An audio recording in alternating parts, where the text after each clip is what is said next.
start already. 7 furlongs, they're off. First start, Nakamura gets a good one on the far side. Easy Peasy is also moving fluently in the early exchanges. Green Gold Rush joins them. This threesome make the way, flashing past the 6. Social Mischief racing back in 4th. A Great Wayne in 5th, possibly 5 or 6 lengths off that lead. So John, the favourite, has more to do at this stage. Racing just 2 lengths in behind him, that's a Gilbert. And last of all, it's Anika Bell.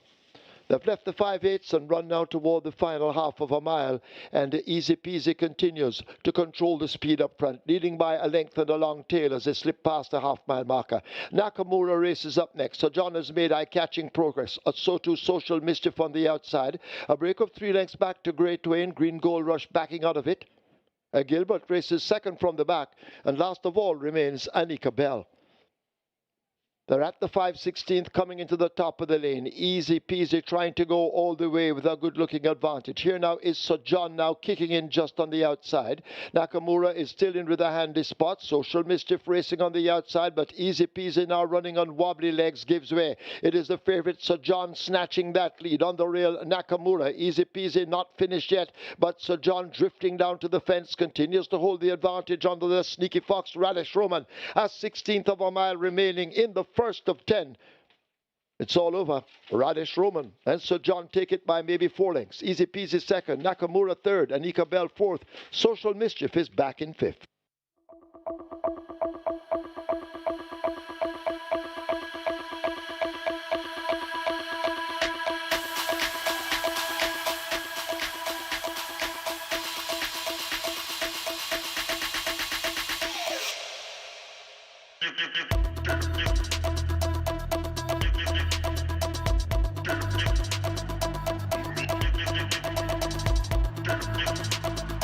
They're off on racing. That's a good line. Dankado is outsped and left at the back of the field as another one goes into an early lead. Tracked on the outside by Supernatural Power. Rushing down on the outside, that's Danka. Then comes a Linguist. Just behind Linguist, we find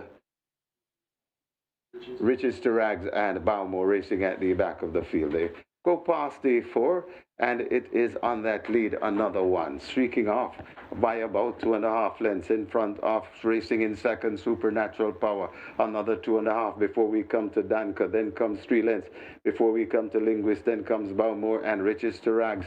They're strung out, coming to the top of the lane, and now Supernatural Power is let loose by the champion jockey, and Supernatural Power now goes on from the shortening. Another one left back against the rail, coming out wide. That's Linguist, Supernatural Power, and Sneaky Fox Radish Roman. He's looking for dangers, and there are none. Supernatural Power is in front, coming to the half a furlong pole with a good-looking lead, and I cannot resist. I gotta do it like Pete. This is easy money. 1-9. Supernatural Power goes on to win by maybe 7. Linguist is second. Then comes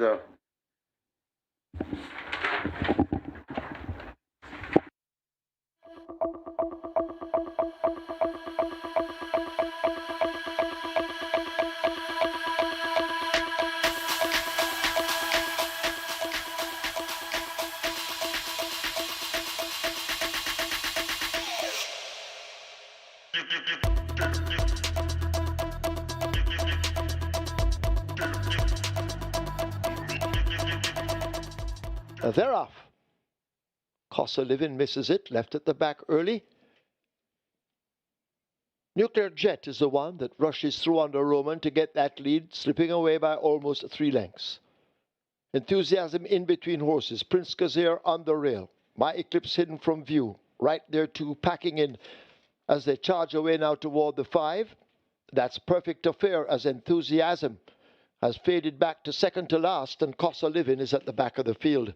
Down the far side they go. They make their way toward the half mile, and Nuclear Jet jets along with a 1.5 length lead. My Eclipse chasing Prince Kazir in a handy spot in third, if good enough, as they make their way flashing now past the 7/16th. A break of some 3 lengths back to Perfect Affair. On the outside, Cost of Living now overtaking the new trailer Enthusiasm. They're coming up toward the 5/16th. Nuclear Jet attempting to go all the way and cruising on that lead under a hand ride. Nuclear Jet at the top of the lane with a clear advantage. The favourite, My Eclipse, has a lot to do along with Prince Kazir and the rest, but it's Nuclear Jet, and now Radish Roman becomes a busy man and shakes Nuclear Jet up to keep going. A furlong to run. Can they catch this Nuclear Jet with a clear advantage? My Eclipse moving best of the rest at the moment. Racing down in the rail, that's Enthusiasm now capturing second place, but it's all over. A Nuclear Jet will win by double digits. Ease down in the end and winning comfortably by a huge margin. Enthusiasm second, Prince Kazir third, My Eclipse fourth.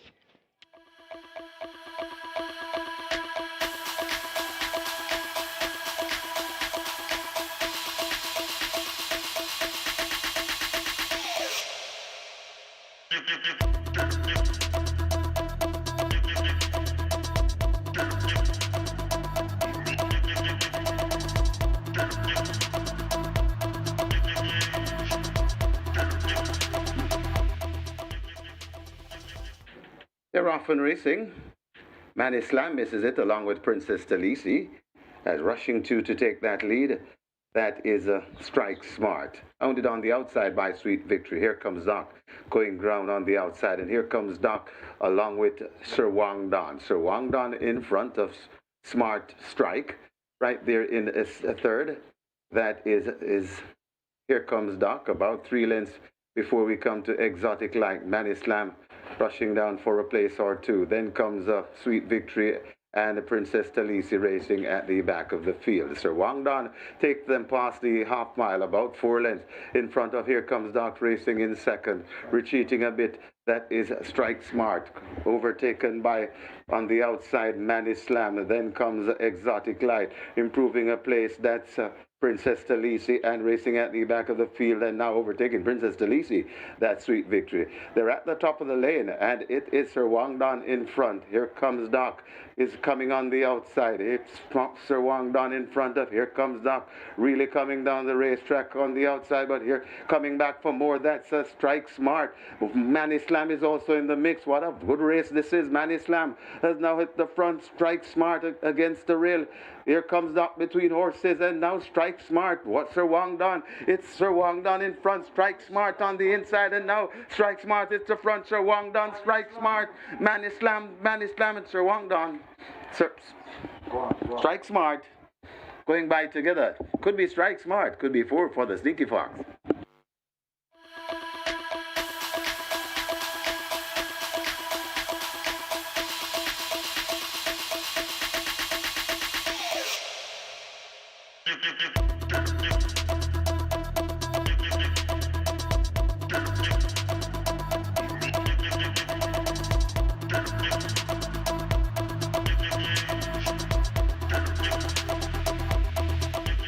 They're off.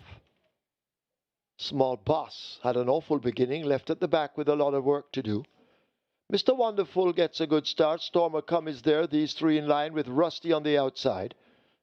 A Money Man races some 3 lengths further back. Lord of Ajalon ahead of Splendid Vision, then Duke of Springs, and the slow starting Small Boss left at the back. The charging past the half mile, arriving at the 7/16th, and Rusty now gets that lead from Stormer Come, left a length down and running the rail. Moneyman races 5 lengths back as they leave the 3. Lord of Ajalon trying to close up. A huge gap back to Splendid Vision.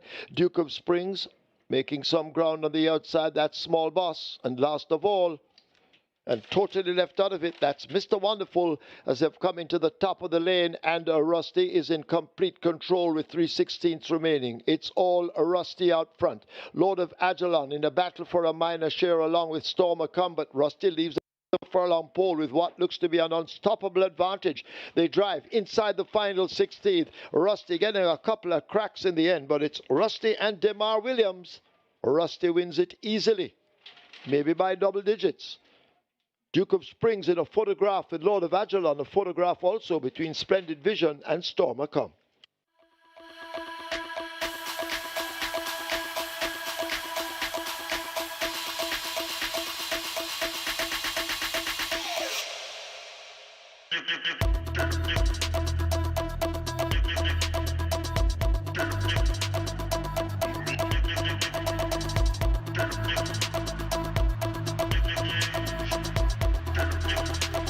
rider, DeMar Williams. He's okay though, as they make their way coming toward the 4 furlong point.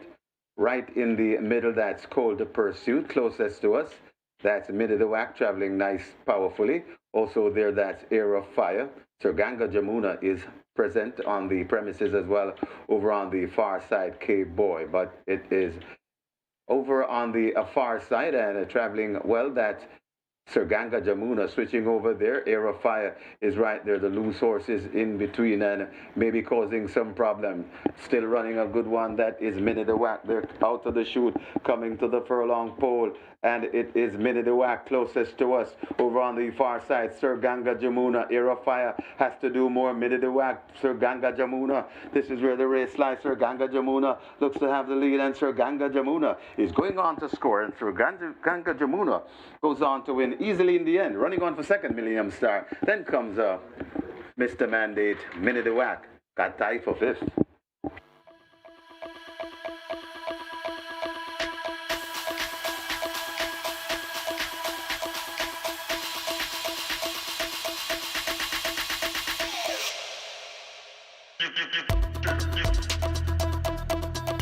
They're off. First start.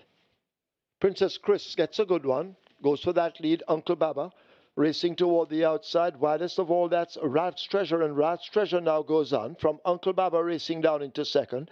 Thousand Treasures moving down on the outside. Princess Chris right with that group. Kuzmi racing out 3 wide. Alchemy of Souls in between horses. There goes Flag of Victory overtaking several runners, and at the back of the field it's a Quantum Star, but no more than 7 lengths separates the entire bunch as they make their way over onto the back stretch. They're coming into view once again. Rat's Treasure and Thousand Treasures, the stablemates, they match strides as they leave the 6. Kuzmi racing just in behind them. Uncle Baba making some progress. Flag of Victory toward the outside of horses. Alchemy of Souls overtaking along with a Princess Chris, and a Quantum Star now shares last with Flag of Victory as they make their way toward the final 5/8. They've left that behind them and go now toward the half mile. And Rat's Treasure has that lead up front as they spin into the half-mile turn. Uncle Baba tracking a length down on the rail. Alchemy of Souls now asked to make a move along with Kuzmi.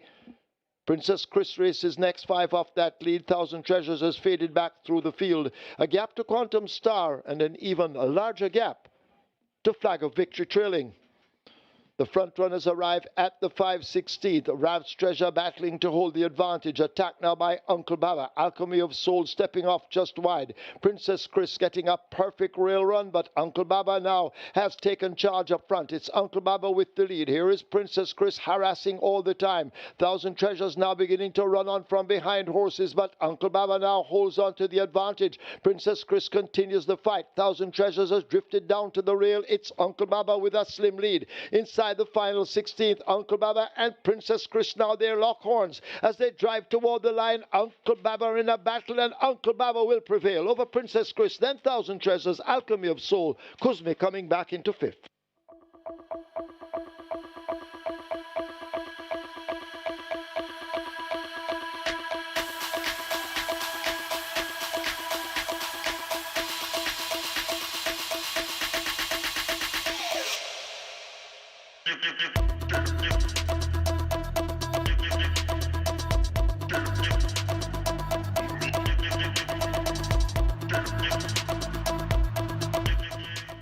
They're off on racing. Major Danger has blown the start and gives the field a huge jump as Kem goes on for that lead from California Gold racing back into second. Right there in third, that is the Head Cornerstone. Then comes a Perfect Brew overtaken by Major Danger, and the 5 runners head toward the 4 furlong point on the course. And it is Kem narrowly in front, Major Danger on the outside. In between horses, that is California Gold. Then comes the Head Cornerstone, and racing at the back of the field, that's Perfect Blue, and Freedom Street is not with them, so that one could have stood up on the starters' orders. They head toward the 2.5 furlong point, and it is Kem bouncing easily on that lead. Major Danger watching intently in second, just on the outside. That's the head cornerstone, scraping paint against the rail. That is California Gold, and just out wide, and now begins to come on. That's Perfect Brew, but it's Kem in front, coming to the furlong pole in front with a good-looking lead. It's Kem still in front of the head cornerstone. Major Danger has thrown in the towel and is now at the back of the field, but Kem is pouring it on this afternoon. It's Kem in front of the head cornerstone. Kem begins to pull away, and Kem goes on to win by about 3 or 4 lengths in front of the head cornerstone. Then comes a Perfect Brew back and forth. That's California Gold, and just coming in, that's Major Danger. So Freedom Street looks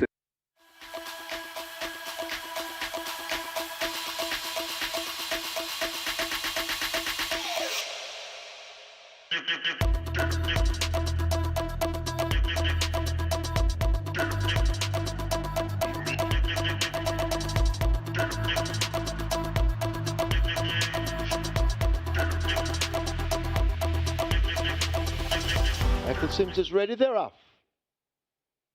Run Julie Run gets a great start. Desert of Malibu in pursuit already and joining as they go flashing past the 7. Divine Force races down on the rail. Unspun is racing out wide of horses as they sort themselves out. And Desert of Malibu has now been sent to that lead by Radesh Roman as they flash past the 6. Run Julie Run tracking 3 parts of a length down. A break of 2 or more to Divine Force. Unspun racing on the outside, Mojito tucked neatly in between horses, filling the sandwich as they leave the 5. 3.5 lengths back to Sheer Delight. Fearless Soul asked to improve against the fence. Interesting Times Ahead is at the back and last. Just about a half a mile to run as they go rushing into that turn, and Desert of Malibu and Run Julie Run continue to match strides as they charge away, leaving the 7th, 16th, and now Radesh sends Desert of Malibu on by some 2 lengths. Run Julie Run being ridden now and asked to go in chase. Watch Mojito making progress. A break opens up to Unspun. Divine Force and Sheer Delight team up in behind. Fearless Soul is next, and Interesting Times Ahead. Never in It continues to run at the back, but at the top of the lane in the Clovis Metcalf, and Desert of Malibu now opens the lead over Run Julie Run the Grey. Mojito is down against the fence. Unspun coming through horses. Sheer Delight on the outside. Divine Force running on the spot. But it's Desert of Malibu leaving the furlong pole with a clear lead. Can they catch this Desert of Malibu? Radish, the sneaky Fox Roman. He's looking for 5. Desert of Malibu is going to provide it. And Desert of Malibu, he's down, wins the Clovis Metcalf. 5 for Radish. Run Julie Run second. Divine Force is third. Unspun fourth. Sheer Delight is back in 5th.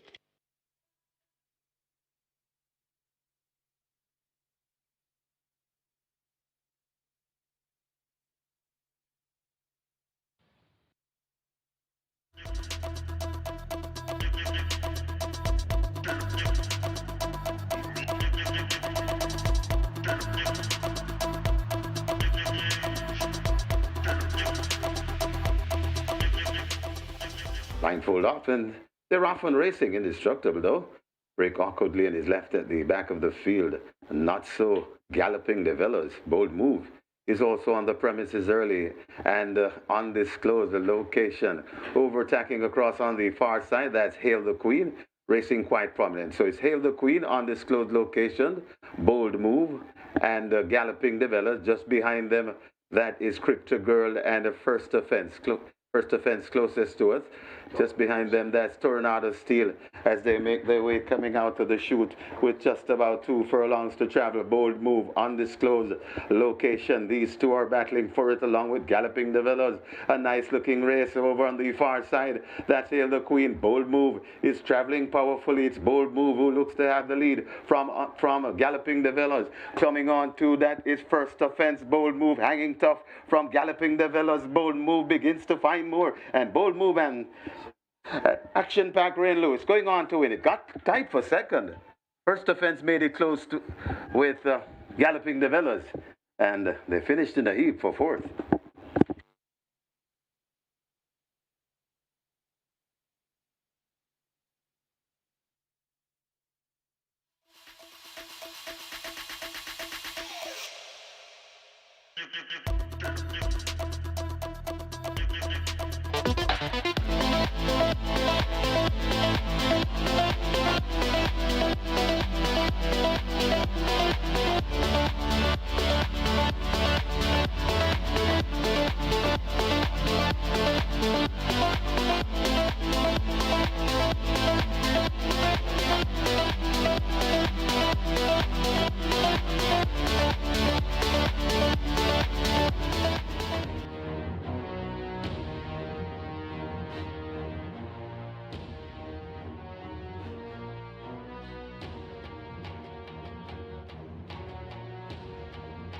Once again, a very good morning, racing fans. As Supreme Ventures Racing and Entertainment Limited welcome you to the Caymanas Park Racetrack and our off-track betting parlors. It's now time for the program changes, if any. In today's first event, we offer high five wagering, the Reggae 6 and Catch 9. The Reggae 6 has a single winner bonus in excess of $2.2 million. Race 2. Quick 4 and the Play Spot 8 both begin. The Quick 4 has a single winner bonus in excess of $952,000. Race 3. Early 5 Star begins, and this is a mandatory payout with a single winner bonus now becoming a carryover in excess of $3 million. Race 4. Twilight 6 begins. Race 5. That's where the late 5 Star begins. Race 6, Strike 4 wagering and the single winner bonus in excess of $662,000. Race 7 is the Royal Dad Trophy, and that's where the late triple begins. Race 8, the KNUTSFORD Park Cup. Race 9, the day's feature event, the Jamaica St. Ledger. High five wagering offered there. Up to this point, there are no non-runners to announce. It's now time to go over to our racing analyst, Mr. Michael Kane, as he tries to assist you with your selections, allowing you to leave here with a bag of cash. Over to Michael.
A very good day to you, fellow racing fans, and welcome once again to Caymanas Park, home of the Caribbean's #1 derby, home of the Caribbean's finest thoroughbreds, home of the Moute Mile. Today we'll be having the 99th running of the Jamaica St. Ledger, or second jewel of the Jamaican Triple Crown. Of course, the first jewel, the Guineas. Of course, we have both Guineas winners. The 1,000 Guineas winner, Burning Hedge, going up against the 2,000 Guineas winner, Sensational Soul. So they're both eligible for the Triple Crown, and that's going to be a big assignment for them later on. They go 2,000 meters or 10 furlongs. The purse is $4.5 million, and that's going to be the 9th and final or feature today, the Jamaica St. Ledger. Co-features are going to be the Royal Dad Trophy and the KNUTSFORD Park Cup. The Royal Dad Trophy will be race number 7. They go 1,820 meters. It's an over the allowance contest with a purse of $1.25 million and a field of 6 assembled to go postwards. The KNUTSFORD Park Cup, that's going to be race number 8. A field of 8 maidens. They go 6.5 furlongs with 1,300 meters with a purse of $1,050,000 up for grabs as well. Today we'll be having mandatory payouts in the early 5-star with over 3,095,000 in that jackpot automatically converted to a carryover. So that's going to be a must-bid item on the Sunday card. Regular 6 jackpot jumped off at over $2.2 million yesterday. Started afresh, so the regular 6 continues to grow exponentially. That jackpot always grows and grows and grows, and we look forward to the next mandatory payout day. And indeed, that's always going to be a big day here at Caymanas Park. We're 42 minutes ago to post for the opening contest, and it's a bright and sunny day here in St. Catherine, Jamaica.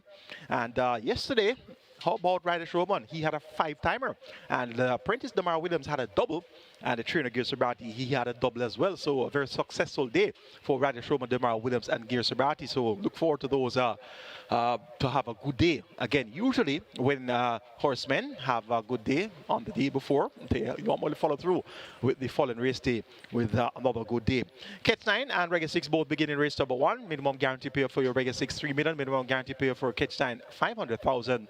And yesterday, we had some big winners. Place spot 8, a load winner of the place spot 8, load winner of the Catch 9. Place spot 8 had a payout of over $1 million. Catch 9, a payout of just under $1 million. So big day for place spot 8 and Catch 9 players. First event is a maiden condition race on native birth 3-year-olds, and they go a distance of 1,000 meters round or 5 furlongs round. The purse $1,050,000.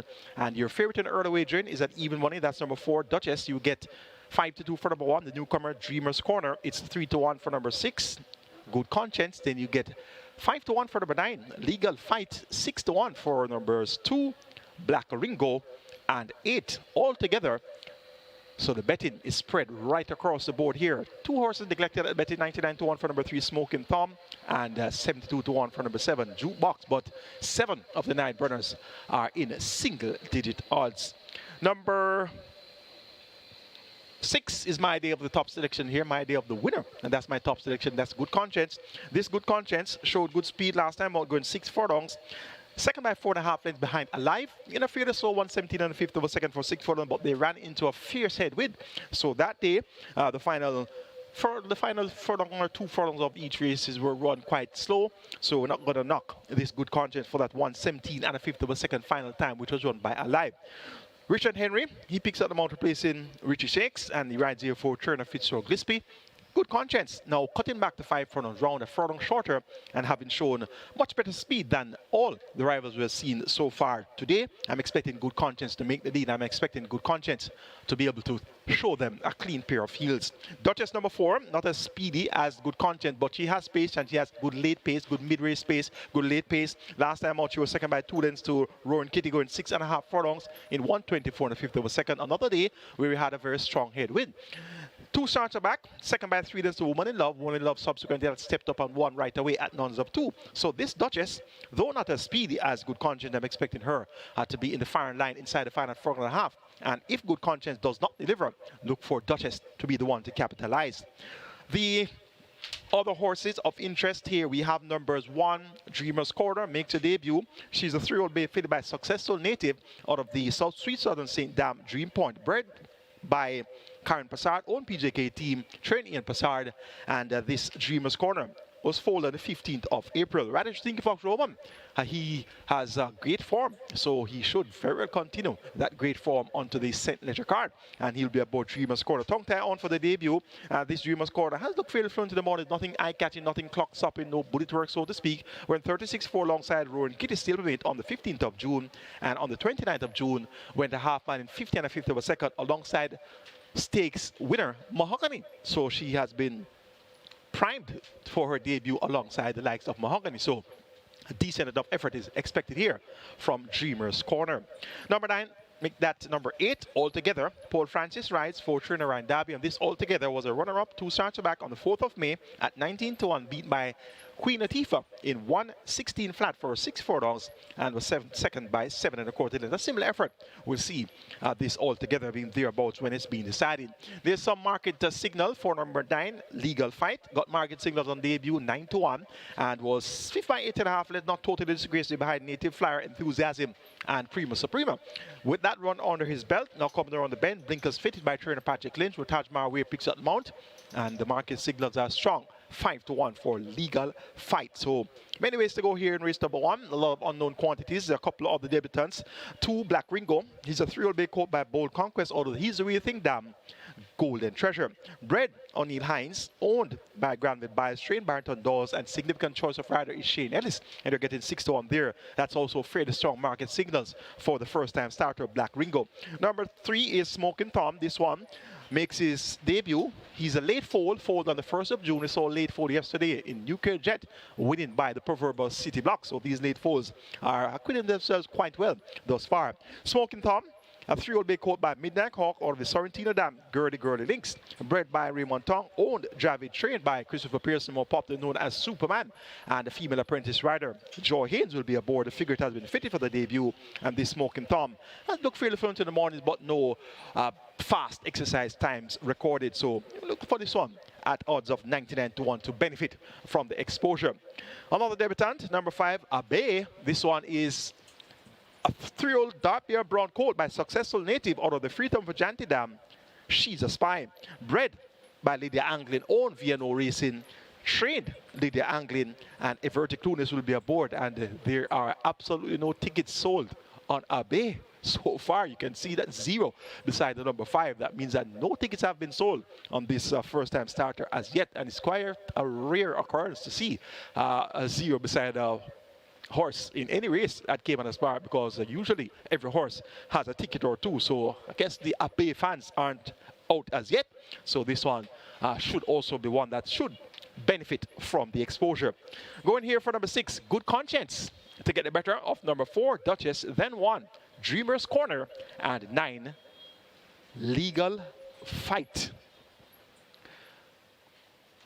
Race number 1 begins, or Reggae 6. It also begins our Catch 9. Let's all take a look at my Reggae 6 and Catch 9 tickets for the Jamaica St. Leger card. Starting off in race number 1 with the top 2, 4 and 6, Duchess and Good Conscience. Race number 2, make it 3 and 8, Noble Sovereign and Al Kebulan. Race number 3, make it 2, 3, 4 and 5, Blinded Light, Lady Katgara, Better Than COVID, and Planner. Race number 4, make it 2, 3, 4 and 7, Jaguar, Basilicus, Bugatti, and Prince Marshall. Race number 5, make it 1, 2, 5 and 6, All Is Right, Password, Schwab the Butcher, and The Real Identity. And race number 6, the catch-out leg of the Reggae 6, going to go 2, 3 and 6, Cherry Blossom, Global Machine, and Military Light. 7,680 will get you my Reggae 6 ticket. Robert Davis, Reggae 6 kicks off in race 1 at 4 and 6. Race number 2, Robert goes 3 and 7. Race 3, 2, 3 and 4. Race number 4, Robert goes 2, 4 and 7. Race 5, 1, 2, 5 and 7. Race number 6, the catch-out leg of the Reggae 6, Robert goes 1, 2, 3 and 6. 5,760 will get you Robert Darby's Reggae 6. Catch 9 kicks off in the first, and I always tell you the Catch 9 is a bit more challenging. We have 3 additional races, and as such, you have to narrow down our selections to be able to meet the budget. And I'm going with 4 and 6 in race number 1, the match race there, Duchess versus Good Conscience. Race number 2, make it 3 and 8, another match race for me. That's Noble Sovereign versus Al Kebulan. Race number 3, make it 2, 3, 4 and 5, Blinded Night, Lady Katgara, Better Than COVID, and Planner. Race number 4, banking number 2, Jaguar. Race number 5, make it 1, 2, 5 and 6, All Is Right, Password, Shram the Butcher, and The Real Identity. Race number 6, make it 2, 3 and 6, Cherry Blossom, Global Machine, and Military Light. Race number 7, the Royal Dad Trophy, banking number 5, Blue Vinyl. Race number 8, the Knutsford Park Cup, make it 4, 5 and 6, He's Sensational, Papi Uso, and Secret Sensation. And race number 9, the 99th running of the Jamaica St. Leger, our feature race today, make it 3 and 4, Burning Hedge versus Sensational Soul. Both horses are eligible for the Triple Crown, having won the Guinness earlier this season. 5,760 will get you my Catch 9 ticket. Robert Davis Catch 9 kicks off in race number 1 with 4 and 6, race 2, 3 and 7, race number 3, 2 and 3, race 4, Robert goes 4, 7, race number 5, 1, 5 and 7, race 6, 1, 3, 6, race number 7, 5 and 6, race 8, 2, 4 and 6, and race number 9, Robert goes 3 and 4. 5,760 will get you Robert Darby's Catch 9 on Jamaica St. Leger Day. Best of luck later on Catch 9 and or Reggae 6. Both begin here in race number 1. And as I always tell you, if you don't start, you can't finish. So try to ensure that you get a start in both these major exotic wager opportunities, the Reggae 6 and Catch 9. On to race number 2, which begins our Play Spot 8 and Quick 4. Congratulations once again to yesterday's Play Spot 8 winner, receiving over $1 million. And the jackpot will begin afresh after today's wagering is complete. Quick 4 starts in the second as well. Minimum guarantee period of $250,000. So $250,000 up for grabs for the Play Spot 8 and Quick 4. The second event is a maiden condition race on native bred 4 years and up, and they go a distance here of 1,000 meters round or 5 furlongs round. The purse is $730,000. My best 4 includes 3 Noble Sovereign, 4 Bossy Girl, 7 Sensational Gift, and 8 Alkebelan. 3, 4, 7, and 8. Of that quartet, I think it's a match race between 3 Noble Sovereign and 8 Alkebelan. They both have the best form to recommend. Noble Sovereign has been a runner-up in his last 2 appearances. Second by behind Kensia, going 5 furlongs, made at 5.5 furlongs is 110.3, and was second by 6 lengths behind another mission, going 6 furlongs is 116.5 of a second. Showed good pace on both occasions, had a big lead on the 27th of April, 5.5 lengths cleared the quarter pole, and then was caught by another mission. Look for this Noble Sovereign with Richie Shakes in the saddle at 54 kilos to be able to make the lead here, and this is going to be the one to catch. Number 8, Alkebelan, has speed as well, has been pointed over the straight course on all 3 career starts. Went over, well actually 3 or 4 career starts was over the straight. The first effort on debut came at 6 furlongs. So 3 efforts so far for this season have been over the straight course. Raced 5 furlongs straight twice, raced 4 furlongs straight once. Second by half length behind Bomb Knight in a slow 104.5 of a second for 5 furlongs straight. Third by 5 lengths behind Cherry Blossom, going 5 furlongs straight in 102.4. And last time out second by just a neck, beaten by Lucky Papa in that final drive to the wire. Radish Roman maintains the mount for the 3rd consecutive occasion for trainer Errol Burke and owner Bash. Now coming around the bend, and the only effort around the bend was quite lackluster. 9th by a total distance. So let's see if Alkebelan will be able to negotiate the bends. Important to note is the fact that he has been deemed lame on 3 of 4 career starts. So soundness has been an issue, and as such, he has been over the straight 3 of 4 career starts. So negotiating the bend today may be somewhat of a challenge for this Alkebelan. But if he's sound enough and fit enough to negotiate the bends effectively, he could be able to come out on top. Those are my best 2. Of the others, it was quite challenging to come up with a 3rd selection. So by default, I went for number 7, Sensational Gift, who showed good form early this season. In May was second by 3 3/4 to Successful Man. Prior to that was third by 8.5 lengths to Kensia, and Noble Sovereign beat by 7.5 lengths behind Noble Sovereign. So this Sensational Gift would have a lot of running to do to turn the tables on Noble Sovereign. And of the others, Bossy Girl showed the first semblance of real ability when finishing third by 4 1/4 lengths at 65-1 to Secret Mission and Valley of Love. A similar effort we'll see Bossy Girl being able to acquit herself fairly well here. Garvin Harris picks up the mount for David Powell. Bossy Girl want to have on the right set for superfectas and trifectas. Make my order of preference for race number 2, 3, 8, 7, and 4. And that's Noble Sovereign to get the better of Alkebelan, then Sensational Gift, and Bossy Girl. Race number 3 is next. We'll begin the early 5-star here. It's a mandatory appeal in the early 5-star, so this is going to be a big ticket item on the card. 3 million plus is in that jackpot, automatically converted to a carryover, and after new money wagered is completed, we should have a very sizable net pool for the mandatory appeal early 5-star. Leg 1 is a main condition race for native bred 5 and up, and they go a distance here of 800 meters straight or 4 furlong straight with a purse of 700,000 up for grabs. 2, 3, 4, and 5 represents my best 4, namely Blinded Light number 2, Lady Kantgara number 3, Baradan Covey number 4, and Planner number 5. 2, 3, 4, and 5. Both Blinded Light and Lady Kantgara raced among open company at the 200,000 level in their last appearance. And it was a good appearance by both. Blinded Light, 5th by 5 3/4 lengths behind multiple winners Queen Zan, Silver Fox, and Monaco. And that will be a good enough effort to get the job done. Now back among maiden company. Late Kantgara was 4th in that same Queens and Silver Fox Monaco event, 4 by 4 1/4, and so this Lady Kantgara actually finished in front of Blinded Light, and that was a decent effort among open company at the 200,000 level. So they both have the same angle, the identical angle, coming in from open company, multiple winners, back among maidens, and as such I'm expecting them to be able to fight out the finish here. So Blinded Light has Retired Marware, chipping out 4 kilos of the lot of 57 kilo weight. So it's going to be 53 kilos for Blinded Light. And we have Shane Richardson, champion apprentice. He's lost his bug, but he has won a couple of races, had a fine ride a few races ago aboard a horse named Zulu Warrior, and he had a fine ride yesterday.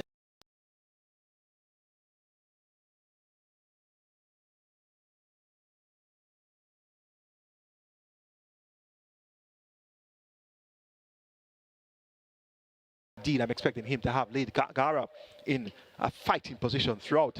Number 4, Better Than COVID. This one showed good form in March, making that the 5th of March, second by 3 lengths after leading for the first 4 furlongs in a 5 furlong straight contest, which was won by Security Code. A similar effort we'll see, Better Than COVID being right there when it's being decided. But subsequent to that strong second place effort has been down the track twice. 6 by 90 lengths, how many? That must be a couple of furlongs. And 9th by 50 and a quarter lengths.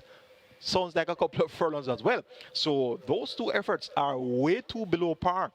And it's a hard task to recommend this one to win based on those 2 very dismal efforts. But the effort of the 5th of March is what we're going to pay attention to. And if she can come back to that form, she could make a run for it from in front. Planner number 5 has been well bet on 2 outings today. 6-1 on debut, 7-2 second time out, and has not been too far away. 3rd by 12 at the quarter last time out to Body Move and Blinded Light. Those 3 lengths in the race to Blinded Light, and on debut 6 by 10 and a half length going 5 furlongs straight behind last hurrah, Body Move and Blinded Light. So beat by Blinded Light on 2 appearances thus far. The reduction in distance of 4 furlongs straight does not necessarily appear suitable to Planner's performance level thus far.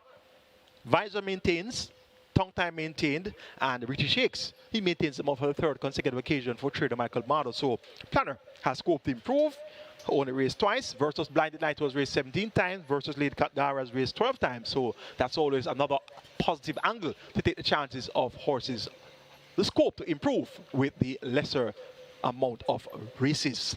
Going here for number 2, Blinded Light, to get the better of number 3, Lady Gara, then 5, Planner, and 4, Better Than COVID. Race number 4 is next. We'll begin our twilight 6 here. Minimum guaranteed payout is 3 million. And we have a field of 8. They go a distance of 1,000 meters straight or 5 furlongs straight. It's for the claimant.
Tyrese Anderson rides for trainer Donovan Plummer, and Tyrese Anderson had a win yesterday aboard Sir Ganga Jamuna, so he's looking to continue his good form onto the Sunday card. So look for Bugatti to be a possible mild upsetter here if all goes right for him. And Prince Marshall, number 7, also has some back class, has not been the most frequently raced in recent months, has raced 1 so far this season. That was on the 22nd of March, and prior to that raced in October 2024, where he was second by 2.5 lengths to Exotic Light, and Exotic Light since then has not raised a serious gallop. So Prince Marshall, his form is quite checkered.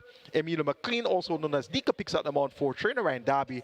Look for Prince Marshall to at least earn a share here in the 4th event. I'm taking number 2, Jaguar, to get the better of number 7, Prince Marshall, then 3, Basilicus, and the other fast car, number 4,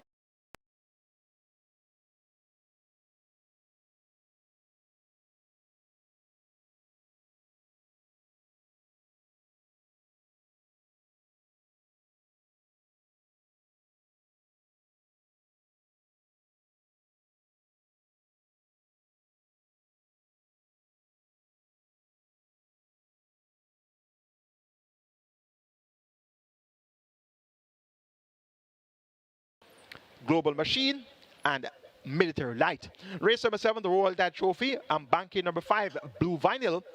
Race number 8, the Knutsford Park Cup. Going for 1, 4, 5, and 6. Star Quest, He's Sensational. Papi Uso and Secret Sensation. Race number 9, the 99th running of the Jamaica St. Leger. Closing it with 3, 4, 9, and 11. Burning Hedge, Sensational Soul, Bob the Builder, and I Dream Again. 7,680 will get you my Twilight 6 ticket. Robert Darby's Twilight 6 begins in race 4 with 2, 4, and 7. Race number 5, Robert goes 1, 2, 5, and 7. Race 6, Robert goes 1, 2, 3, and 6. Race number 7, 5 and 6. Race 8, 2, 4, and 6. And race number 9, Robert goes 3 and 9. 5,760 will get you Robert Darby's Twilight 6. Best of luck wager on the Twilight 6 on our St. Leger card. Reggae 6 pool is at 3.1 million. Your catch time pool is at 350,000. And we have 21 minutes to go to post on the board. It's now on to race number 5, which begins our late 5-star. And remember that the early 5-star has a mandatory payout today with over $3 million in that jackpot automatically converted to a carryover.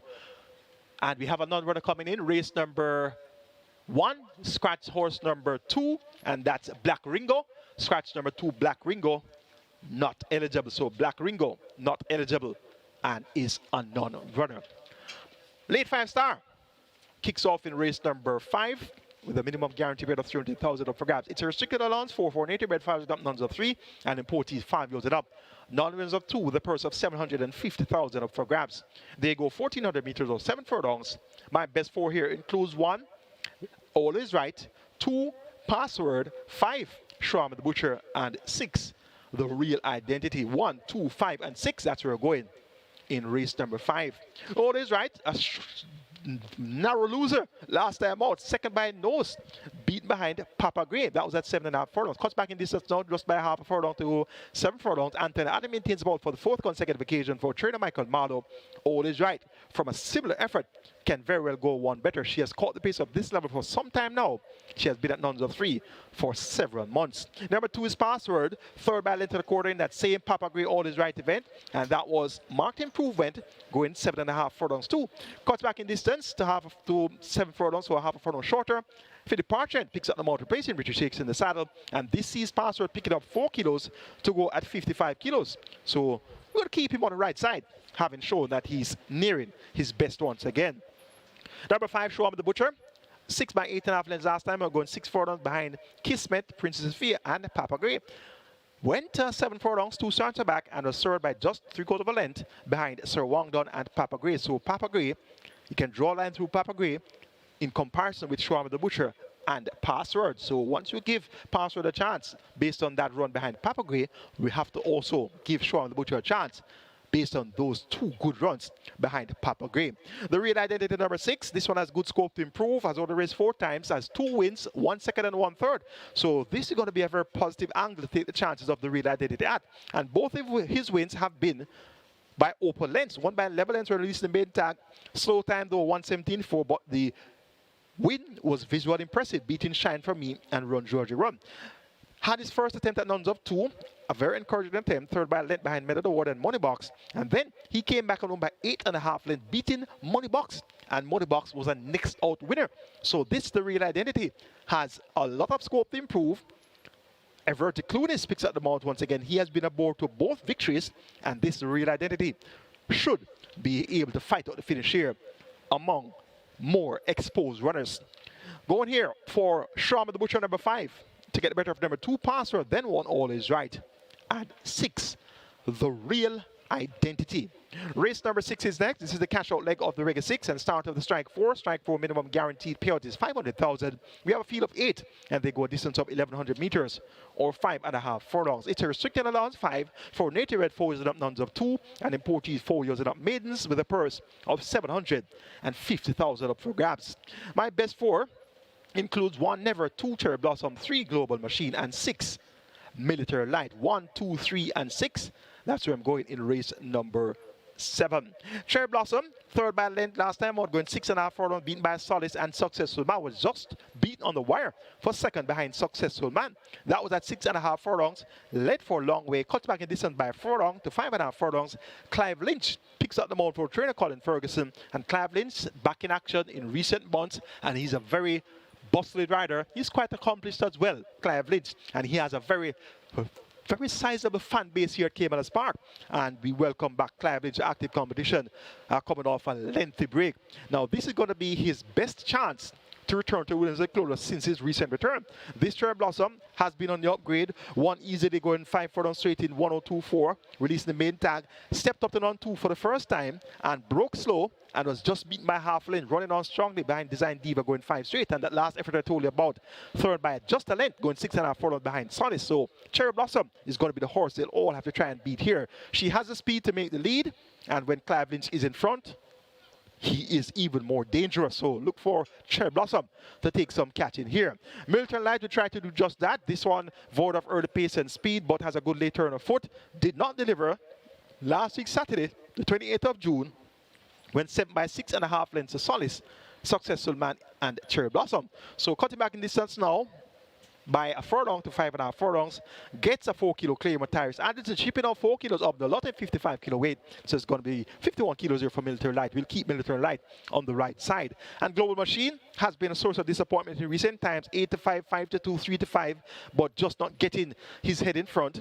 Radish Roman, a significant change of rider. He picks up the mount for trainer Carlton Cunningham. Look for Global Machine to run one of his better races now with the Sneaky Fox aboard. And Never Number 1 doesn't appear to be perfectly suited to 5.5 furlongs, second at 7 furlongs, second at 6 furlongs, third at 9 and 25. His only career win came at 9 furlongs and 25 yards. So 5.5 furlongs with one draw, not much speed to go with the leaders. That's going to be not just a comfortable position for Never, but Never we keep on the right side. Nevertheless, no pun intended.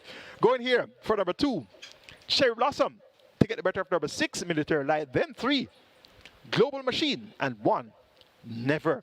Race number 7 is next. We'll begin the late triple here. Minimum guarantee pay at 400,000. We have the Royal Dad Trophy up for grabs. It's an over-net allowance contest of 3 years and up with a purse of 1.25 million. They go 1,820 meters on 9 quarters of 25 yards.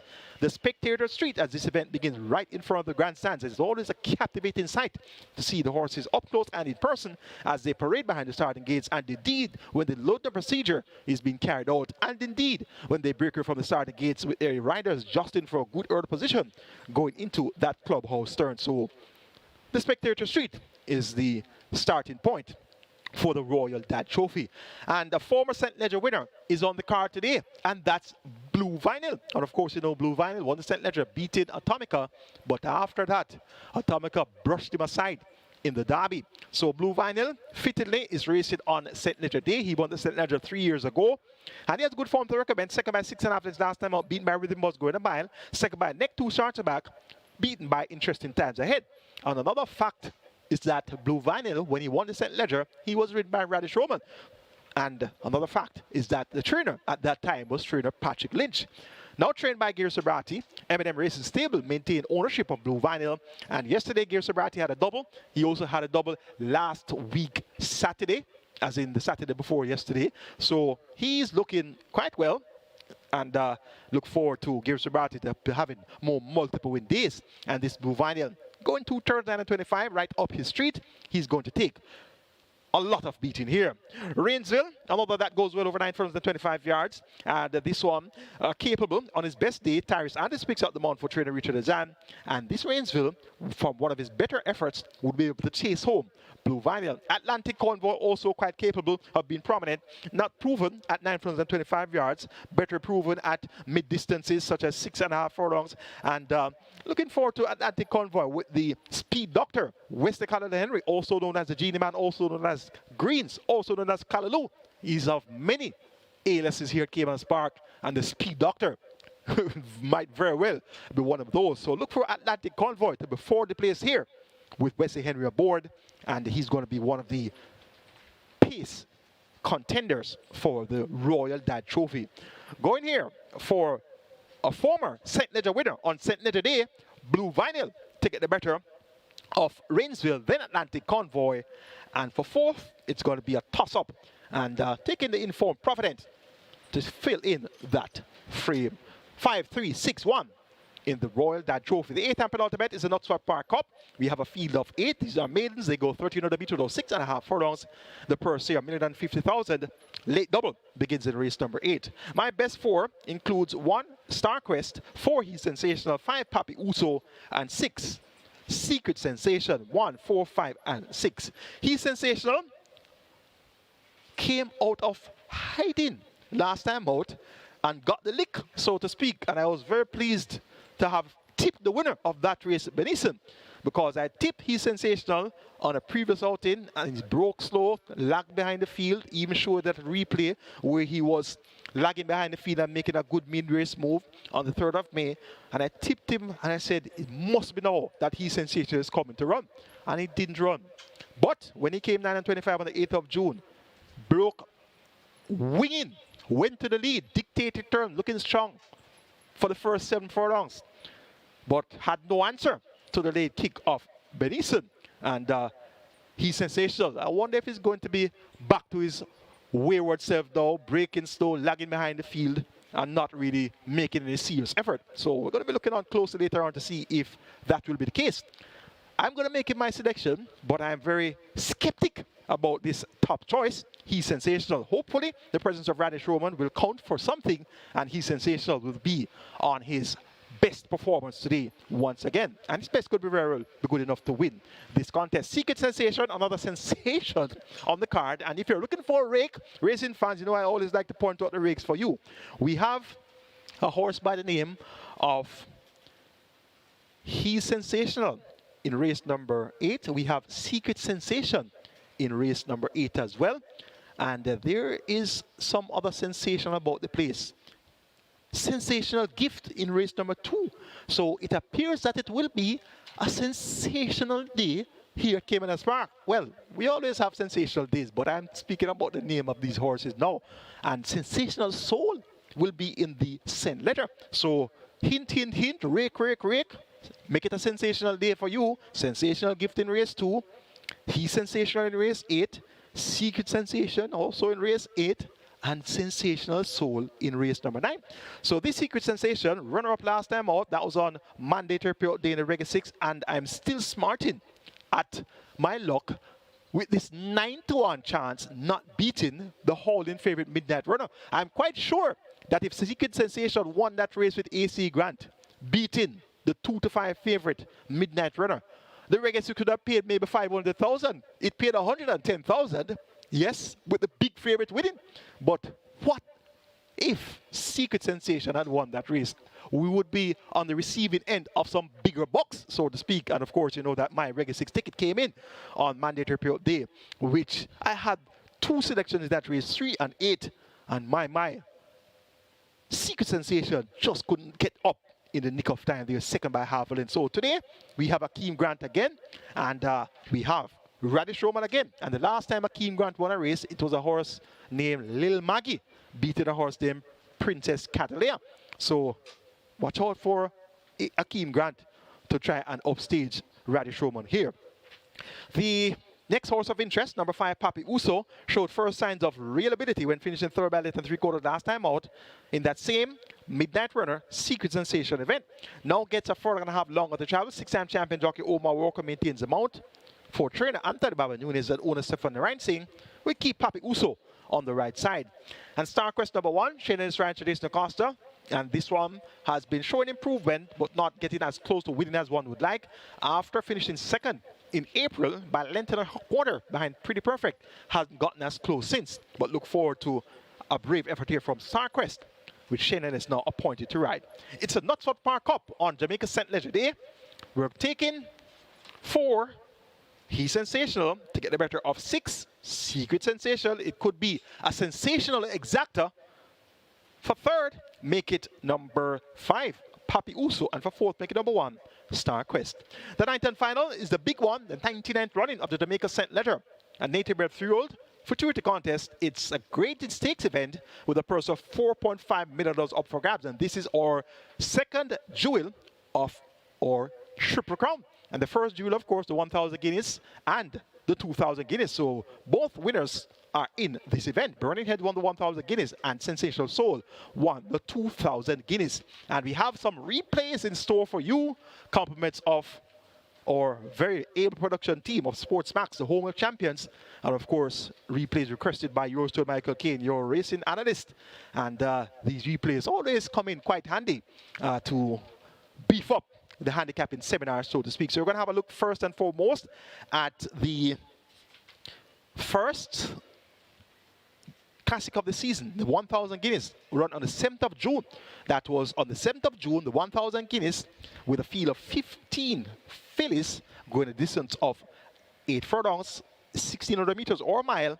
And we're going to have a look at this replay. Very interesting. 1,000 guineas.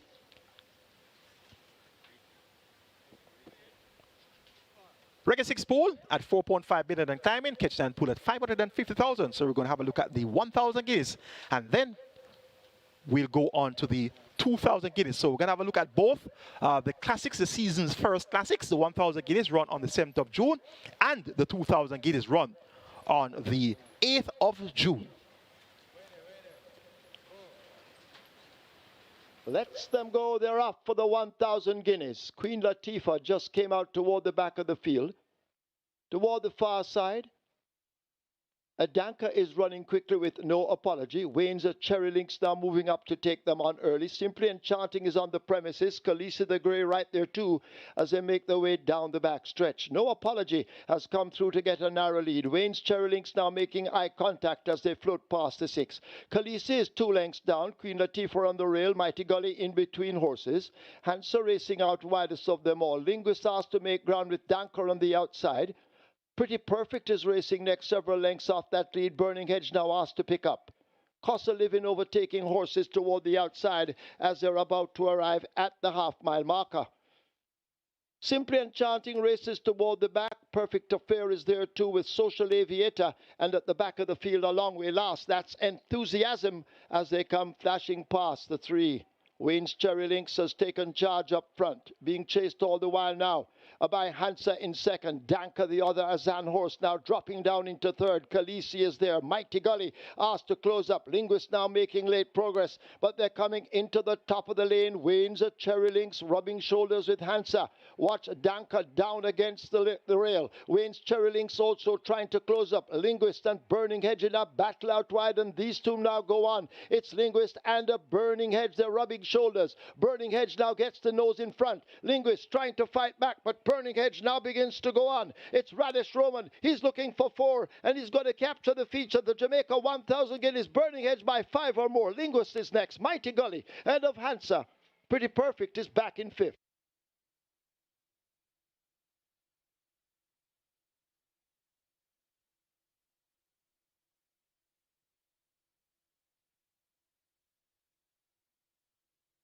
Starter ready and sends them off. My Eclipse comes away running with I Dream Again on the far side. Prince Roy not too far away. He's down now. Another one shows speed and runs the rail. Toward the outside, that's Big Buzz Lockdown overtaking along with Bob the Builder as they make their way down the back stretch. Another one shows speed and has that lead. A Lockdown and Prince Roy in close proximity. I Dream Again on the outside. Bob the Builder in a handy spot. My Eclipse is next, about 6 or 7 off that lead. Sensational Soul tucked in between horses. Boss Man now splitting rivals. Mr. Lee is there with Strong Mind as they charge down the far side. Big Buzz races with the field toward the back of it. Mark My Identity on the outside. Brompton Boy asked to make ground. Prince Kazir races second from the back, and a Bangarang now hopeless at the moment left last. They've left the half mile. They arrive at the 7/16th. And on the rail, it's a Bob the Builder with that lead. Another one is there. I Dream Again now kicks in, and I Dream Again snatches the lead. But Bob the Builder is fighting hard on the rail. They've opened up some 3 or 4 lengths. Lockdown now asked to close up. They're coming into the lane. And I Dream Again in the green silks drifts off toward the center. Bob the Builder continues to run a huge one and has that lead down against the rail and gets cracks of that right-hand stick. It is Bob the Builder out in front. Here is Sensational Soul now on unleashed and let loose. Bob the Builder with a 2-length lead. Sensational Soul eating into it. It's Bob the Builder just. Sensational Soul now finding top stride. Bob the Builder driven out. Sensational Soul is exploding in the end and will win the 2,000 guineas from Bob the Builder. I Dream Again, Strong Mind. Close between Big Buzz and Lockdown.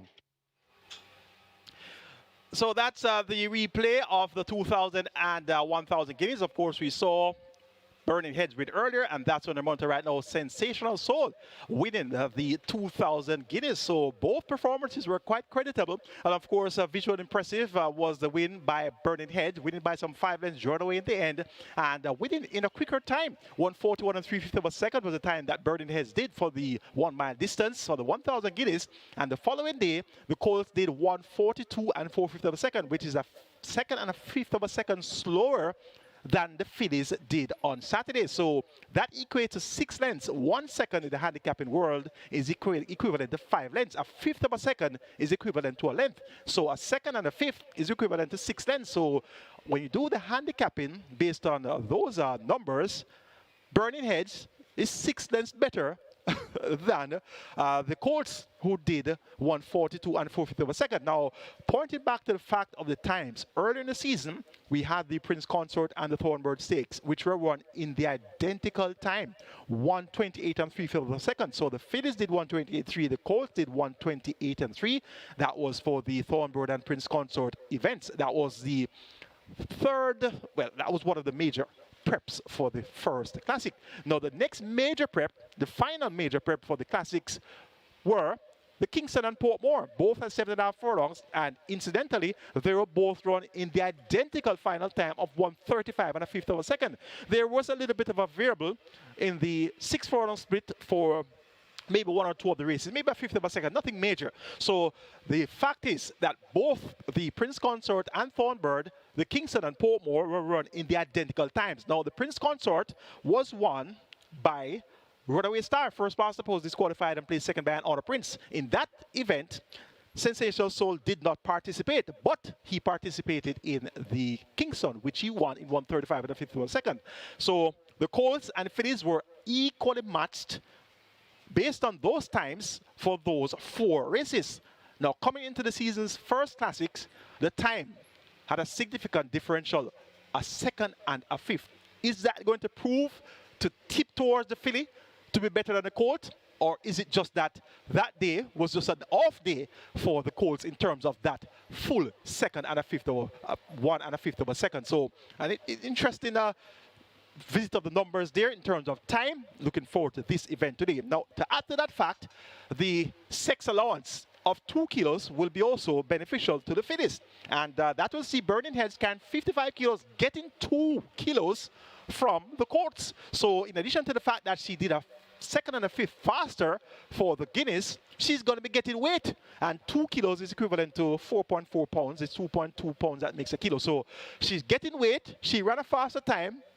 And as such, she has to be respected. She's going 2 furlongs longer, yes. The Colt is also going 2 furlongs longer, and she has shown that she can stay. She won the Jamaica 2-year stakes, beating Colts and Geldings as well. So this Burning Heads could prove to be the real deal. But fillies versus Colts, yes. 2 furlongs longer, yes. And Shane Ellis, the Canterman, the big race jockey right now, and he got the better of Radish Roman in that 2,000 guineas. And on the same day, Guineas Day, he won with Benison, beating He Sensational. And right now, wherever Shane Ellis sees Radish Roman, is as if there's a class being kept, there's a lesson being taught. So, taking all things into consideration, the fact that this is a big race, and of course, Radish Roman can win big races. He was going for the Guineas double. As a matter of fact, he won the 1,000 guineas with Burning Hedge, and he almost got it right with Bob the Builder. And we're seeing Bob the Builder present here, drawn post 9, and notably Radish Roman has opted for Burning Hedge over Bob the Builder. And clearly, you want to be associated with or aligned with a Triple Crown contender. So Bob the Builder now has Philip Partridge riding, and he ran a big race, and that was his first attempt since winning as a maiden. And he won by 10 lengths at a mile. 1:41.3. 1:41.3 turned out to be faster a time than the time that ran the 2,000 guineas, which was 1:42.4. So here's another example where it's not all about time. Pace, dynamics of the race, how the final 2 furlongs unfolded, and to add to that fact as well, we can recall where Sensational Soul actually had some traffic problems, maybe nearing the half-mile marker going toward the 3/4 point. So he had to take a check, and he had to come with a renewed effort to get the job done there, making rapid headway inside the final 4.5 of the contest.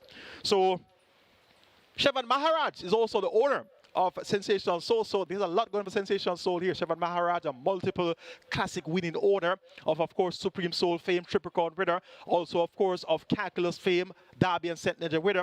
And also of last year's Jamaica Derby winner, Crown Chaser fame. So it's indeed always quite a pleasure when Shevan Maharaj horses are at the races. And those colors quite attractive indeed. So we're going to look forward to this to be a very sensational Jamaica St. Ledger. Of the others, I Dream Again. I love this horse. Reason being, he's a late foal. I've been telling about these late foals for a significant part of this season. I'm not sure what happened in the breeding shed last season or a couple seasons ago, but we have seen quite a few late foals this year. And when I say late foal, I mean June, May. Even May can be considered a late foal, but I'm seeing quite a few June foals here, and this I Dream Again was foaled on the 5th of June.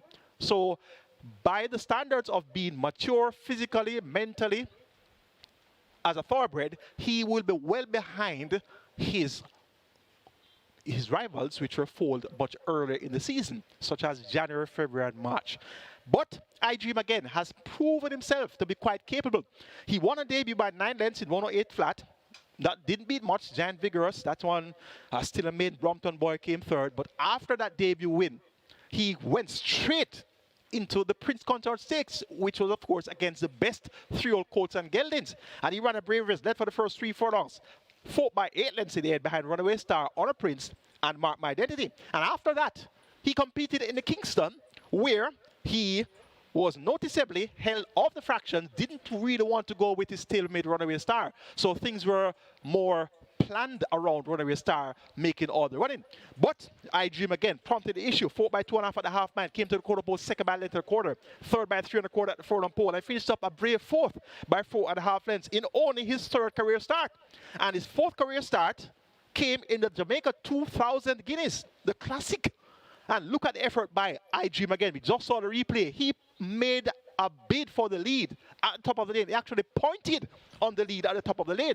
And he was second by 3/4 length at the 2 furlong point. And came to the further pole, third by 6. Came to the final furlong, vying for the top 2 spots. And he was third by 5 3/4 lengths in the end, behind Sensational Soul and Bob the Builder. So he noticeably is on the smaller side in terms of his frame, and that speaks to the scope of improvement that he has. He has volumes of scope to improve.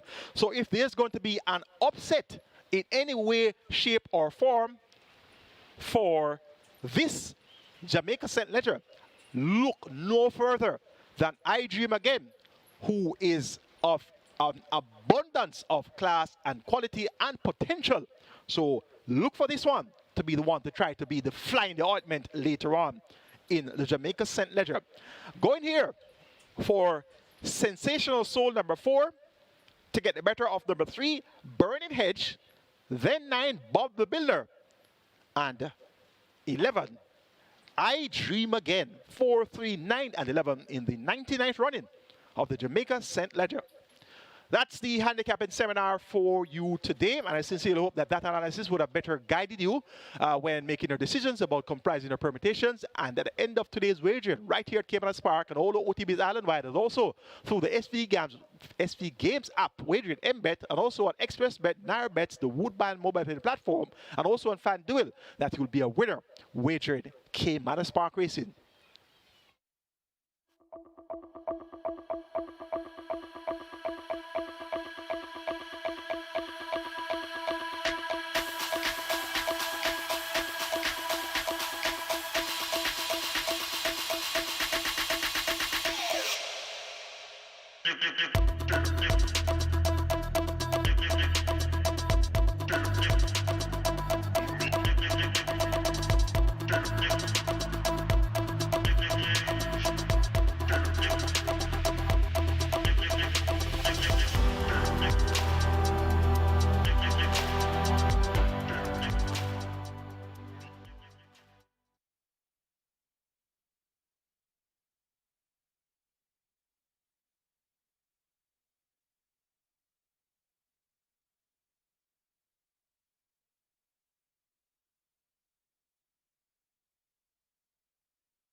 Well, here and happy Sunday to everyone. Day two of the two race day weekend. So on to the first race here. A couple of horses that are getting good support. There's a 65 to tote number one. Dreamers Corner. This one currently at 210, down from $3. So this one getting a little bit of support at the fixers winners or Duchess currently at 320. A little bit of support for that one as well. Well supported in the tote.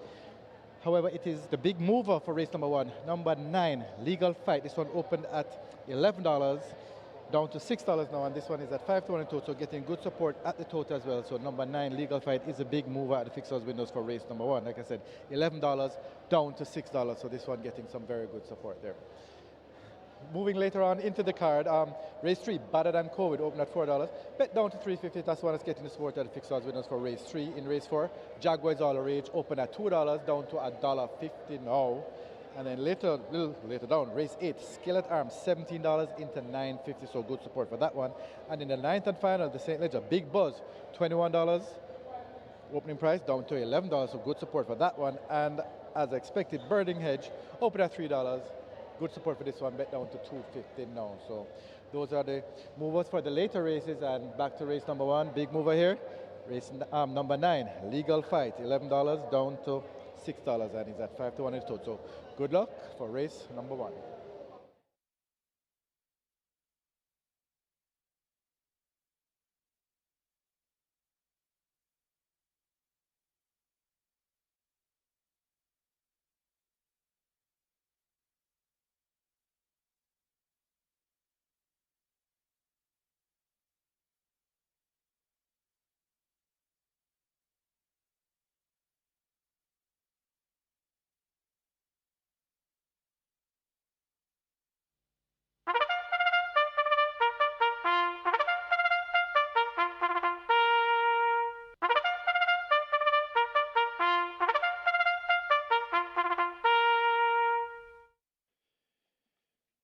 Horses take the track for the first. It's a main condition race for native bred 3-year-olds over 1,000 meters or 5 furlongs round. Scratch number 2, a Black Ringo, not eligible. 3, Smoking Tom, 53 kilos or 117 pounds. 5, Abe, 53 or 117. 6, Good Conscience, 54 or 119. 9, Legal Fight, 52.5 or 116. Wagering offered on double event, Exacta, Quinella Trifecta, Superfecta, High Five, Rolling Triple, Reggae 6 and Catch 9, they both begin here. Reggae 6 has a single win, a bonus in excess of $2.2 million. The Catch 9 on its way to 700,000, the Reggae 6 knocking on the door of 6 million. Get your wagers on. And please note, in today's 8th race, number 5, Papi Uso, the correct weight should be 55.5. So the allotted weight for number 5, Papi Uso, in the 8th event, 55.5 kilos. Runners make their way to post. Get your wagers on.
So the runners are making their way to post. This is race number 1 and a very good betting contest. This is The Catch 9 begins here. Catch 9 approaching 800,000 and your Reggae 6 approaching 6.5 million. High Five wagering also offered. High Five pool on its way to 300,000. Get your bets on here in the first, and over at Simulcast we got you covered. We have Gulfstream, Belmont at Saratoga, Woodbine, and Monmouth Park in the earlies. Later on, we'll have everybody's favorite track, that's Mountaineer Park, and that will be accompanied by Los Alamitos. Get your bets on here in the first. Runners are making their way to post.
Hello again, Power Racing fans, and welcome to Caymanas Park, home of the Caribbean's #1 derby, home of the Caribbean's finest thoroughbreds, home of the Moute Mile. It's a St. Leisure Day, and we have 9 races in store for you today. The KNUTSFORD Park Cup, as well as the Royal Land Trophy. That's going to be our features as well. Horse on the way to the gate for race number 1, scratch number 2, Black Ringo, we're down to a field of 8, and these are maidens going 1,000 meters round. Reggae 6 put approaching 7 million, Catch 9 put at 750,000. Top selection is number 6, Good Conscience. Richard Henry rides of Fitzroy Gillespie. This one has a good speed. Not seen much speed present. So looking forward to this one to make the lead and make all the running. Number 4, Duchess should be coming on from just off the pace. Omar Walker for Anthony Nunes. And Dreamer's Corner, all the way at even money. Radish Roman had a 5-timer yesterday. So he's going to continue the big form. And indeed, looking forward to Dreamer's Corner to acquit herself well on debut. Even money is your favorite. Make it 6-4-1-9 to kick off the St. Leger card. Good Conscience over Duchess, Dreamer's Corner, and Legal Fight.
High five wagering now approaching 300,000.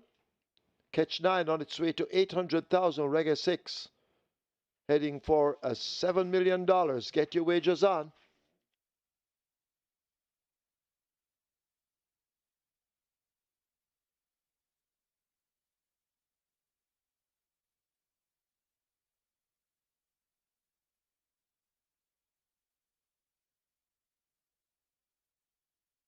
Your attention, please, in today's third event. Scratch number 4, Battered and COVID. Battered and COVID is lame.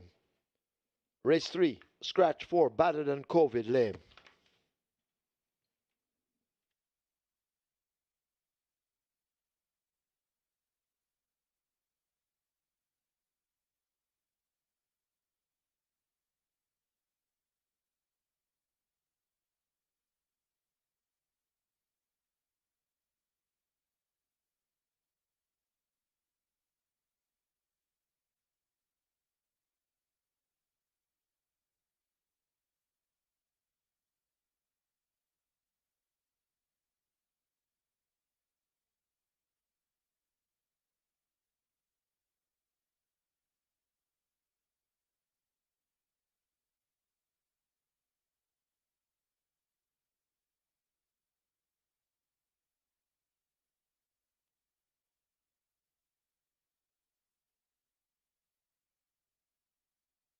Seems as if horses are now loading. A bay goes in. They're trying with a legal fight over on the far side. Rider coming off Smoking Tom to load at 3. So they try with Smoking Tom.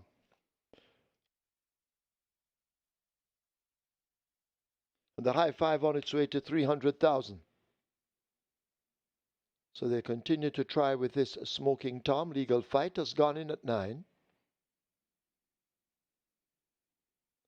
So they're forcing Smoking Tom into 3. Smoking Tom is in. Up goes the rider.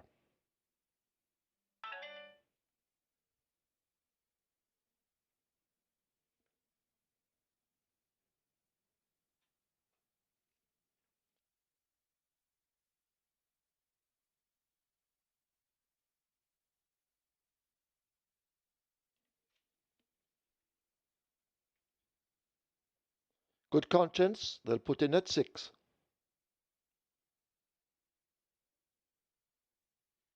And Legal Fight has backed out as they try now with Good Conscience.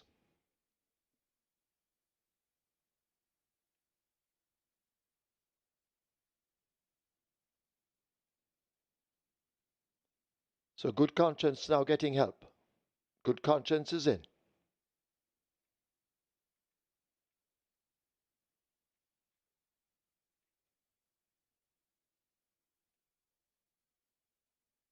Five to load.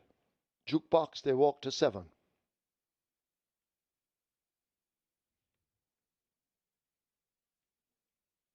21 to 1 in the betting, this jukebox. We have joint favorites. Well, now the 6 horse at 8 to 5. That's Good Conscience. And Dreamer's Corner at 9 to 5, second choice in the wagering. Here comes Duchess. She's in. Once again, they move Legal Fight to gate 9.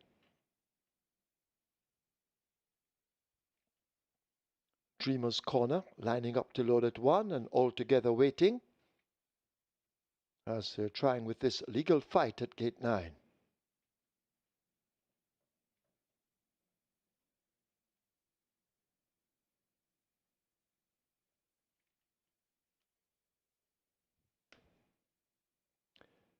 Legal Fight now goes in.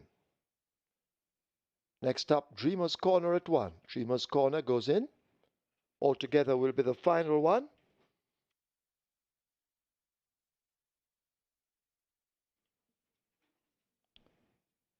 Still waiting on Altogether. Ryan Darby has 499 wins. Knights, hoping altogether can make it 500. Field in line for the first of 9. Over to starter Michael Sims.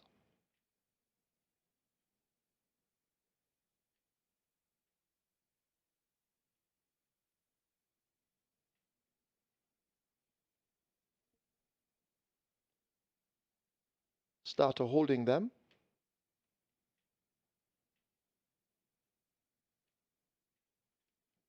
Still he holds them. Now he's ready.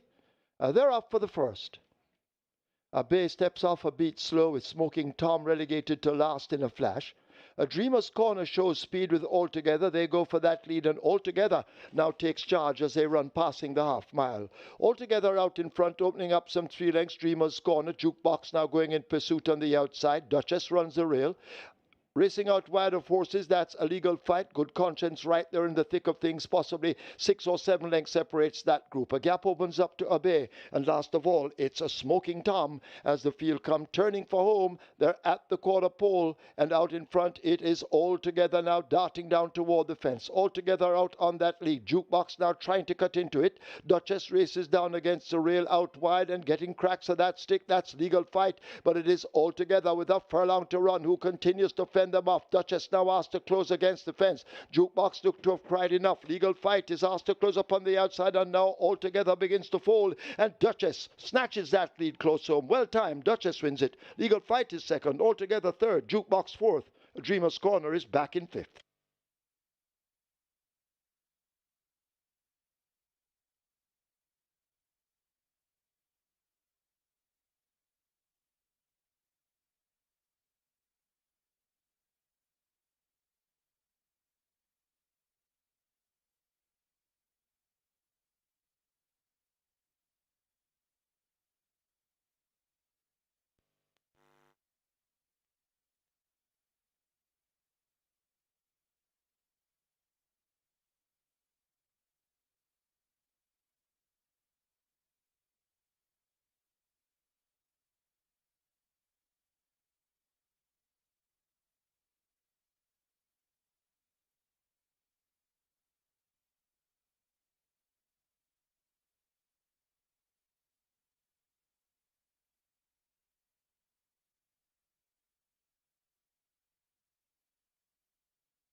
In the winners enclosure, the unofficial winner of race number 1 and number 4, Duchess, a 3-year-old Bay filly by Casual Trick, Curlin's Macbeth by Perfect Curlin, Bird Michael Bernard, Own Micros, Train Anthony Baba Nunes, the winning rider, El Champo, Omar Walker, the winning groom, Tafara Wright, second, number 9, A Legal Fight, third, number 8, Altogether, fourth, number 7, Jukebox, and fifth, number 1, Dreamer's Corner. Final time for 5 furlongs round, 103 and 2.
Now he's ready.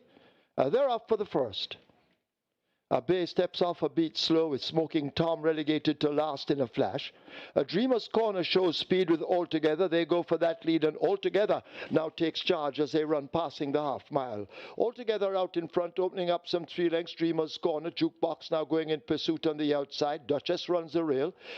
Racing out wide of horses, that's A Legal Fight. Good Conscience right there in the thick of things. Possibly 6 or 7 lengths separates that group. A gap opens up to Obey. And last of all, it's a Smoking Tom as the field come turning for home. They're at the quarter pole. And out in front, it is Altogether now darting down toward the fence. Altogether out on that lead. Jukebox now trying to cut into it. Duchess races down against the rail out wide and getting cracks of that stick. That's Legal Fight. But it is Altogether with a furlong to run who continues to fend them off. Duchess now asked to close against the fence. Jukebox looked to have cried enough. Legal Fight is asked to close up on the outside, and now Altogether begins to fold, and Duchess snatches that lead close home. Well timed. Duchess wins it. Legal Fight is second. Altogether third. Jukebox fourth. Dreamer's Corner is back in fifth.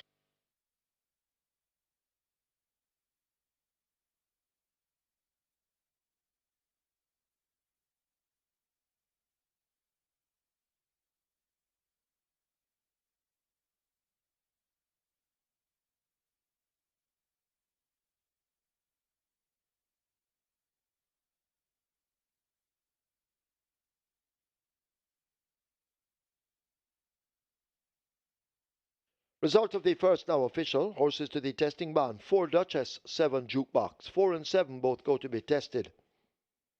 Splits 23-3-49. Final time 5 furlongs round, 103.2. The margin's 2 1/4 by a half a length.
So next up is race number 2, where we have the play spot 8 and a quick 4. Congratulations to the spotter of the play spot 8 yesterday. Took down the play spot 8 on its lonesome in excess of $1 million. Congratulations to the play spot 8 winner yesterday, and we start afresh today. Minimum guaranteed of $250,000. We also have the quick 4 starting here. A quick 4 jackpot bonus, nearly $1 million. Don't forget, coming up in race number 3, we have the early 5-star. It's a mandatory payout today, and we are in excess of $3 million, the jackpot bonus carryover. The early 5-star starting in race number 3, jackpot bonus carryover in excess of $3 million.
Your attention, please. In today's third event, we have a rider change. Number 6, Ants Attack.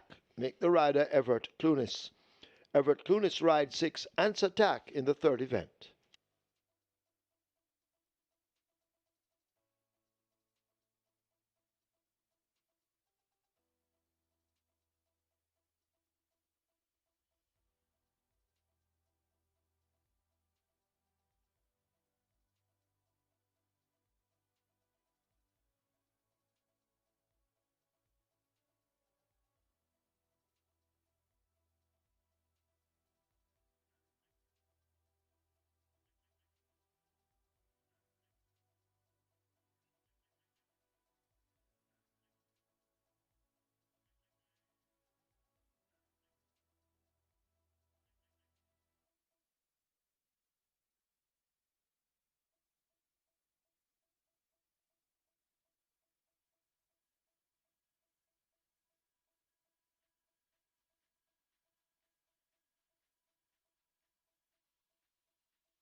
Your attention, please. The clerk of the parade ring has to go now to the stewards room. Clerk of the parade ring, you are wanted in the stewards room.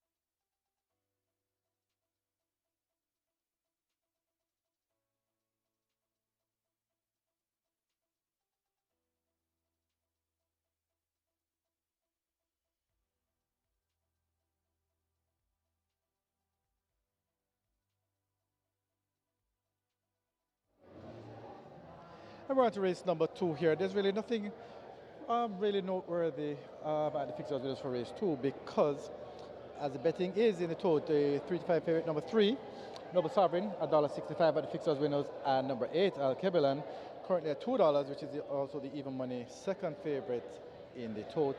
The betting is very similar at the fixed odds winners here, nothing very outstanding or unusual. It's number 3, Noble Sovereign, and number 8, Al Kebelan. These are the ones that are really getting the support. And just to, it's Sunday and it isn't a really high volume betting race, this one here. But as it is, Noble Sovereign number 3, $1.65, Al Kebelan number 8, currently at $2. These are the ones that are getting the sort, and it's pretty much mimicking the action there in the tote. So good luck for race number 2.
Horses take the track for the second. It's a maiden condition race for native bred 4-year-olds and up.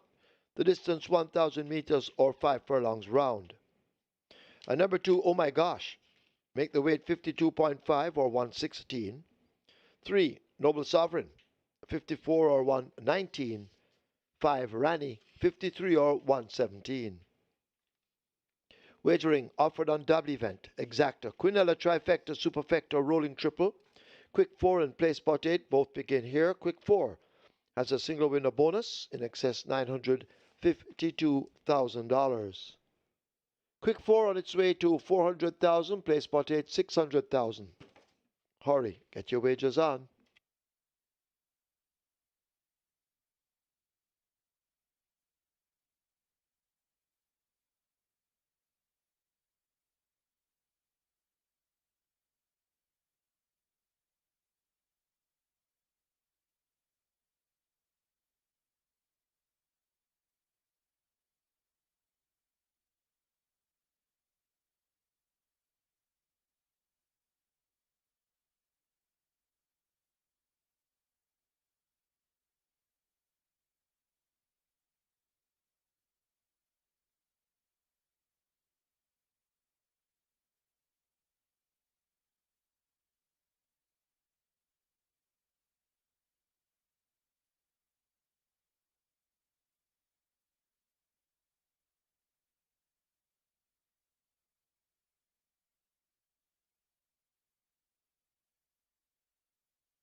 Duchess gets the job done in race number 1 with 6-time champion jockey Omar Walker in the saddle for trainer Anthony Nunes and owner Mike Cross at 2-1. Duchess kicked us off to a winning start on our Reggae 6 and KNUTSFORD. 3,125 tickets are live on the Reggae 6 with 5.4 million plus in that net pool, and 436 tickets are live on the KNUTSFORD with over 679,000 in that net pool.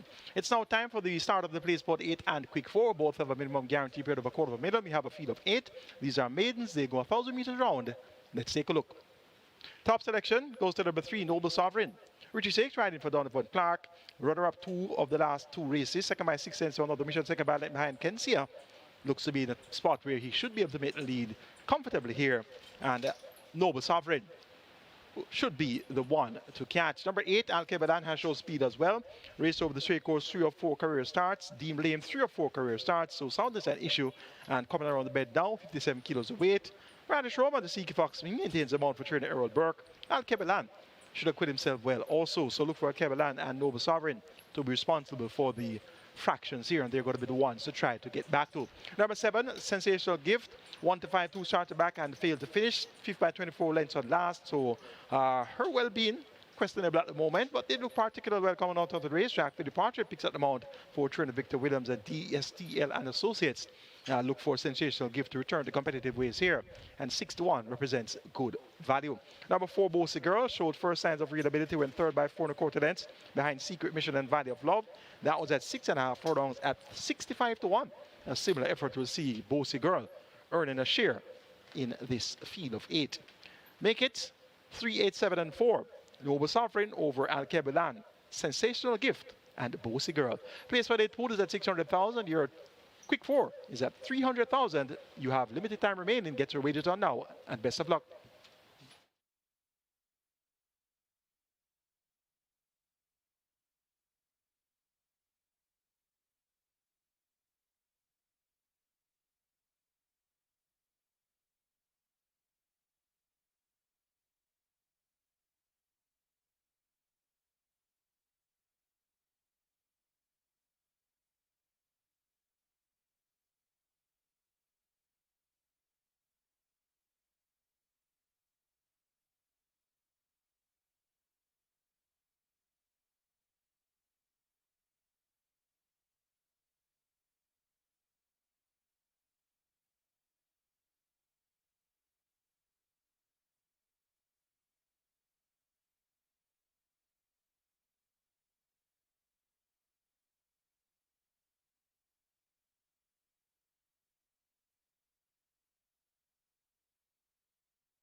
So the runners are making their way to post. This is race number 2, the play spot 8, approaching 700,000. And congratulations to the spotter of the play spot 8, the lone spotter of the play spot 8 yesterday walked away with in excess $1 million.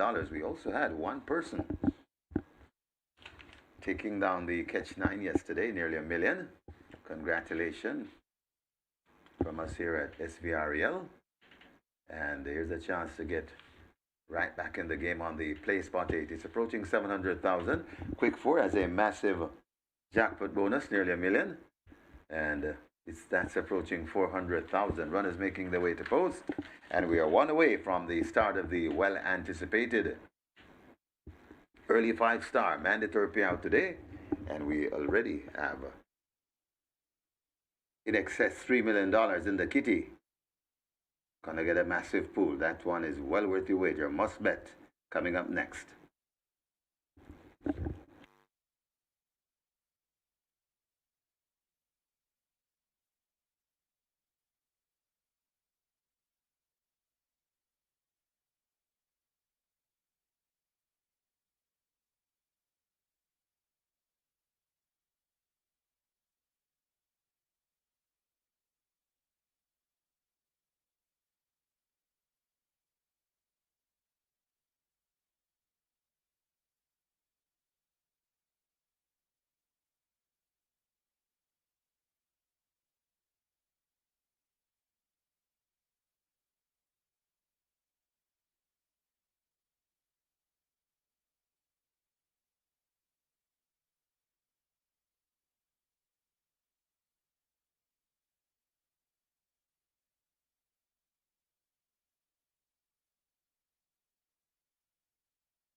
Horses loading for the second. The first one in, that's Lady Indiana. Oh my gosh, lining up for two.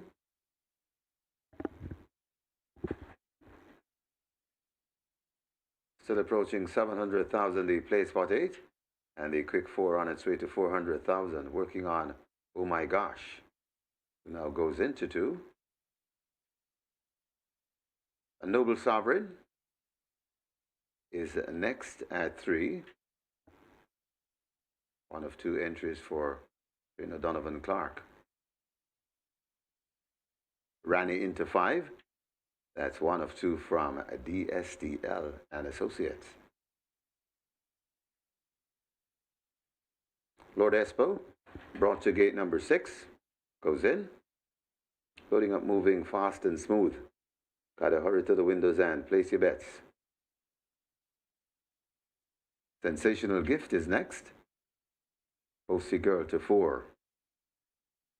Alkebulan to complete the line. 5 furlongs round the trip. This is race number 2. Michael Sims is ready. And we are ready for a start.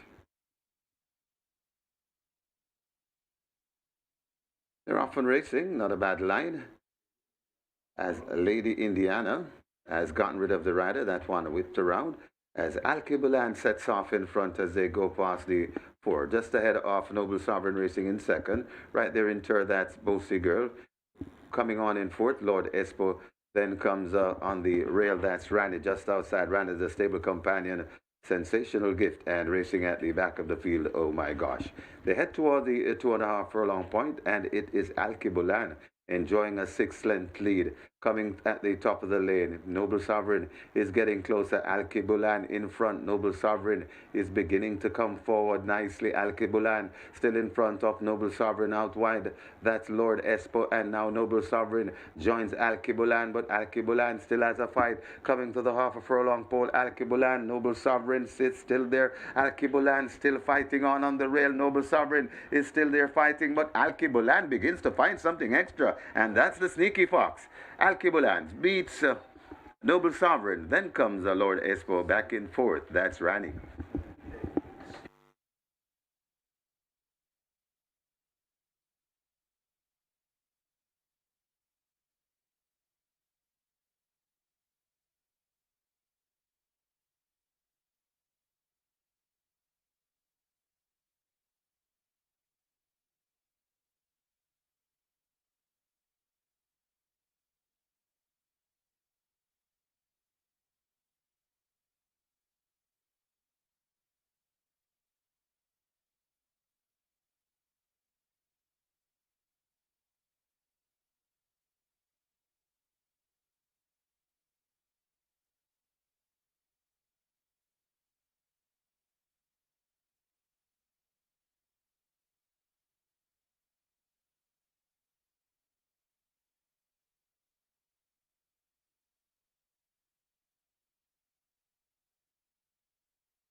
So that's 6 wins for the Sneaky Fox. And he still has a lot more live rides to come. In the winners enclosure, the unofficial winner of race number 2, number 8, Alkebulan. 4-year-old Chestnut Colt by Admiral Alex. Empress Hall by Emperor Hall. Bred Nicole Hunt and Bevan Hall. Own Bash, train Errol Burke. The winning rider, it's Radister Sneaky Fox Roman, the champion jockey. And he's sponsored by True Shake, Nutrition Shake. 5 years today. And a total of 6. And it's just the start of the card. The winning groom on the Ricketts, second, number 3, Noble Sovereign, third, number 6, Lord Espo, and fourth, number 5, Rani. Final time for 5 furlongs round, 104 and 1. And please note, number 1, Lady Indiana, came on the starter's order, came out of the gate, whipped around.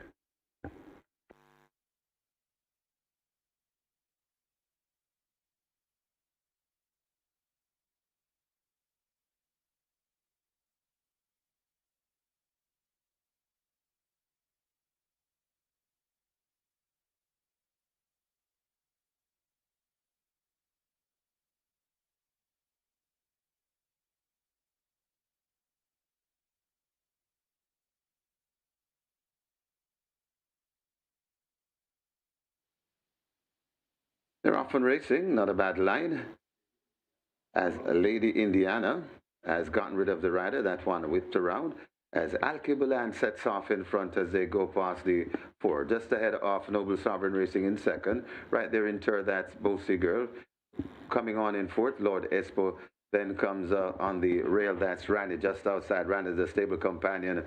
Sensational Gift, and racing at the back of the field, oh my gosh.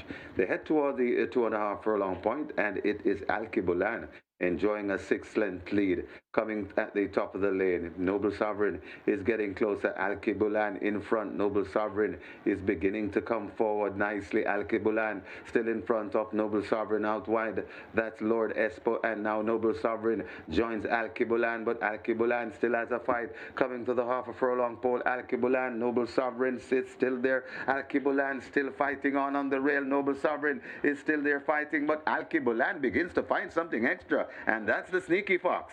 Alkebulan beats Noble Sovereign. Then comes Lord Espo back in fourth. That's Rani.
Result of the second now official. Horses to the testing barn. 6, Lord Espo. 8, Alkebulan.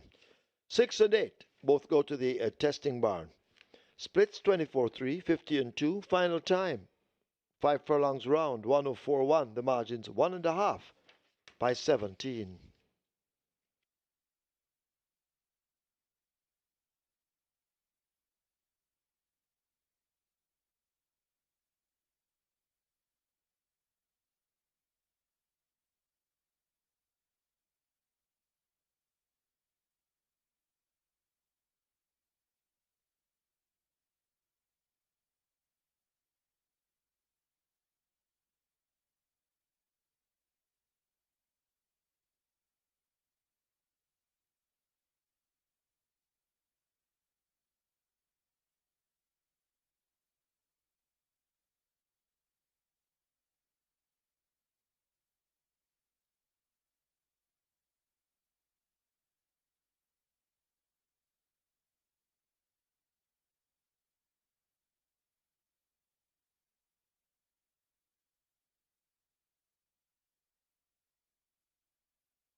So we're at race number 3. The mandatory payout on the early 5-star is right here. It starts now.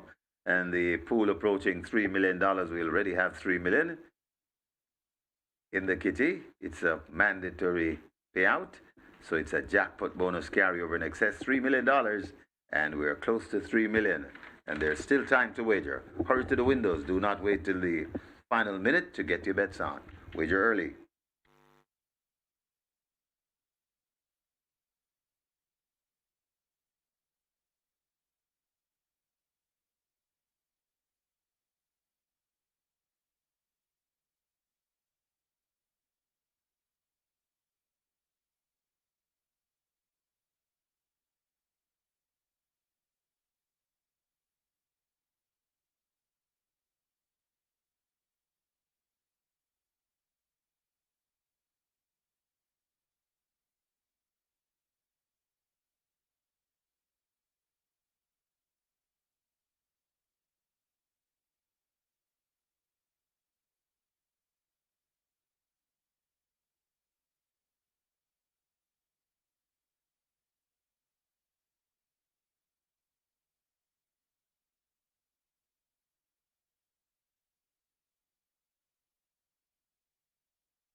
On to race number 3 here. There's a 1-5 favorite here. Tote number 3, Lady Cat Gara.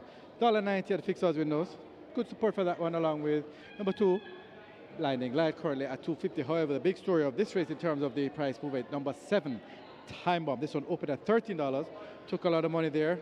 Then was sitting at $9 mark for quite a while. Down to $9. Took a lot more money there. And as you see, it's down to $3.80. And this one is a rail springer. It's at 5 to 2. That's number 7, Time Bomb. 5 to 2 in the tote.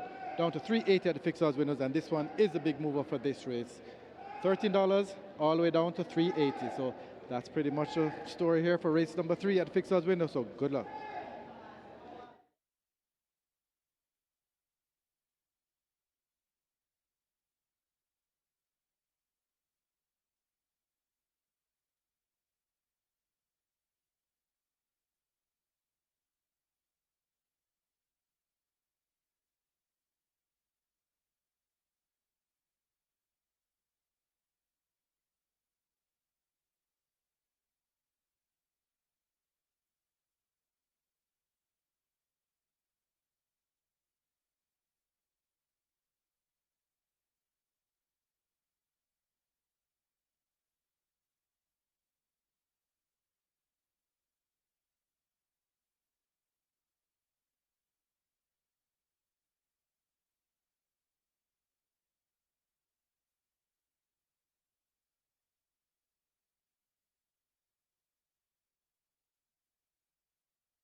99th running of the Jamaica St. Leger is today. Here are the contenders. The first contender is Lockdown. He's got speed, stamina, and just the right amount of sass. What a good sport. He's even practicing social distancing.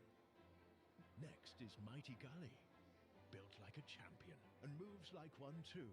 This one is a bit sneaky, you'll see why. Sensational Soul is usually fast out the gates and even faster at the finish. He's sure to shake things up. Strong Mind exudes power, and oh yeah, don't let him past you. You won't catch up. Bob the Builder is also good at social distancing. Poise for days, speed for miles. Can he fix it? Nope. He's too busy winning. Next is Burning Hedge. He'll leave you in the dust. He's so fast, the turf's got scorch marks. Last but not least, I Dream Again. He dreams big, and those dreams often come true.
Horses take the track for the third. It's a maiden condition race for native bred 5-year-olds and up. The distance 800 meters or 4 furlongs straight. 1. She Who Has No Name, 50 kilos or 110 pounds. 2. Blinding Light, 53 or 117. Scratch 4, Badder Than COVID Lame. 5. Planner, 53.5 or 118. 6. Answer Tack, Everett Clunis rides with a 53.5. 7. Time Bomb, 52.5 or 116. Wagering offered on double event, Exacta Quinella, Trifecta, Superfecta, Rolling Triple. The early 5-star begins here. It's the mandatory payout. Single winner bonus. Now becoming a carryover in excess of 3 million. And the early 5-star is heading for 4 million. The Rolling Triple 400,000. Get your wagers on.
Alkebulan, no longer a maiden. Radish Roban continues his fine form. 5-timer yesterday, and his first win for today, Alkebulan.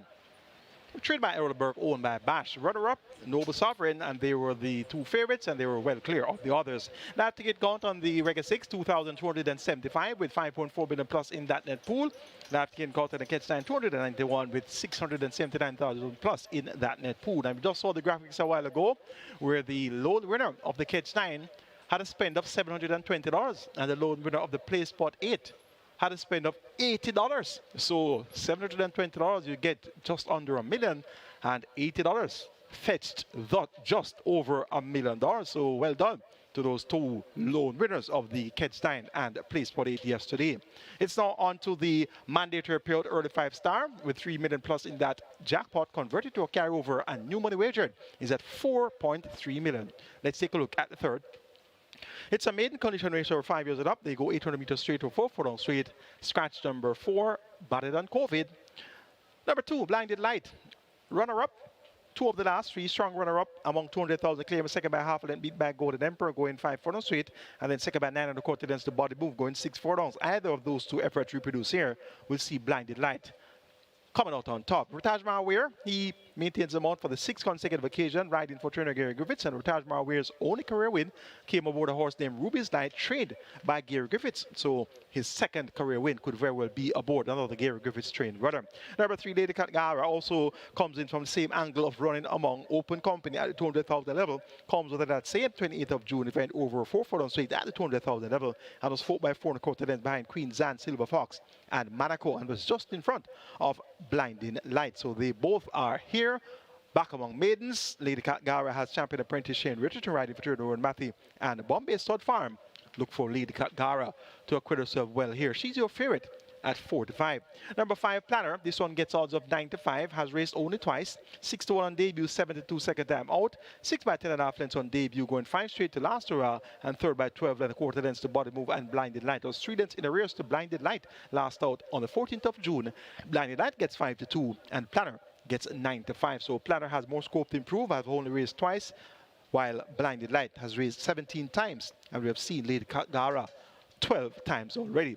Number 1 is She Who Has No Name. Showed some improvement earlier this season on the 23rd of February. Was 2nd by just 3/4 of a length, beat by Double the Cash. That was at 6 furlongs. Subsequent to that, has not gotten as close, but has been prominent on a couple of occasions.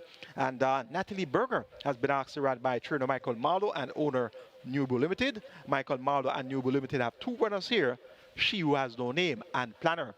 The attention goes to Planner at 9-5, but there is a flutter for She Who Has No Name at 18-1. Make it 2-3-5-1. My order of preference for race number 3 to kick off the early 5-star on mandatory period day. And that's Blinded Light over Lady Katgara, Planner, and She Who Has No Name.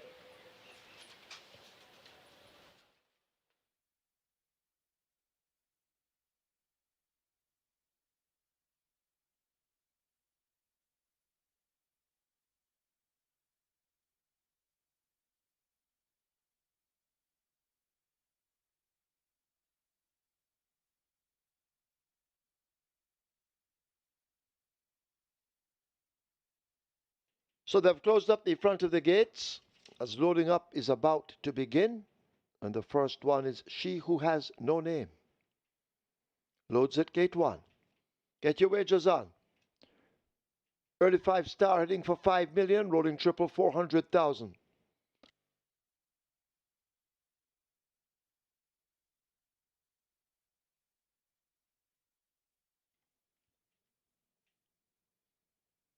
So Blinding Light will be next at 2. 5-2 in the wagering. Lady Katgara is the 3-5 favorite. And she should come in shortly to gate 3.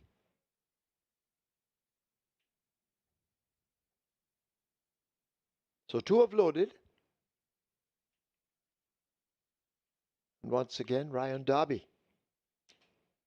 He's been stuck on 4.99 for a while, but he must have a shot with this time bomb. 6-1 in the betting. Planner loads at 5.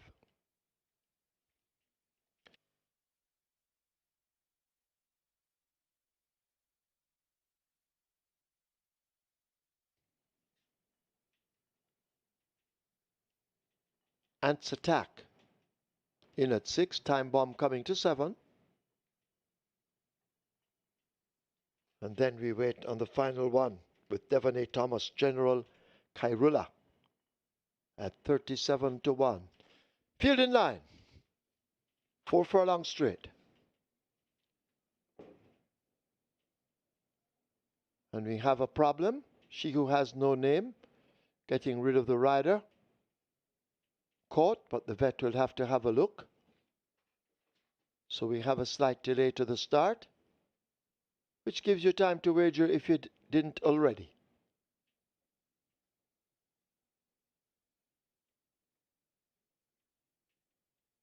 So will She Who Has No Name start? That's up to the vet. The rider seems to be okay. That's Natalie Berger.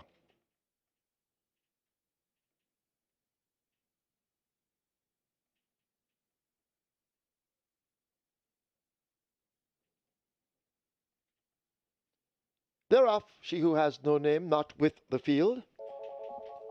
And she is a scratch as they sort themselves out, and Time Bomb is running quickly in the red and orange. Drifting now right against the stand fence. Time Bomb has that lead. Lady Katgara is in a handy spot with Blinding Light.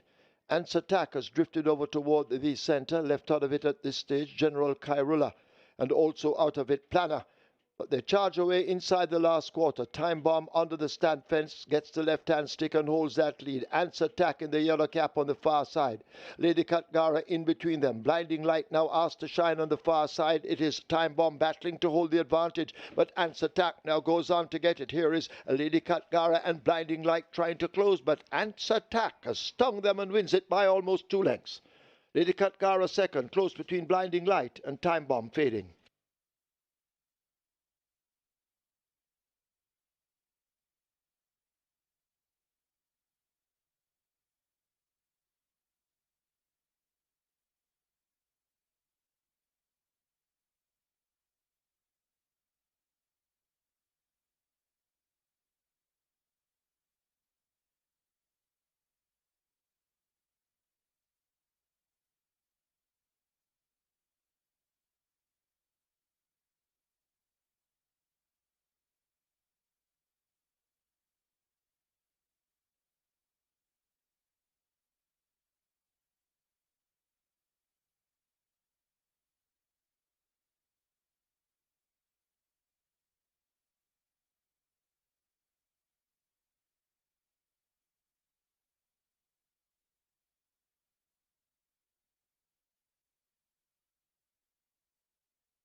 Yeah, the winners in closure, the unofficial winner of race number 3, number 6, Ants Attack. 5-year-old bay horse by legal process. Waterway by Burning Mark. Bred Darren Longmore. Owned and trained Ian Alexander, the winning rider Ever Clunis. The winning groom Umar Swaby second. The number 3, Lady Katgara. Third, number 7, Time Bomb. Fourth, number 2, Blinding Light. Final time for 4 furlong straight, 800 meters, 51 and 4. Please note we had a very late scratch in horse number 1, so 2 scratches in the event. Number 1, She Who Has No Name, and number 4, Better Than COVID.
They're off. She who has no name, not with the field.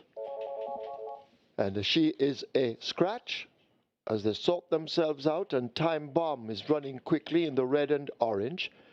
Drifting now right against the stand fence. Time Bomb has that lead. Lady Katgara is in a handy spot with Blinding Light.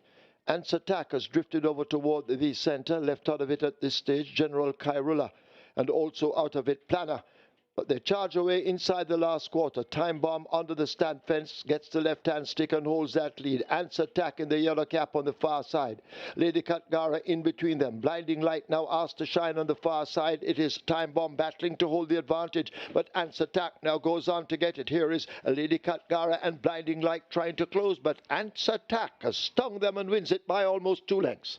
Lady Katgara second, close between Blinding Light and Time Bomb fading.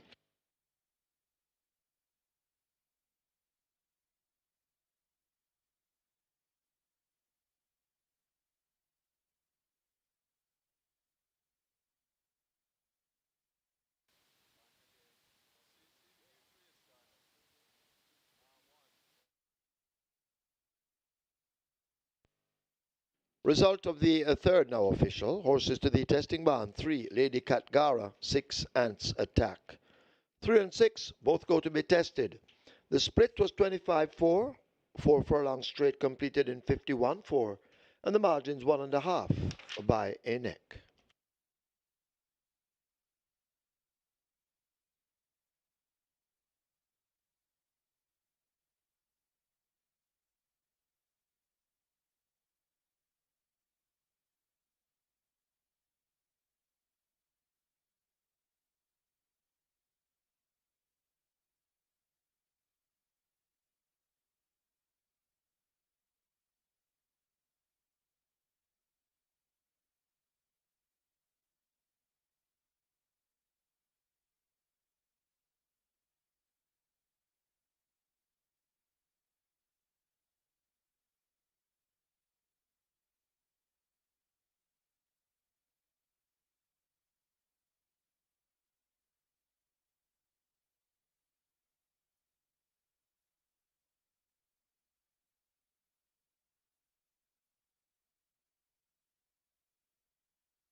The 99th running of the Jamaica St. Leger is today.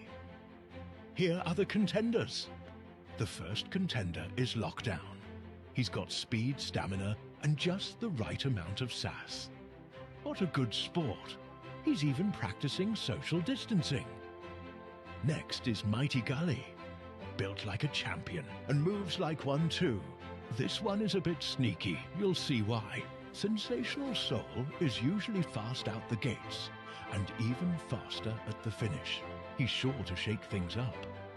Strong Mind exudes power, and oh yeah, don't let him past you.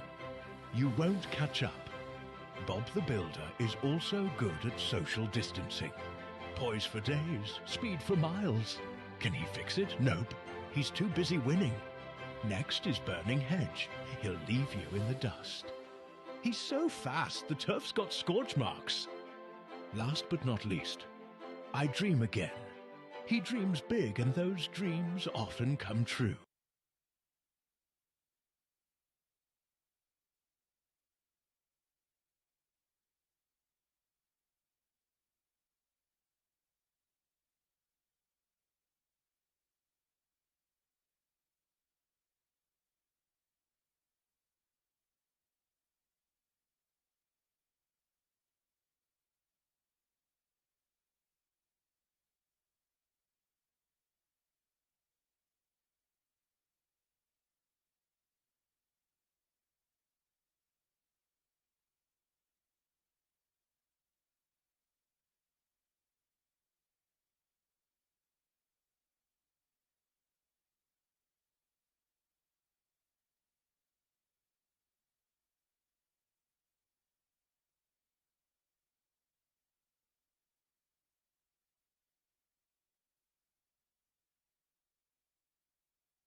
So this is race number 4 where the Twilight 6 begins, and we just had a 31-1 winning race number 3, so we know that many of you might have fell by the wayside, and this is a chance to get right back in the game. You're still alive in the Reggae 6. Want to wish you the best of luck, because with that 31-1, it will be a nice payout. So the Twilight 6 on its way to 5 million. Get your bets on. This is a chance to get right back in the game. Still alive with the Reggae 6. This is a chance to take down both pick sixes. Make your wagers.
On to race number 4 here, and this one is another simple one in terms of the betting at the fixers winners, because the early money was in on number 2 Jaguar, opened at $2, and a lot of people made use of that. Took Jaguar, a lot of bets from early on Jaguar, $2. Then it was sitting at $1.50 for a while.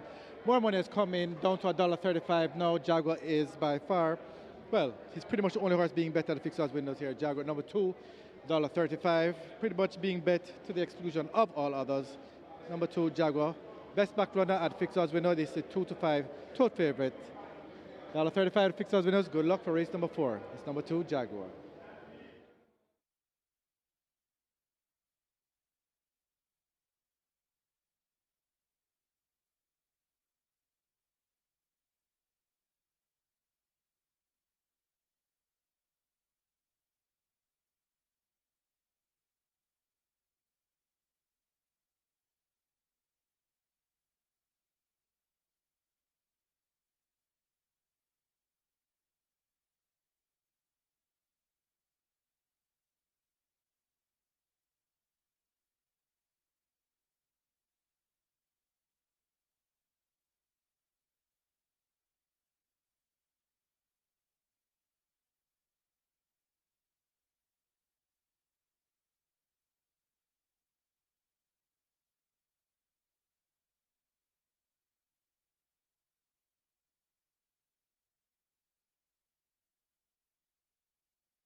Horses take the track for the fourth. It's for 3-year-olds and up, an optional claiming event, 700,000 to 600,000 the tag.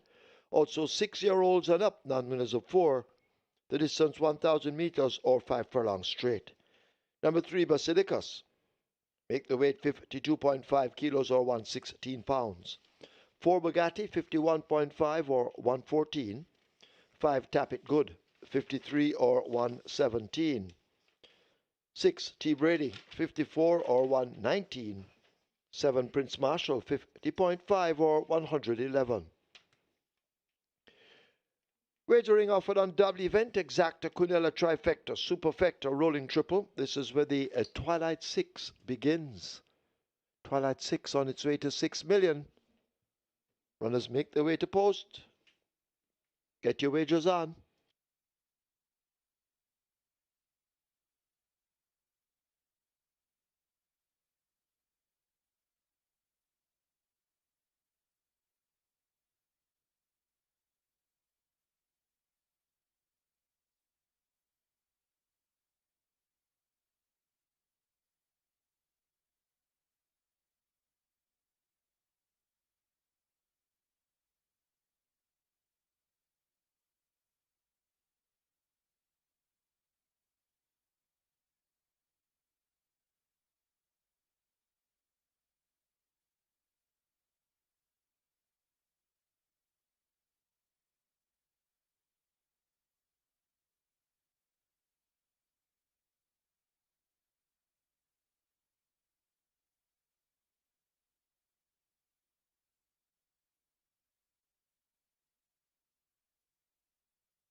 So what's a Sunday at Caymanas Park without an upset? And there's a notable upset at 31-1. Answer Tack to kick off the mandatory period early 5-star.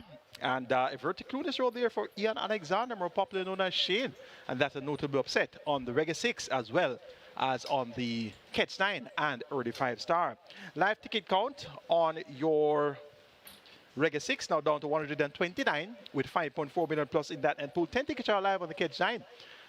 Now 679,000 in that net pool, and the mandatory period early 5-star starts off with 283 live tickets and over 6.25 million is in that net pool. It's now time to shift your focus to the Twilight 6. So if you got knocked out of the early 5-star and Reggae 6 like most persons did, let's now have a go at the Twilight 6. Minimum guarantee payout 3 million already, approaching 6 million.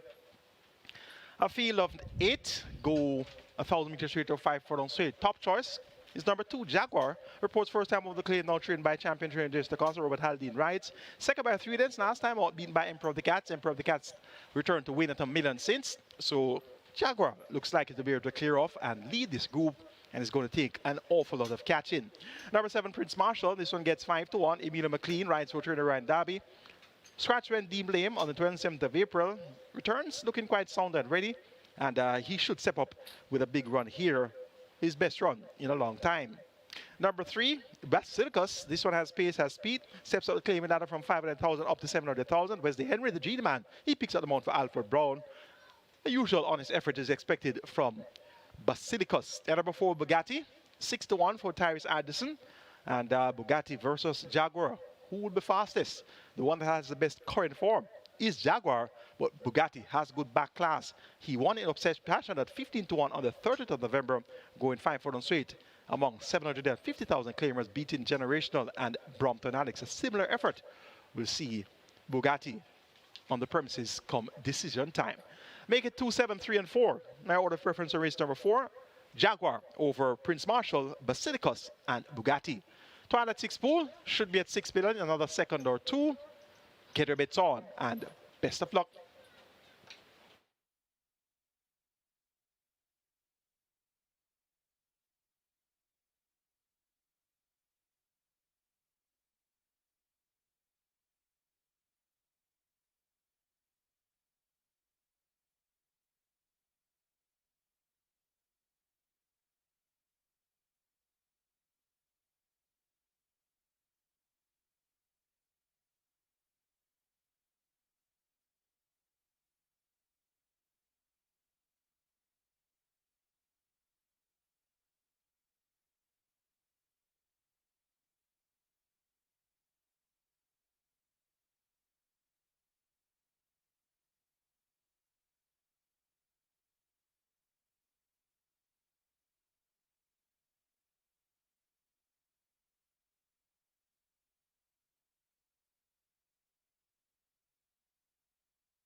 So the runners are arriving at the post for the 4th.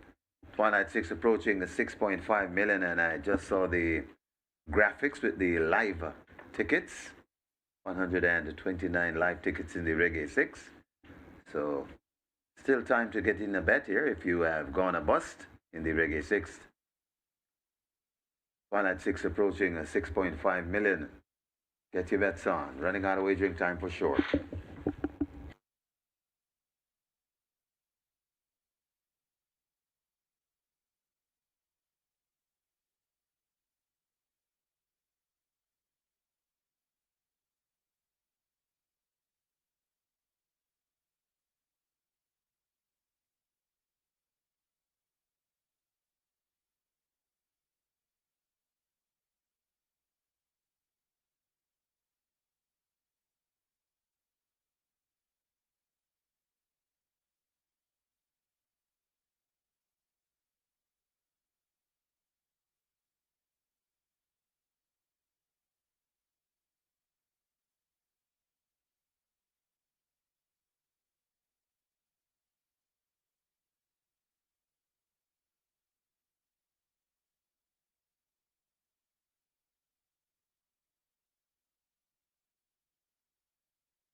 So they have closed up the front of the gate, which signals the loading up is very near. So you got to hurry if you're wagering the Twilight 6, and why not? Twilight 6 pool approaching 6.5 million.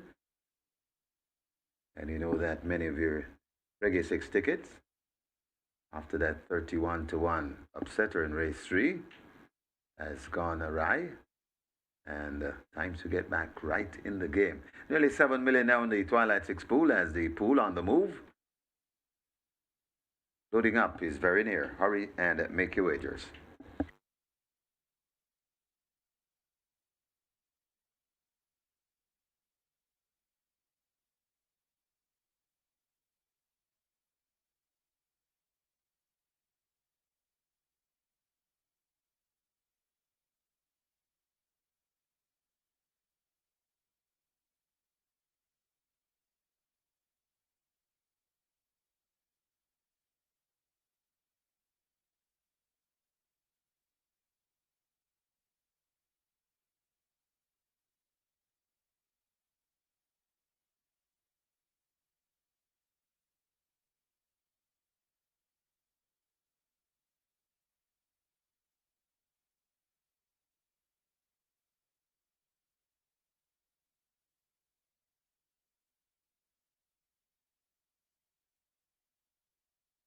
Horses loading, last chance to make your wagers. Turn on the light, Basilicus and a T Brady. Ready in. Get your bets on, and they have opened gate number 5. That's where Tap It Good will break from. So gate 5 is open. Yes.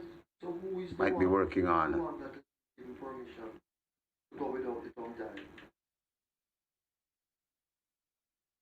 Curlin's Flight is next.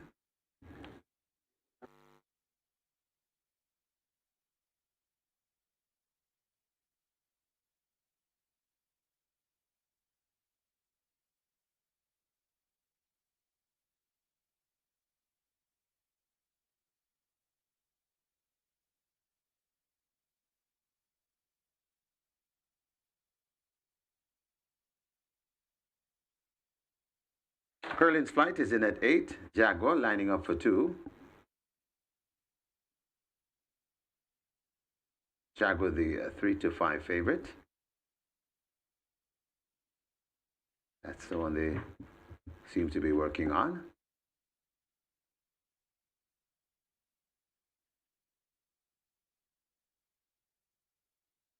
Gate 5 is open and empty. That's for Tap It Good. T Brady's still out as well. Or make that Bugatti out as well. Jaguar goes in.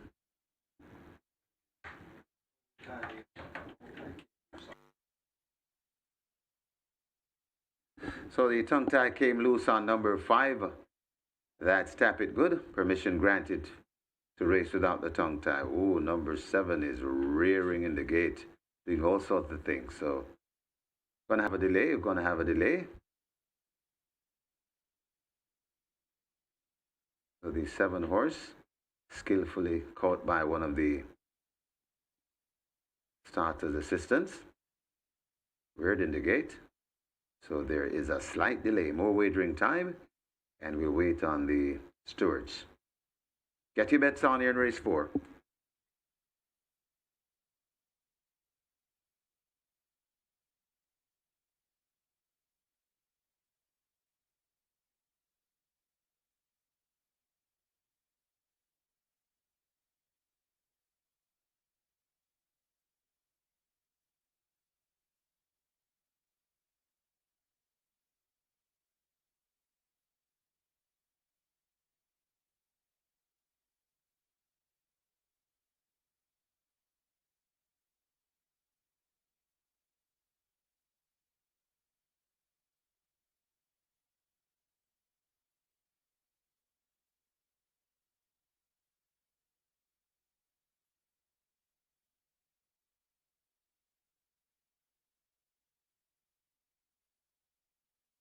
So scratch number 7 now scratch. That's Prince Marshall's. Prince Marshall injured, rearing the starting gate, so that one is scratched.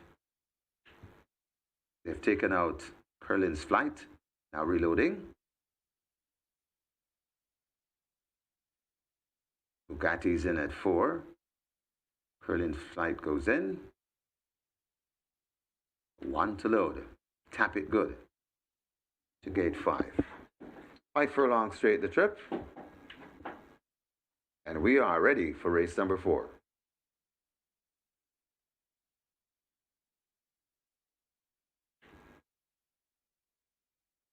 They're off and racing. Bugatti gets a big that Basilicus gets a good start toward the in the middle. Over toward the near side, that's Curlin's Flight, prompting the pace as well. That's Bugatti. Jaguar is also on the premises as they make their way coming out to the chute with just about 4 furlongs to travel. It is Basilicus and Jaguar. These two hooked up on the lead right there too. That's Bugatti.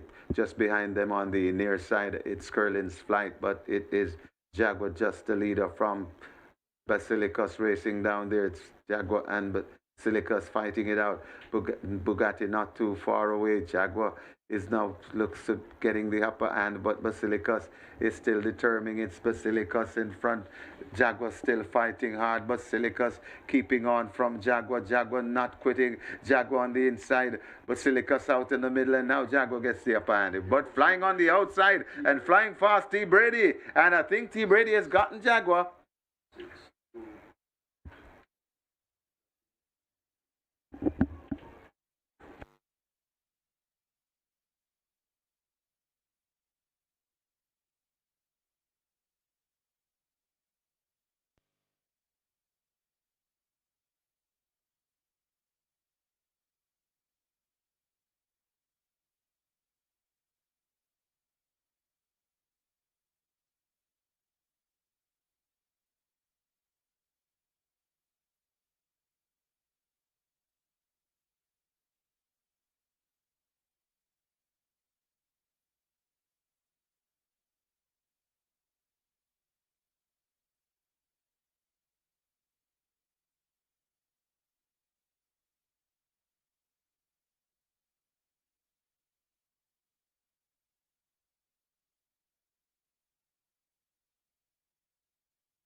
We have a claim. We have a claim. There were 12 claims submitted for number 2 Jaguar, Cashbird K. Waltzing for Karen Sinclair Lim. Cashbird K. Waltzing claims Jaguar for owner Karen Sinclair Lim.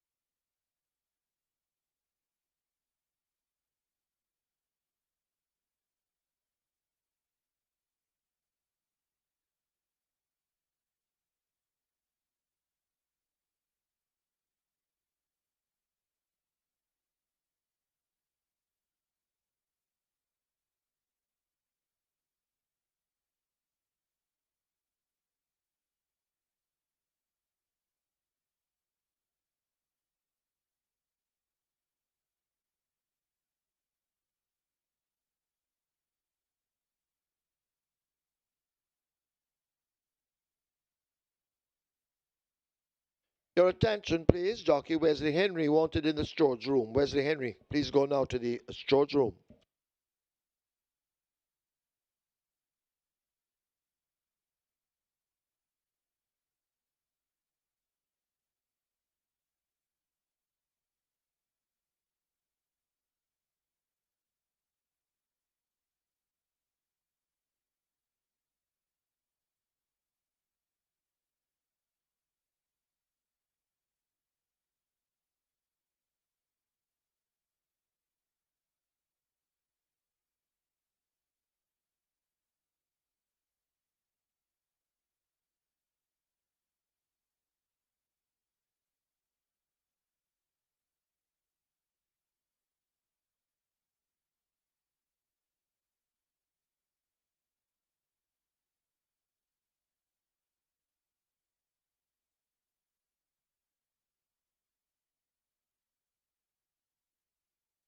In the winners enclosure, the unofficial winner of race number 4, number 6 T. Brady, 7-year-old bay horse by Silent Valor, Burning Clearance by Burning Mark, Fred Carl Anderson, owner Melita Byfield, the trainer, Michael Spencer, the winning rider, Eric Horton, the groom, George Coote.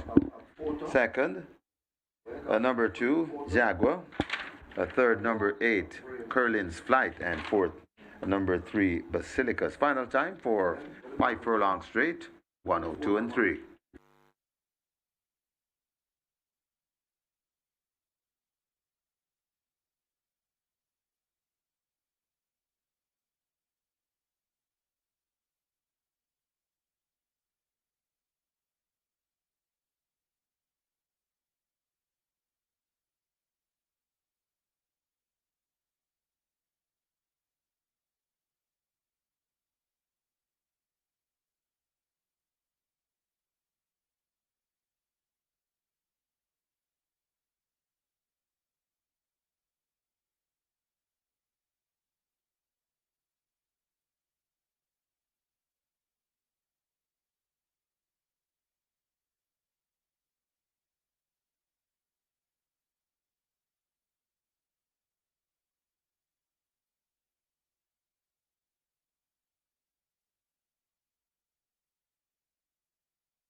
They're off and racing.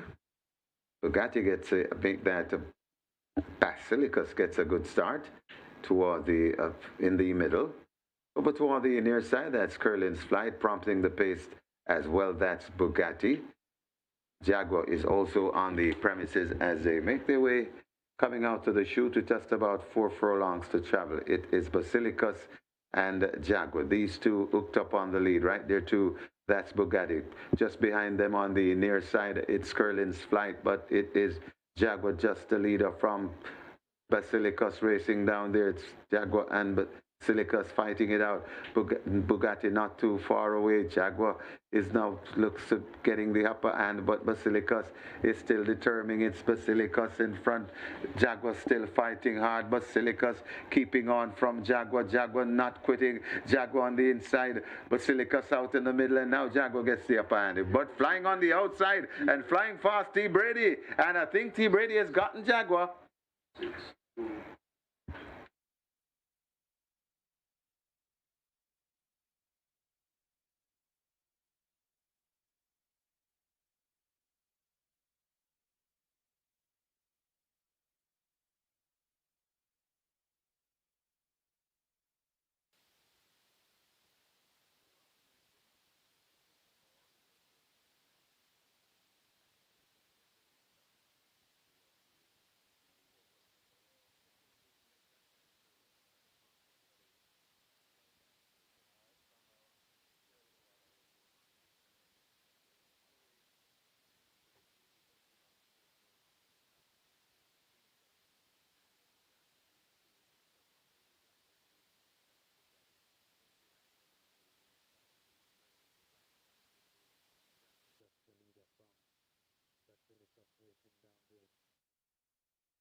Ladies and gentlemen, your attention called to the winners enclosure for the special presentation to trainer Carl Anderson, trainer owner Carl Anderson, making the presentation of a framed photo framed by Rachel Carter.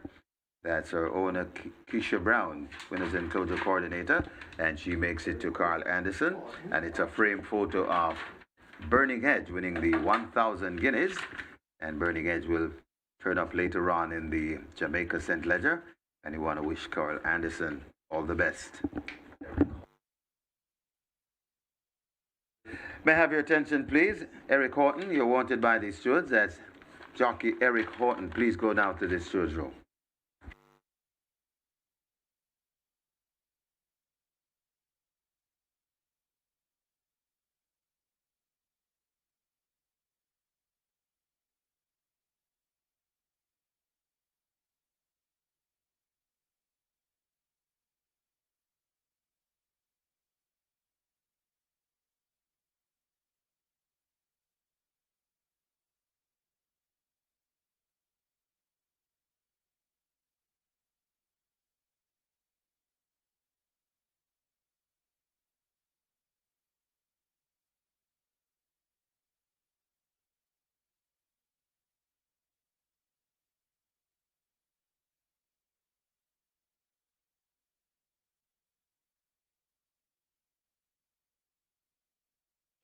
Result of the fourth now official. Horses to the testing barn. 6 T. Brady, 8 Curlin's Flight. 6 and 8 both go to be tested. Splits 23-1, 47-2. They raced 5 furlongs straight in 102.3. The margins 3/4 by 7.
On to race number 5 here, and when you look at the total prices, looks like a very competitive betting event.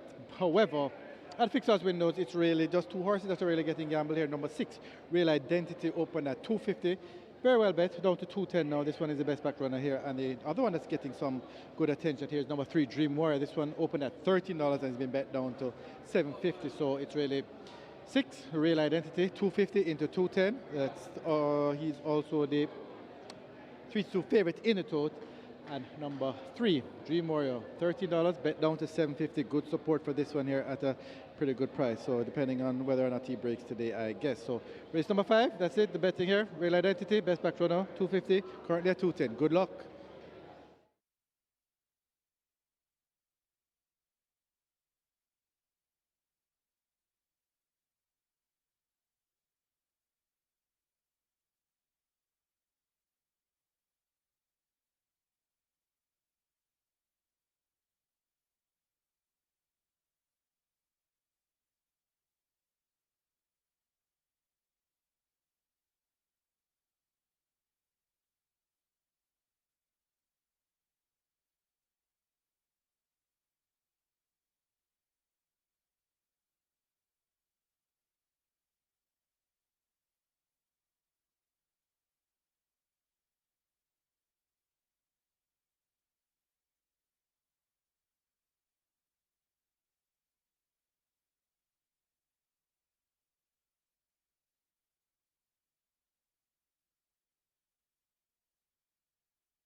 So this is race number 5 where the late 5-star begins. Late 5-star, already on its way to 1,000,000, nearly 900,000 wagered. And we also have a triple wagering, rolling triple on its way to 300,000. Get your bets on. Late 5-star time. And it's really an active pool. It's approaching 1,000,000, heading to 900,000 as we speak. Get your bets on.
Number 5, Shawami the Butcher, takes the track early.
Horses take the track for the 5th. It's a restricted allowance 4 for native bred 5-year-olds and up, non-winners of 3, and imported 5-year-olds and up, non-winners of 2, the distance 1,400 meters or 7 furlongs.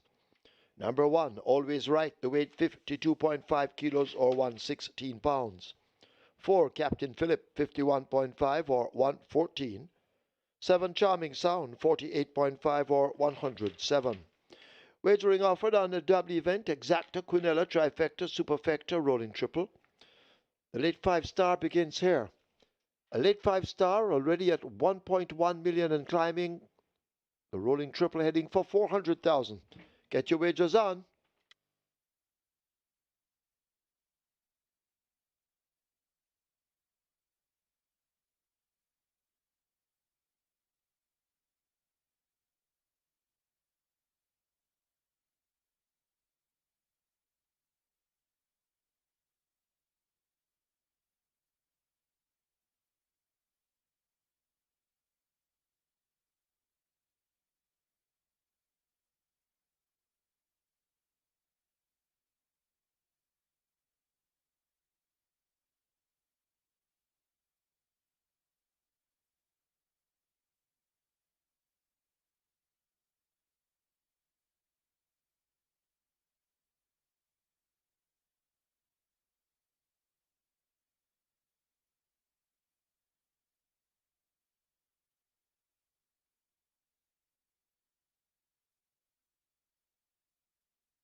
So back-to-back upset wins on the Sunday card, and what's a Sunday at Caymanas Park without upsets? That's the norm for us here at Caymanas Park, so you always have to be on your P's and Q's. And 31-1 for Ants Attack in race 3, 15-1 for T. Brady in race number 4. Wow, you'd have had to have a dream last night or something. Both for number 6 horses, and indeed upsets all round. Live ticket count on the regular 6 now down to 2. With 2 legs remaining, and you know a lot can happen in 2 races, so we could be into single winner mode or carryover mode, depending on what happens in race numbers 5 and 6, and a lot doesn't have to happen for there to be a carryover as far as these 2 races are concerned, because once you have those 2 big upsetters, chances are you're going to be a little bit thin on the next legs. So let's see what will transpire there. 11 tickets are alive. Only 11 on the mandatory period early 5-star, 6.2 million plus in that net pool. And we started off with 283 live tickets, and we're now down to only 11 And a mere 90 tickets have started off on the Twilight 6, and I don't ever remember such a low starting live ticket count for Twilight 6 or any Pick 6 for that matter. So that T Brady, an uppercut in no uncertain manner. So back-to-back uppercut punches, races 3 and 4. Let's now go on to race number 5, which begins the late 5-star. A field of 8 declared to go postwards. They go a distance of 1,400 meters. Top choice goes to number 5, Shawama the Butcher. Damar Williams riding for Arnold Lambada Judah and owner breeder Oliver Gray, also known as Bulla Gray. Has shaped nicely since stepping up to this group. Third by 3 goal of length behind Sir Wangdon and Papa Gray on the 23rd of May. Last time out ran below expectation at 7-5. Now has Damar Williams maintaining them out. And we're looking forward to this Shawama the Butcher to come in on her best game here. And at 7-2. We should get some value there. Number 2, Password gets 4-1. Ran a big third last time out behind Papa Gray and Always Right. But hiked at the scale now to 55 kilos, picking up 4 kilos for departure to places Richie Shakes in the saddle. Look for another encouraging run here from Password, though unproven, going a distance of ground. Number 1 is Always Right. Just beat my nose in that same Papa Gray event where Password was third. Password now 4 kilos heavier, and we're seeing Always Right at 52 kilos. So at least 3 kilos worse off here is Password to Always Right, and Always Right at least 3 kilos better off to Password. So look for Always Right to be thereabouts as well. Just as good a chance, or even a better chance at the handicaps than Password. And number 6 is The Real Identity. This one is your lukewarm favorite at 2-1. And we have had 2 number 6 horses winning so far, back-to-back races. Race 3, number 6, and that's Ants Attack. Race number 4, number 6, and that's T Brady. So could it be 666, the triple here with The Real Identity coming forward? Everett Clunis, he had the winner aboard Ants Attack. So he's looking for a double as well. And The Real Identity has scope to improve, has only raced 4 times, 2 wins, and both wins came by open lengths. So he could very well be at a stage of rapid improvement. Interesting looking. 4th event, make that 5th event to kick off the late 5-star. Late 5-star pool already 1.4 million. Going here for Shawama the Butcher, number 5, to get the better of number 2, Password. Then 1, Always Right, and 6, The Real Identity.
They've closed up the front of the gates, and the loading up has begun. Always Right, the first one in. As the late 5-star heads for 1.5 on the rolling triple 500,000.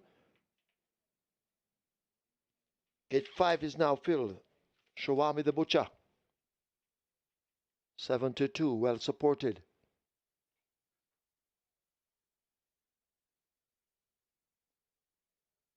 So loading up underway.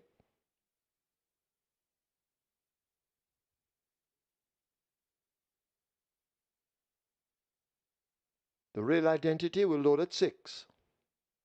9-5.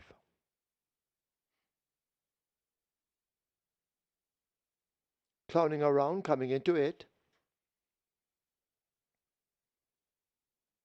If you haven't wagered, you need to hurry, and the late 5-star has jumped to 1.7 and climbing. Password, they load at 2.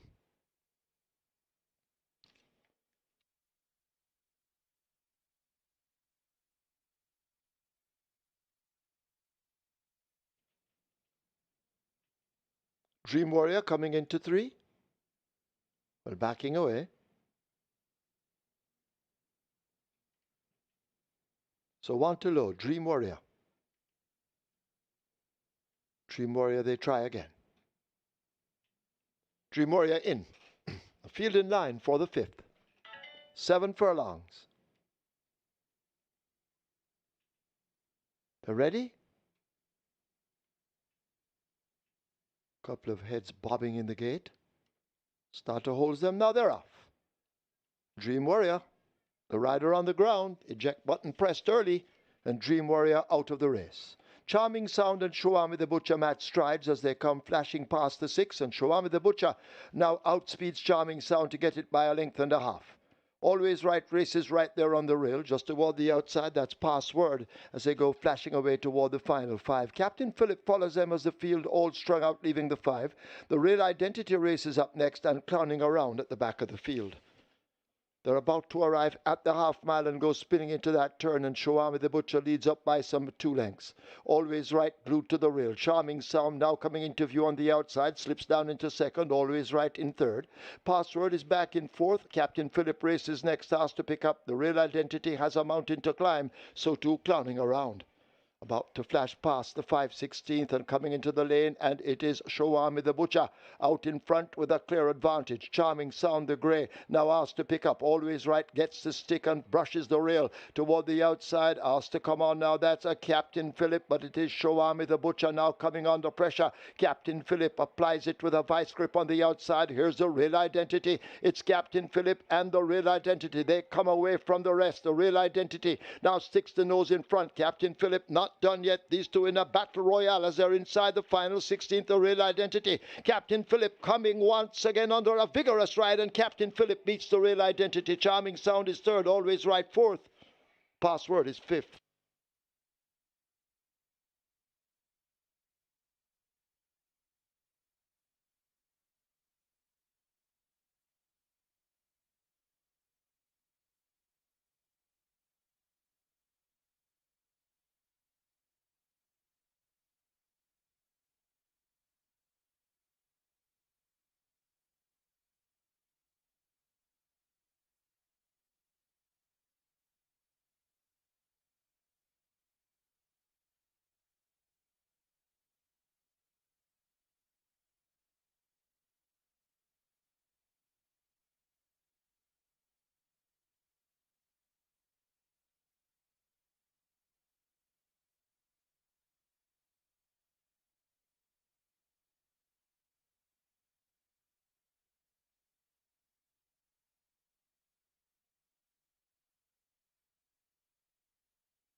And there was enclosure, the unofficial winner of race number 5. But up first, it's the first win for apprentice Garvin Harris. Congratulations, Garvin, on your first win. Unofficial winner number 4, Captain Philip. 5-year-old chestnut horse by Hedge Fund, Candy with a K, by Old Fashioned, Bread Restaurants Associates Limited, owned Delroy Senior, trained Barrington Doors. The winning rider, its first career win. Once again, congratulations, Garvin Harris, on your first career win. The groom, Dwayne Downey. Second, number 6, The Real Identity. Third, number 7, Charming Sound. And fourth, number 1, Always Right. Final time for 7 furlongs, 131 flat.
Starter holds them, now they're off.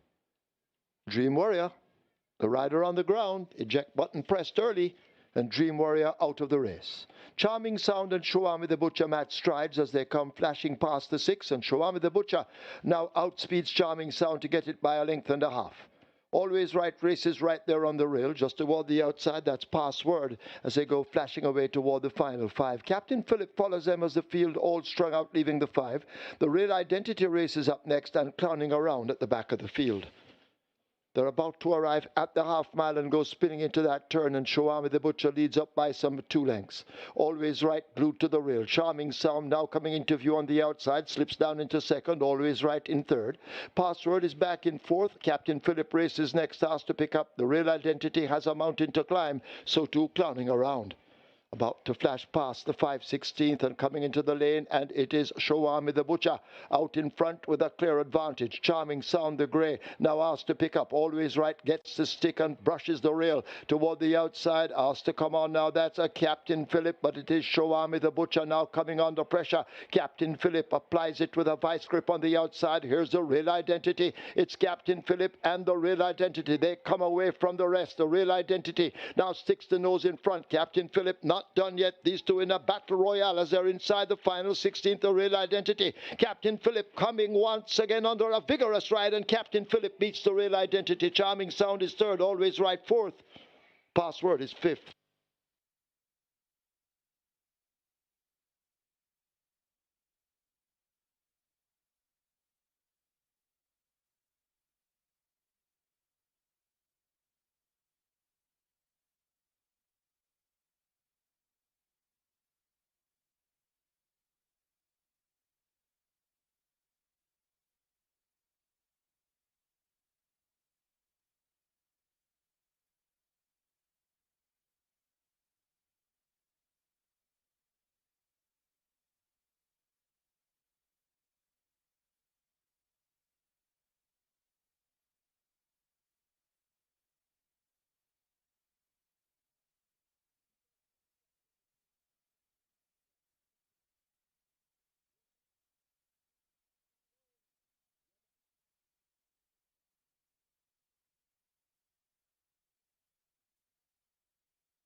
Result of the fifth now official. Horses to the testing barn. 1, Always Right.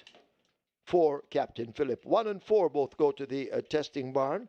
Splits 24-1, 48-4, 117. Final time 131. The margins are half by 15 and a quarter. Nobody won the quick 4 carryover. 216,153 and 16 cents. Single winner bonus 952,615.44 cents.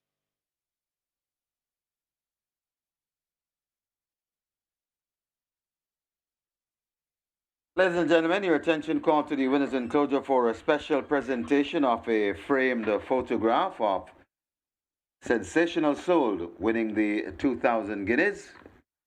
Making the presentation, Keisha Brown, winners enclosure coordinator, and she makes it to Kama Mirage. And we want to wish the connections of Sensational Soul all the best for later on in the Jamaica St. Ledger.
So this is where the Strike Force starts, the very popular Strike Force, sure to sell 1,000,000 or more. The Strike 4 in race number 6, this is where it starts. It's approaching 900,000, so we're on our way to 1,000,000.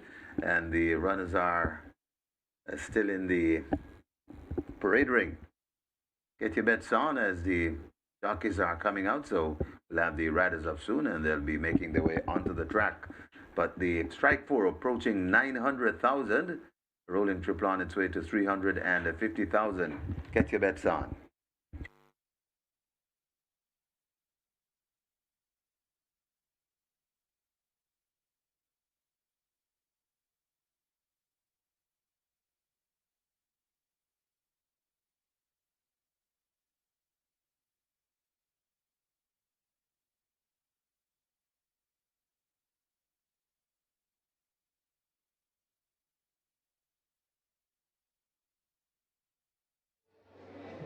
On to race number 6 here, and the even money total favorite, currently at $2 at the fixers with a cherry blossom. This one is the one that has been taking the money here. Open at 230, and it's the one that's being very well back, down to about $2. Oh, there are a couple others that are getting a little bit of support. There's 3 Global Machine, 8 Chinita Estrella, 6 Military Light, $7 and $5 respectively. But as it is, it's number 2, Cherry Blossom. Best back runner here at the fixers windows, 230 down to $2. So good luck for race number 6.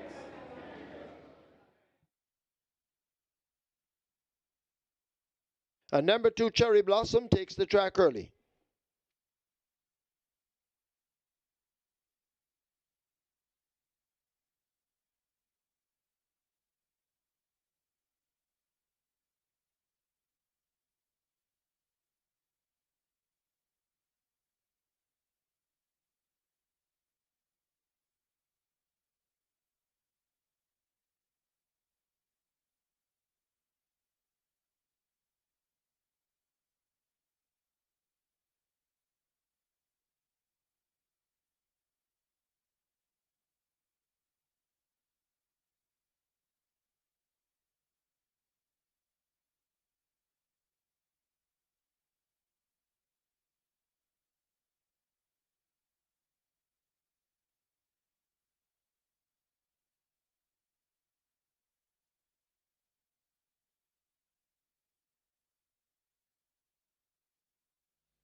Horses take the track for the 6. This is the cash-out leg of the Reggae 6. It's a restricted allowance 5 for native-bred 4-year-olds and up, non-winners of 2, and imported 4-year-olds and up, maidens the distance 1,100 meters or 5.5 furlongs. Number 1, Never, 53 kilos or 117 pounds. 4, Pappy Don, 55 or 121. 6, Military Light, 51.5 or 114.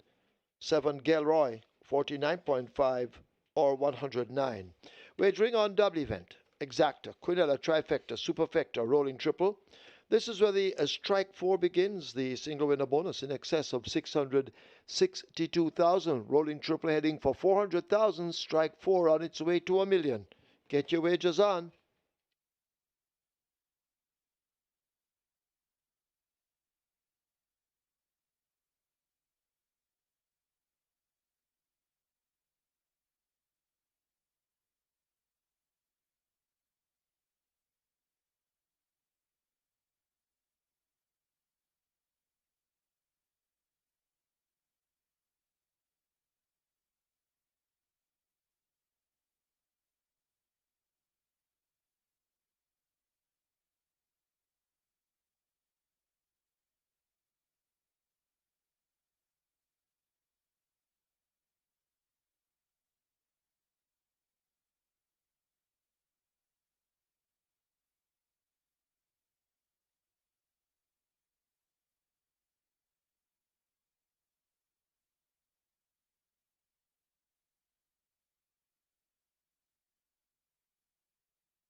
So Captain Philip gets the job done in race number 5, and that's Garvin Harris, more popular known as Sonson, also known as Prince, that gets his first career win, and he rode there for trainer Barrington Dawes and owner Delroy Sr. So 5-1, a mild upsetter there on the penultimate leg of the Reggae 6, and prior to that leg we saw 2 live tickets, and I don't recall seeing any live tickets a while ago, so we could be in carryover mode for the Reggae 6, and we are down to 5 live tickets on the mandatory period early 5-star with over $6.2 million in that net pool, so you're into some big dividends here as well, and we are down to 23 live tickets on the Twilight 6, so it's been a nightmare on Elm Street so far for the exotic wager players, and we have 4 races remaining, so the strike 4 is what comes up next year. So let's see if we can get back to some normality, so to speak, with the strike 4 sequence. Let's now take a look at race number 6. Top selection goes to number 2, Cherry Blossom. Clive Lynch back in action, and he's a well-accomplished jockey, has a fairly sizable fan base, and he's quite aggressive too. So this looks to be his livest mount since his return. Riding here for trainer Colin Ferguson and owner Glenn Longmore, and this Cherry Blossom was served by Just Talent last time, or that was last week Saturday, beaten by Solace and Successful Man. Back here now with a furlong shorter to travel. Joan Post 2 should make the lead, should show them the way home.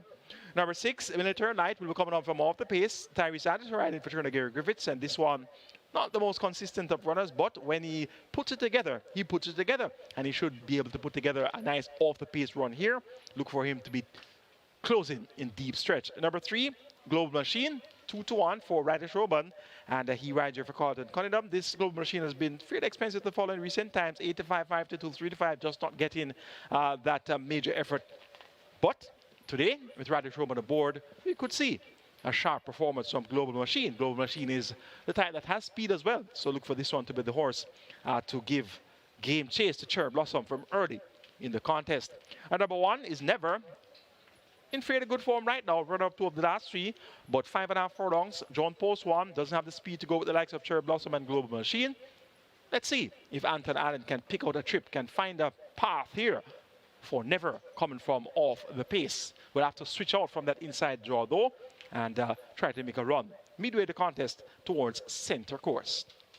Going here for number 2, Cherry Blossom, to get the better of number 6, Military Light, then 3, Global Machine, and 1, Never. Strike 4 pool, 1.4 million, and meet at 1.1 million and climb in, and your triple is at 300,000. Get your wages on now, and best of luck.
Runners arriving at the post, race number 6, your strike 4. Well, I just saw graphics a while ago, the Twilight 6. Twilight 6, 23 live tickets. Wow. Making way for a big payout. And this is another hurdle you have to cross. This one is the cash out leg of the Reggae 6, and the strike 4 approaching, gone past 1.5 million, so we're heading to 1.6. Could be getting close to 2 million even, if time permits. The rolling triple on its way to 400,000. Get your bets on. And I saw another graphics with the mandatory payout on the early 5-star, only 5 live tickets. And I think we're in excess $6 million. The net pool. So therefore, we have 5 pending millionaires. 5 more millionaires we're making if you can just hold on to the end of the early 5-star. Get your bets on here in race 6 as the runners are at the post. They're closing the front of the gates.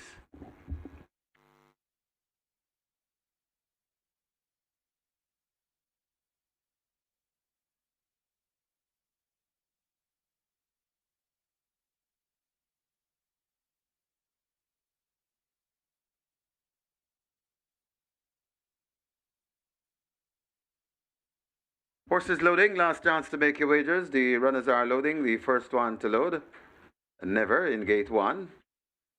Papidon heads to gate number 4. Papidon goes in. Town Star is next at 5. Town Star goes in. GR.I, gate 7.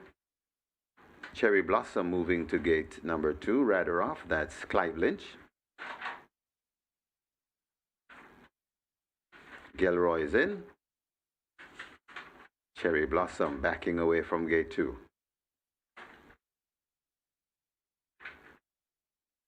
They'll try once again. Cherry Blossom, the even money favorite. Cherry Blossom goes in. Next up, Military Light, Tyrese Anderson. Tyrese is out of the saddle at the moment. Military Light goes in. He'll climb aboard. Chinita Estrella, Global Machine. Sneaky Fox Radish Roman rides the Global Machine. 2-1 second choice. Chinita Estrella going to gate 8. Global Machine to complete the line. Radish to Sneaky Fox looking for 2 today. That will be a total of 7 so far. 5.5 furlong the trip. This is race number 6. Best of luck with all your wagers. They're off and racing. Papidon misses it and is just racing at the back of the field as a Cherry Blossom goes past the 5 in front. Global Machine sent to attack right there in the third. That's GR.I, right against the rail. That's Never. In between horses, we have Military Light and out wide Chinita Estrella. They're about 4 lengths in front of Papidon racing second to last and racing at the back of the field at Sound Star. They head towards the 3 and it is on that lead. A Cherry Blossom, not by far on the outside. Global Machine pressing home an attack about 2 or 3 lengths before we come to racing third. That's GR.I, another 4 to Chinita Estrella. Military Light bogged down against the rail and out wide. That's Never there at the top of the lane. And Cherry Blossom said, come and get me if you want this one. It's Cherry Blossom in front with Clive Lynch pulling away from them on the outside. GR.I chasing. Military Light is coming home nicely, but it is still Cherry Blossom with a good looking lead. Military Light trying to get to Cherry Blossom, but Cherry Blossom and Clive Lynch, welcome back to the winners included for Clive Lynch. Military Light closing, but closing will only cut the lengths down. It's Cherry Blossom beating Military Light. Then comes Never and Papidon back in fourth.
In the winners enclosure, the unofficial winner of race number 6, number 2, Cherry Blossom, a 4-year-old chestnut filly by Northern Giant, just Whisper by Ursha's mom.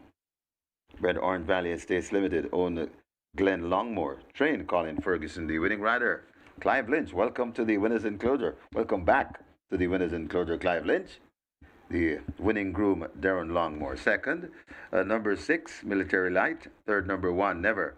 And fourth, number 4, Papidon. Final time for 5.5 furlongs, 1:11 and 2.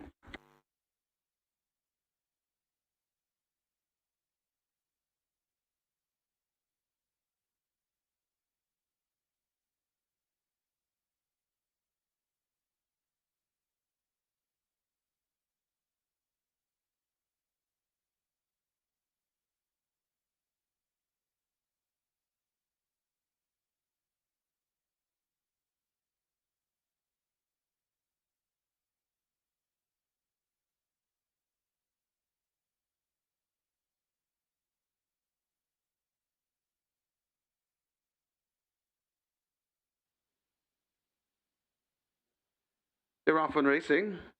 Papidon misses it and is just racing at the back of the field as a Cherry Blossom goes past the 5 in front. Global Machine sent to attack right there in the third. That's Gilroy, right against the rail. That's Never. In between horses, we have Military Light and out wide Chinita Estrella.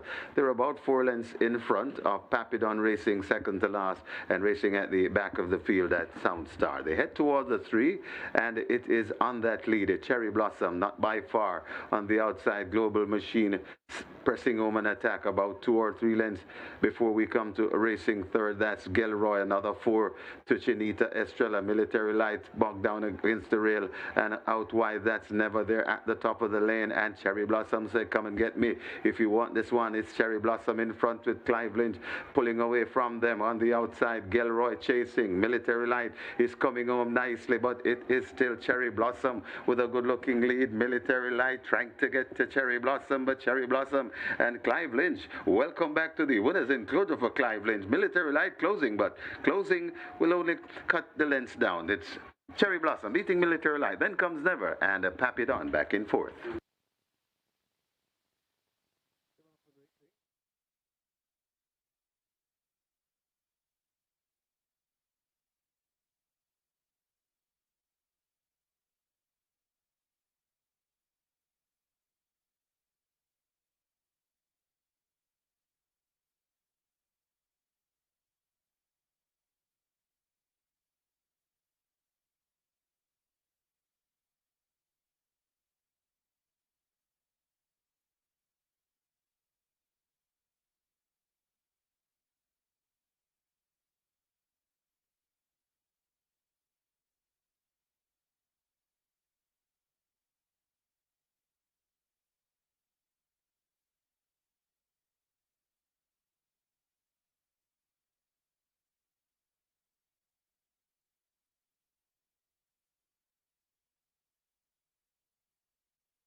Ladies and gentlemen, your attention called to the winners enclosure for another special presentation of a framed photo of Benison winning the Howard Hamilton Trophy.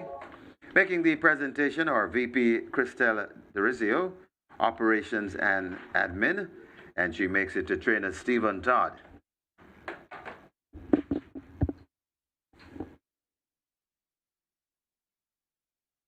And of course, we know Benison is a part of the Jamaica St. Ledger Field, and we want to wish the Connections all the best.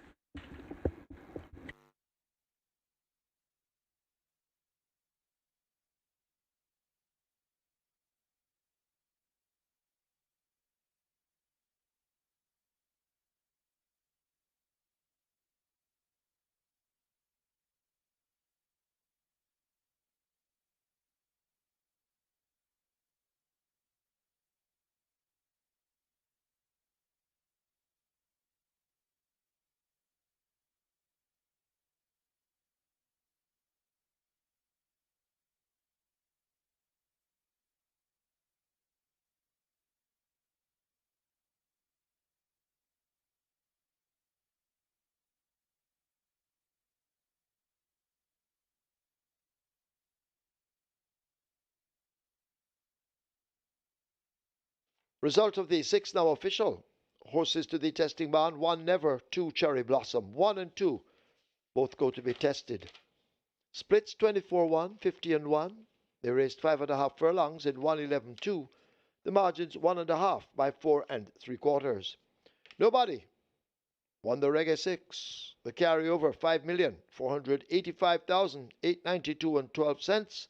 And of course the single winner bonus 2,292,639 and 93 cents.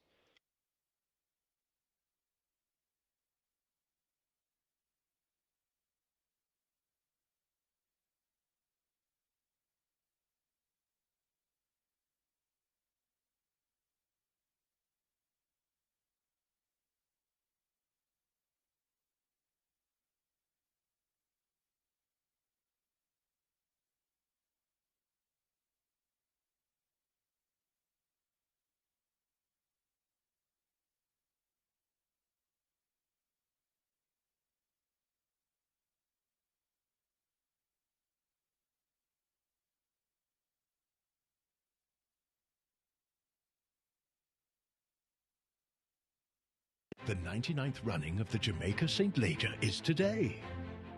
Here are the contenders. The first contender is Lockdown. He's got speed, stamina, and just the right amount of sass. What a good sport. He's even practicing social distancing. Next is Mighty Gully.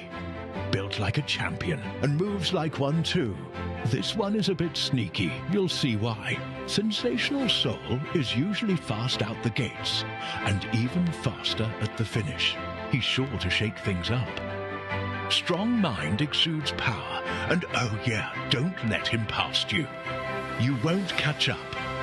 Bob the Builder is also good at social distancing. Poise for days, speed for miles. Can he fix it? Nope. He's too busy winning. Next is Burning Hedge. He'll leave you in the dust.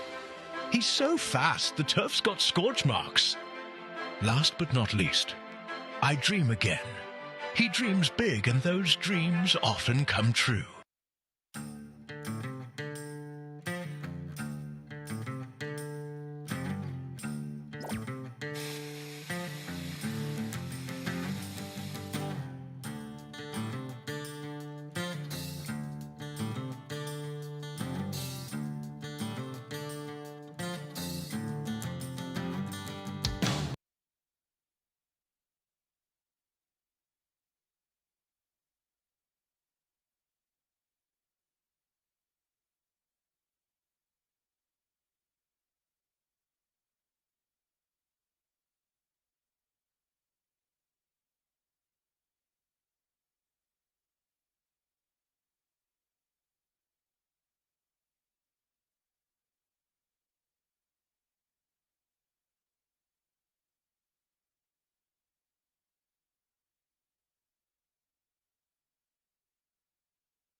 So the catch-out leg of the Reggae 6 goes to the favorite, Cherry Blossom, at odds of 6-5, and we welcome back Clive Lynch to the winner's enclosure. Very popular jockey here at Caymanas Park, and he got the job done there in front running fashion for trainer Colin Ferguson. Nobody able to spot the Reggae 6. It was a bumpy ride today, despite starting off form-filled. Race number 1 won by 2-1. Strongly supported horse, that was Duchess. Race 2 was won by number 8, Al Kebelan. Even Bunny strongly supported David Radish Robin in the saddle.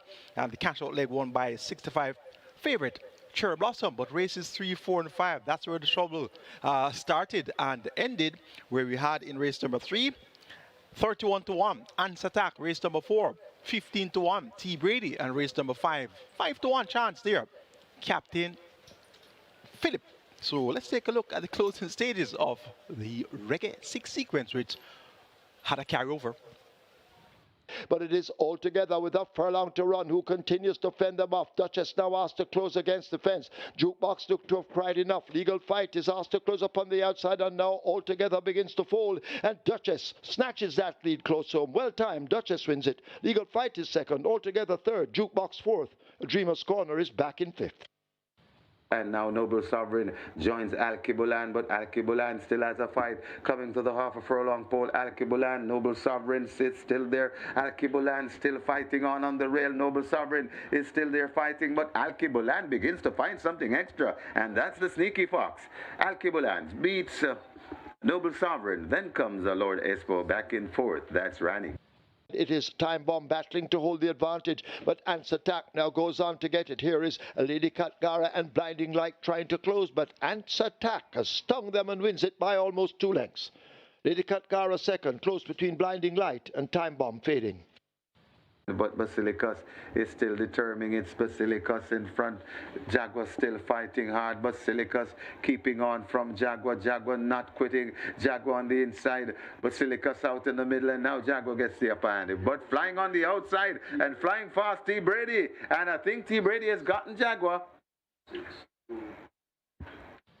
It's Captain Philip and the Real Identity. They come away from the rest. The Real Identity now sticks the nose in front. Captain Philip not done yet. These two in a battle royale as they're inside the final 16th. The Real Identity. Captain Philip coming once again under a vigorous ride, and Captain Philip beats the Real Identity. Charming Sound is third. Always Right fourth. Password is fifth. It's Cherry Blossom in front with Clive Lynch pulling away from them on the outside. Gilroy chasing. Military Light is coming home nicely, but it is still Cherry Blossom with a good-looking lead. Military Light trying to get to Cherry Blossom, but Cherry Blossom and Clive Lynch. Welcome back to the winners enclosure for Clive Lynch. Military Light closing, but closing will only cut the lengths down. It's Cherry Blossom beating Military Light. Then comes Never and Papidon back in fourth.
Horses that take the track for the 7th, it's the Royal Dad Trophy. It's an overnight allowance for 3-year-olds and up. The distance 1,820 meters or 9 furlongs and 25 yards. Number 1 Provident, make the weight 55 kilos or 121 pounds. 2 Super Alex, 48.5 or 107. 4 James, 51 or 112.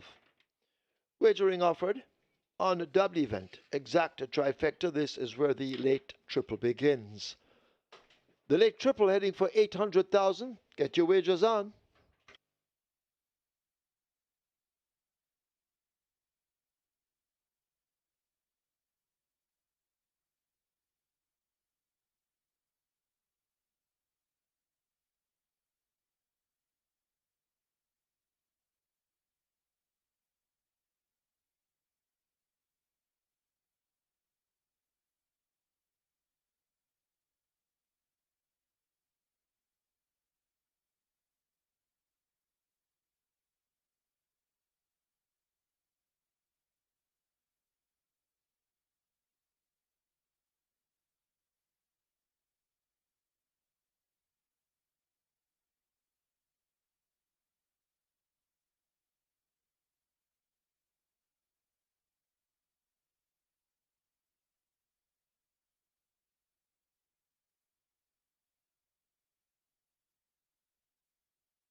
So 5 live tickets remain on the mandatory payout early 5-star, and we're on to the cash out leg, and this is the upcoming feature. One of the features of the Royal Dad Trophy, and we should have some graphics to show you, to share with you about Royal Dad. And this is one of our very popular thoroughbreds ever to race at Caymanas Park, and we'll share that with you in just a few moments time. The live ticket count on the early 5-star, 5. And the live ticket count on the Twilight 6, 17. With 3 legs remaining, races 7, 8, and 9. So a lot can happen in 3 races. We already have a carryover in the Regular 6 of over 5.4 million. And the jackpot still stands at over 2.2 million. So big things will be in the offing for the next race day. That's going to be Saturday the 12th of July with the carryover in the Regular 6. Let's now take a look at the Royal Dad Trophy, race number 7. Top selection goes to number 5. Blue Vinyl, former Jamaica St. Ledger winner, and quite fittingly running on St. Ledger Day. And he's your favorite at 3-5. Run up the last 2 out in second by 6.5 lengths behind Rhythm Buzz. That was over a mile in 1:13.3. And 2 starter back second by neck, going 7 furlongs in 1:27 flat.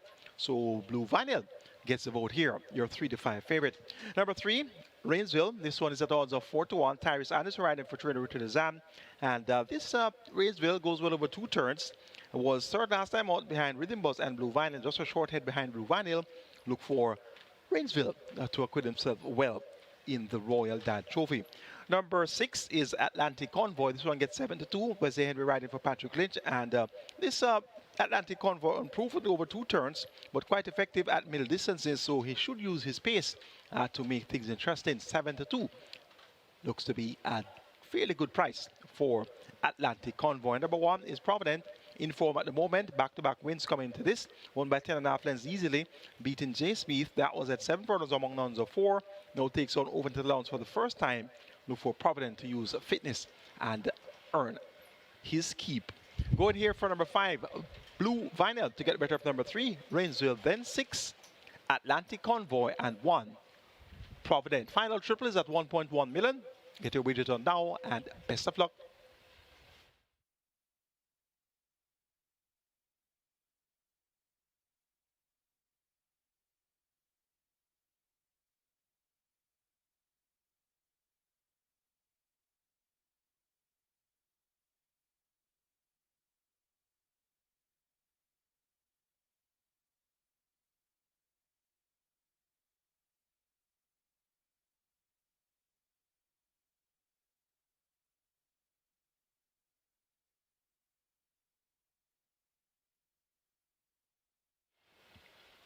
On your monitor right now is a photo of Royal Dad, horse of the year 1981. And the very popular Royal Dad, owned by Mrs. P.C. Swaby and Leslie Ho, trained by Kenneth Mattis OD, jockey on board there, Winston Fanagrovitz OD. And Royal Dad is a Hall of Fame inductee, first Triple Crown winner at Caymanas Park in 1981, had a total of 13 career wins, and the first horse to win 11 consecutive races at Caymanas Park. Royal Dad won the Jamaica 2000 Guinness Grade 1 event in 1981, won the Jamaica Derby, a Grade 1 event in 1981, and also, of course, won the St. Ledger, a Grade 1 event in 1981. First Triple Crown winner at Caymanas Park, and he's been honored today with the Royal Dad Trophy.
So this is the Royal Dad Trophy, and the late triple starts here. Late triple on its way to 1.3 million, could be getting to 1.5 million.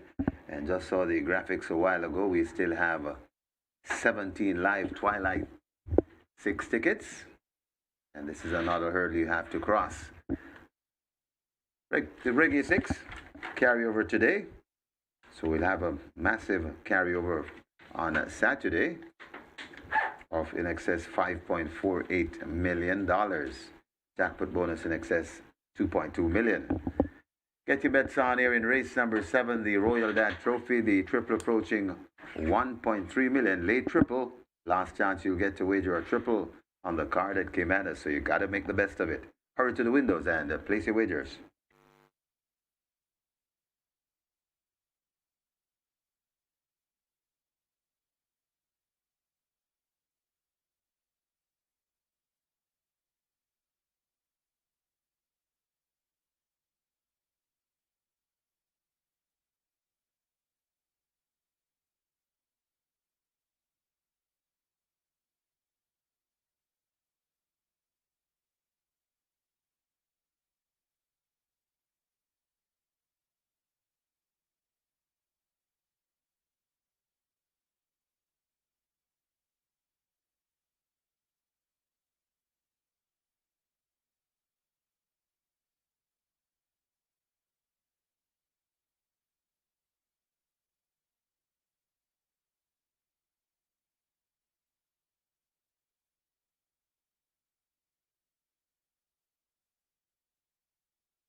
So they've closed up the gates for the Royal Dad Trophy. Horses parading behind. Blue Vinyl, favorite at 1-2. Radish Roman, he's looking for a double on the card. And he's been having the bulk of the winners this St. Leger weekend.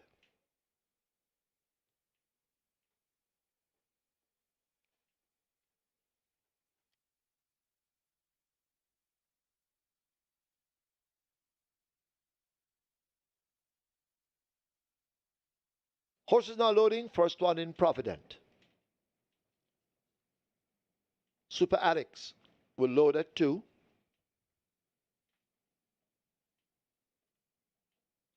Rainsville should be next at 3.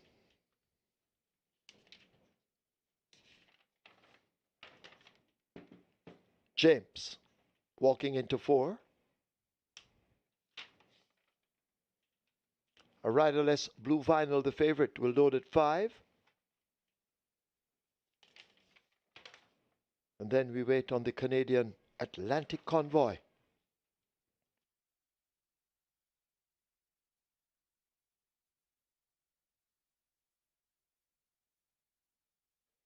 Atlantic Convoy coming into 6. Atlantic Convoy in field in line for the Royal Dad Trophy. 9 furlongs, 25 yards, starter ready.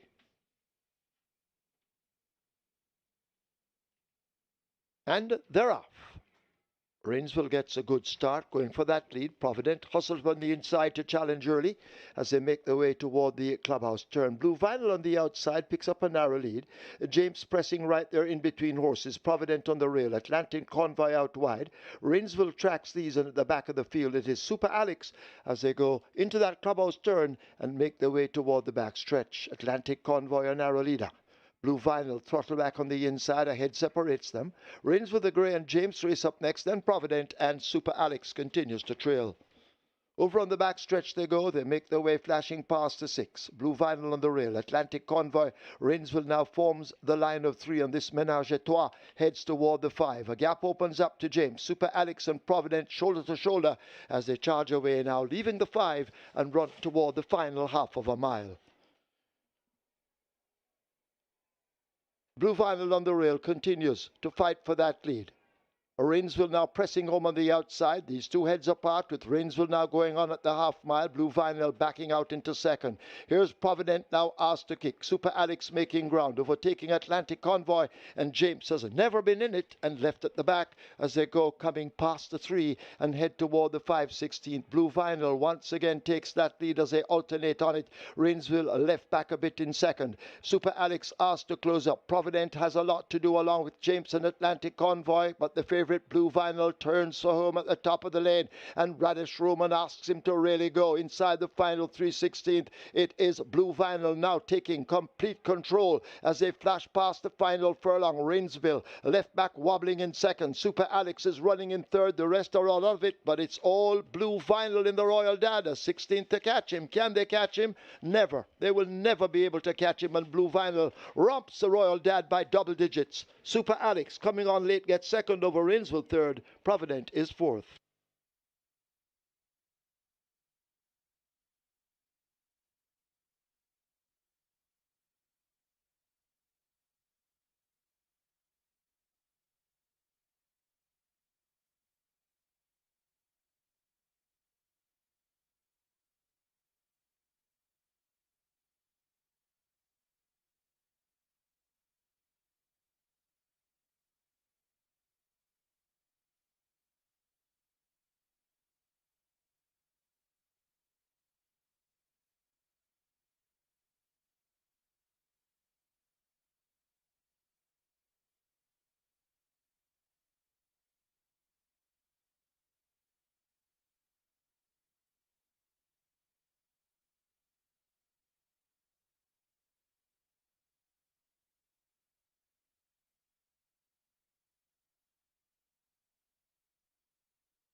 And of course, Blue Vinyl, very impressive in the Royal Dad Trophy.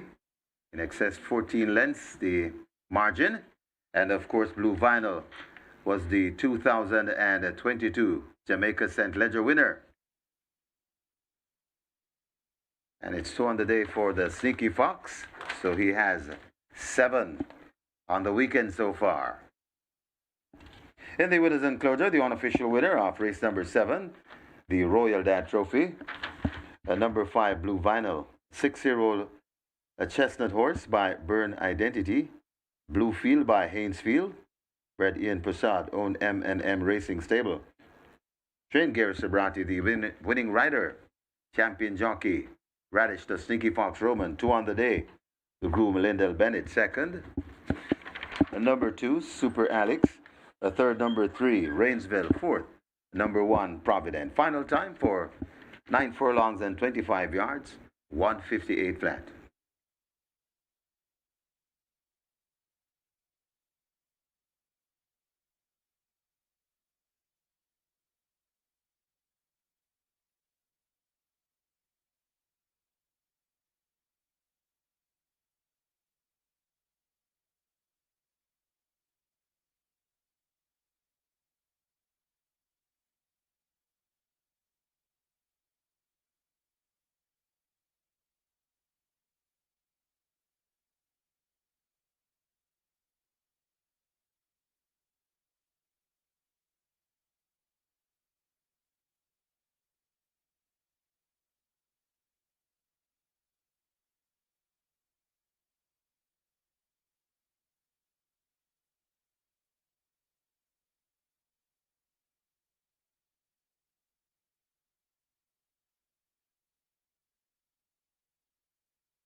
And they're off. Rainsville gets a good start going for that lead. Provident hustles on the inside to challenge early as they make their way toward the clubhouse turn. Blue Vinyl on the outside picks up a narrow lead. James pressing right there in between horses. Provident on the rail. Atlantic Convoy out wide. Rainsville tracks these and at the back of the field. It is Super Alex as they go into that clubhouse turn and make their way toward the back stretch. Atlantic Convoy a narrow leader. Blue Vinyl throttle back on the inside, ahead separates them. Reigns with the grey and James race up next, then Provident and Super Alex continues to trail. Over on the back stretch they go, they make their way flashing past the 6. Blue Vinyl on the rail, Atlantic Convoy, Rainsville now forms the line of 3 and this Ménage à Trois heads toward the 5. A gap opens up to James, Super Alex and Provident shoulder to shoulder as they charge away now, leaving the 5 and run toward the final half of a mile. Blue Vinyl on the rail continues to fight for that lead.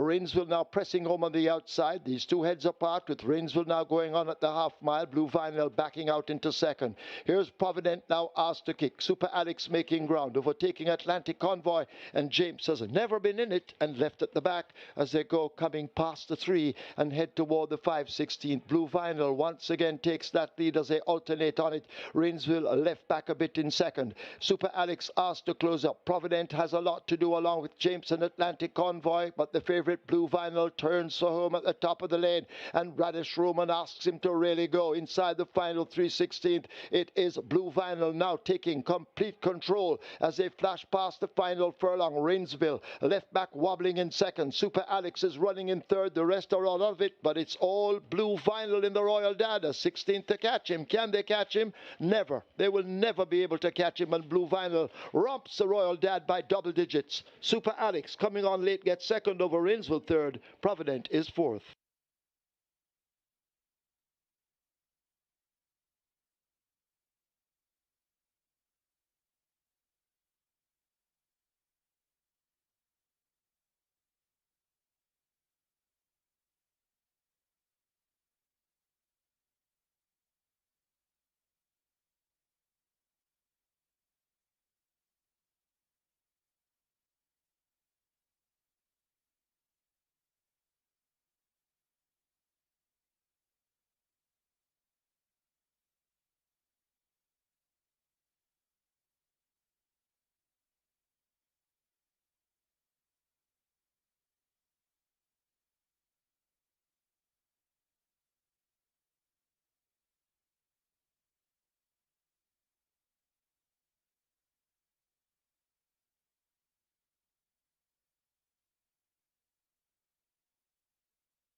Result of the 7th now official.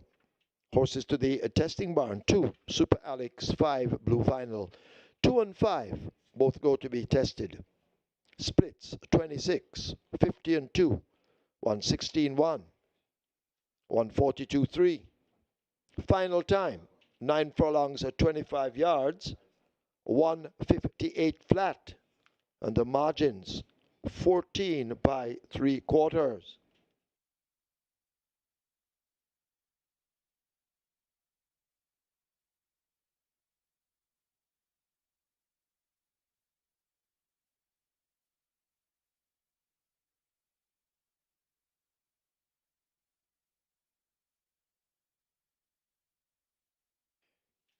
And please note the early 5-star had 6 winners, each receiving $986,601.50.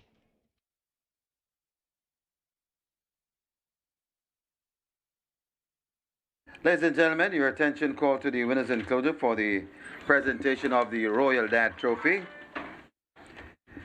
Making the presentation, Mrs. Yvonne Mattis, and she makes it to Nathan Gale, representing the winning owner, M&M Racing Stable. Also in the presentation party, Malik Jones and Arabia East. Winning trainer Gary Sabrati as well. Congratulations to the winning connections, race number 7, the Royal Dad Trophy.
We're on to the eighth and penultimate event here.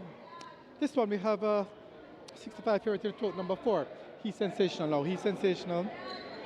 Open at $2, was bet all the way down to $1.65, and has drifted back up to $2 now. But very, very, very well supported. Number 4, he's sensational.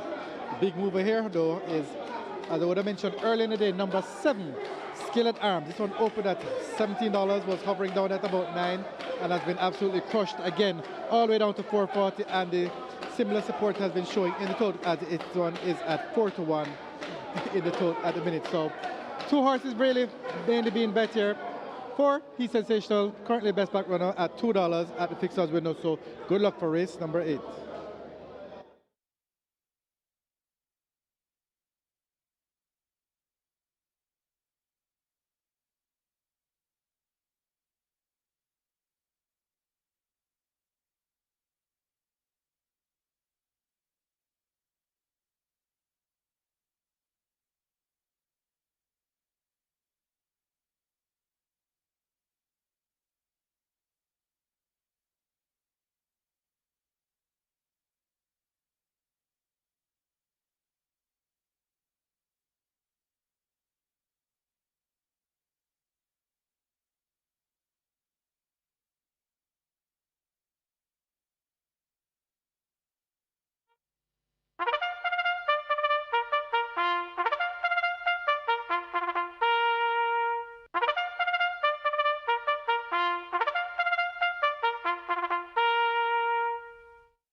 Horses take the track for the 8th. It's the KNUTSFORD Park Cup, a main condition race for native bred 3-year-olds over 1,300 meters or 6.5 furlongs.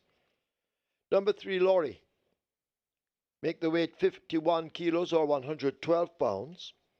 Papi Uso, 55.5 or 122. 6, Secret Sensation, 53.5 or 118. 7, Skillet Arms, 52.5 or 116.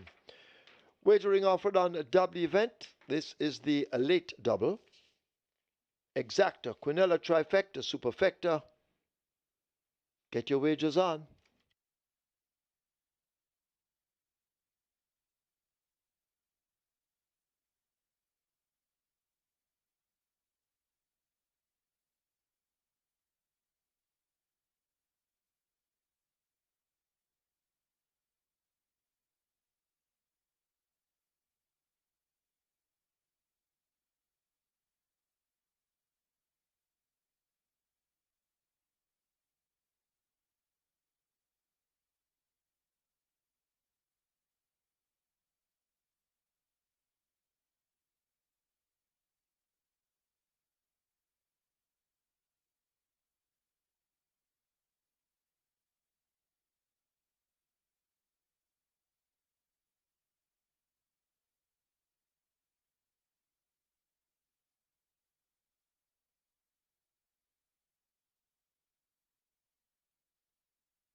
So former St. Ledger winner Blue Vinyl gets a big win in the Royal Dad, and that's Rajesh Roman in the saddle there for Gilbert and M&M Racing Stable. Blue Vinyl romps home the victory in the Royal Dad. It's now time for the Knutsford Park Cup. You just saw a photo a while ago of Knutsford Park, established 1904 through to 1959. And after 1959, it was Caymanas Park, and up till now, we're at Caymanas Park. Live ticket count on the Twilight 6 now down to 15 with 4.8 million plus in that net pool, and we have 2 legs remaining. The late double begins here with the Knutsford Park Cup. Top selection goes to number 4. He's sensational. Radish Roman rides for Alfred Brown and owner SNS Camp. Had his first real big effort last time out, but that was at 2 turns, 9.25 yards. Now cuts back in distance to 6.5 furlongs. It's left to be seen if He's Sensational will be just as focused for this assignment, and He's Sensational is going to be the top selection here at even money. Number 6, Secret Sensation. It could be a sensational exacta here with Secret Sensation. Run up last time out to midnight runner going 5 furlongs straight. Gets a furlong and a half longer. The travel Akeem Grant maintains the mount for Carl Addison, owner, trainer, and breeder. And of course, he's the owner, trainer, and breeder of Burning Hedge, who will see in action in the St. Ledger in a few moments' time. Secret Sensation looks to have 1 horse to beat, and that's going to be He's Sensational. And as such, Secret Sensation has a big chance. Number 5, Papi Uso. Turned up with a good effort last time. All third by length and 3/4 going 5 furlongs straight in that same event where Secret Sensation was second. So Secret Sensation had a length and a quarter to spare over Papi Uso. Papi Uso will have a little bit of running to do the turntables on Secret Sensation. And number 1, Star Quest. Shane Ellis rides for Jason Acosta. Has been thereabouts in races, but just not getting his head in front where it matters most. Was a runner-up second time out, going 5 run behind. Pretty perfect. Another encouraging run is expected here from Star Quest. Shane Ellis should make the world of a difference there. Going for number 4, He's Sensational. To get the better of number 6, Secret Sensation. Then number 5, Papi Uso. And 1, Star Quest.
So the runners have arrived at the post for race number 8, the Knutsford Park Cup. And this is where the late double starts. Late double on its way to 1.1 million. The last double on the card. So make the best of it. And we are 1 away from the big one. The Jamaica St. Ledger, 99th running. And that comes up just after this, the Knutsford Park Cup. Runs at the post for the Knutsford Park, and now we're approaching 1.2 million in the late double. Get your wagers on.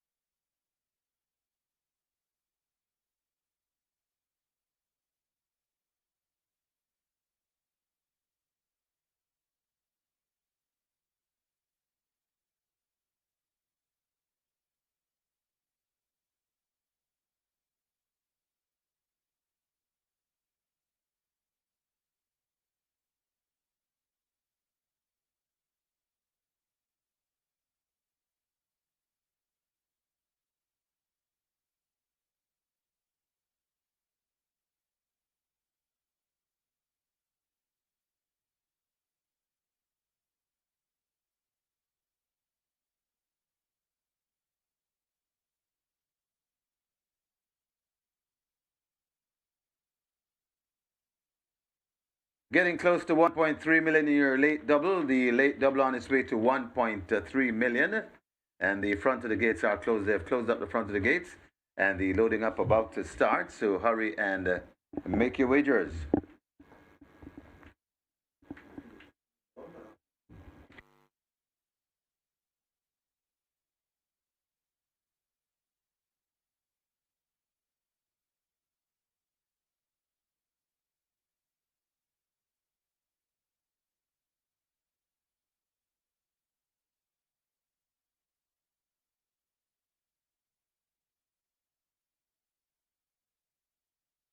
Horses loading for the 8th, the Knutsford Park Cup. First one in, Laurie, in at gate 3. So horses loading. Last chance to make your wagers. Papi Uso is next at 5. A Secret Sensation heads to 6. Goes in. Gate 4 is open. That's where He's Sensational will break from.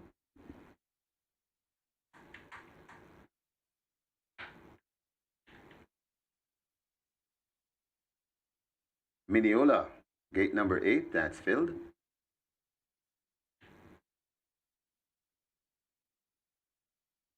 Laurie a bit antsy in gate 3. Gate 4 now filled. That's He's Sensational. Sneaky Fox Radish Roman gets on board. He looks for 3 today.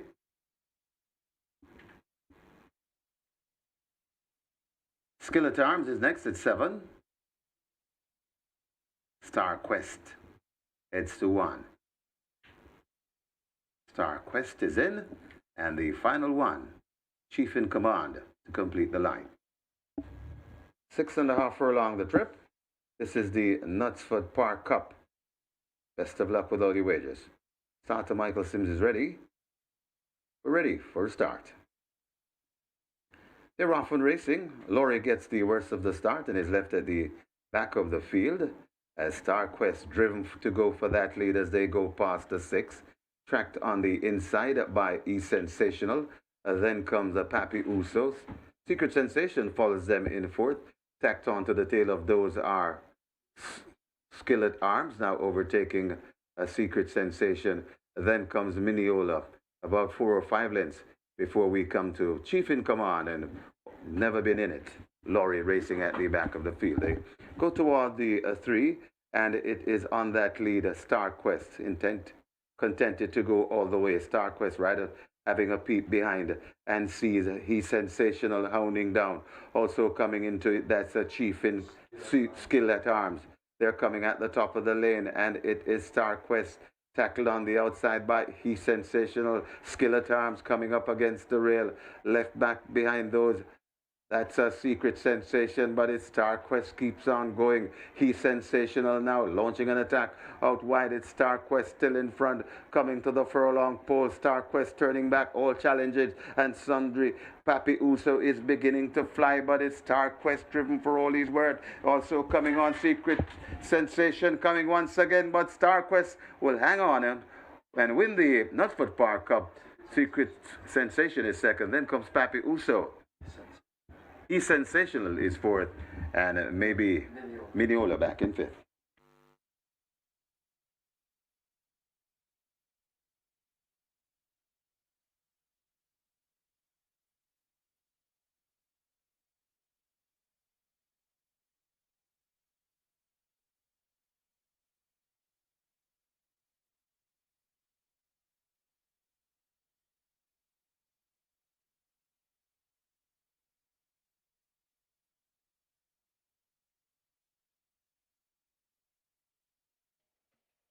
There's now a George inquiry looking at the final 400 meters. Please hold all tickets. George inquiry.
In the winners' enclosure, the unofficial winner of race number 8, the Knutsford Park Cup, the number 1 Star Quest. A 3-year-old bay colt by Northern Giant, The Girl Next Door by Natural Selection, bred Weiss 1955 Limited, owned Carlton Watson, conditioned by the champion trainer Jason DaCosta. The winning rider, the Canterman, Shane Ellis, the groom, Daniel Poyes. Second, a number 6, Secret Sensation. A third, number 5, Pappy Uso. Fourth, number 4, He's Sensational. And final time for 6.5 furlongs, 1:24 and 4.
They're off and racing. Laurie gets the worst of the start and is left at the back of the field as Star Quest driven to go for that lead as they go past the 6.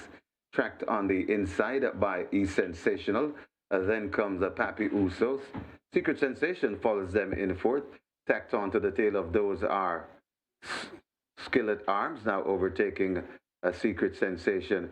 Then comes Mineola, about 4 or 5 lengths before we come to Chief in Command and never been in it.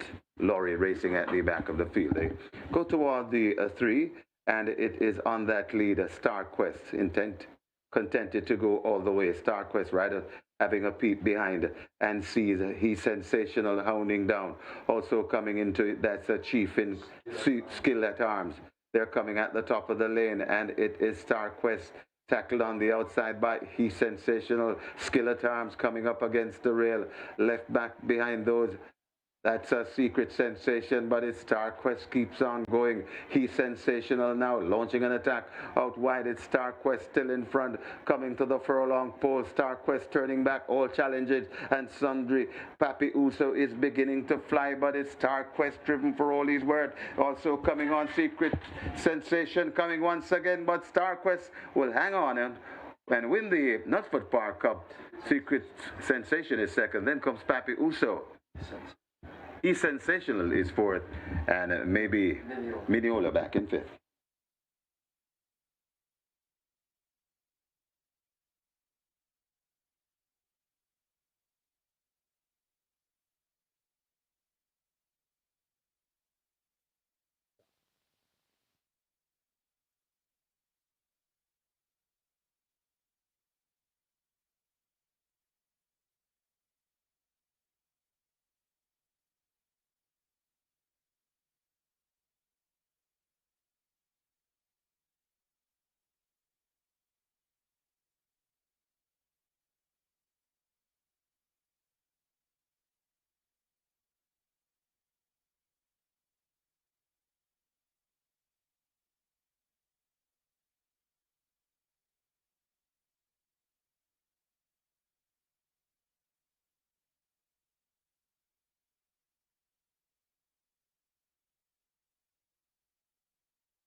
Ladies and gentlemen, your attention called to the winners enclosure for the presentation of the KNUTSFORD Park Cup. Making the presentation, Kayla Forrest, NHT Legal Clerk, and she makes it to Donovan Wilson, collecting on behalf of the winning owner, Mr. Carlton Watson. Also in the presentation party, Anna Richards, Kemar Sutherland, and Leighton McKnight, SVG Director, and Chairman of the Audit Risk and Compliance. Congratulations to the winning connections, race number 8, the KNUTSFORD Park Cup.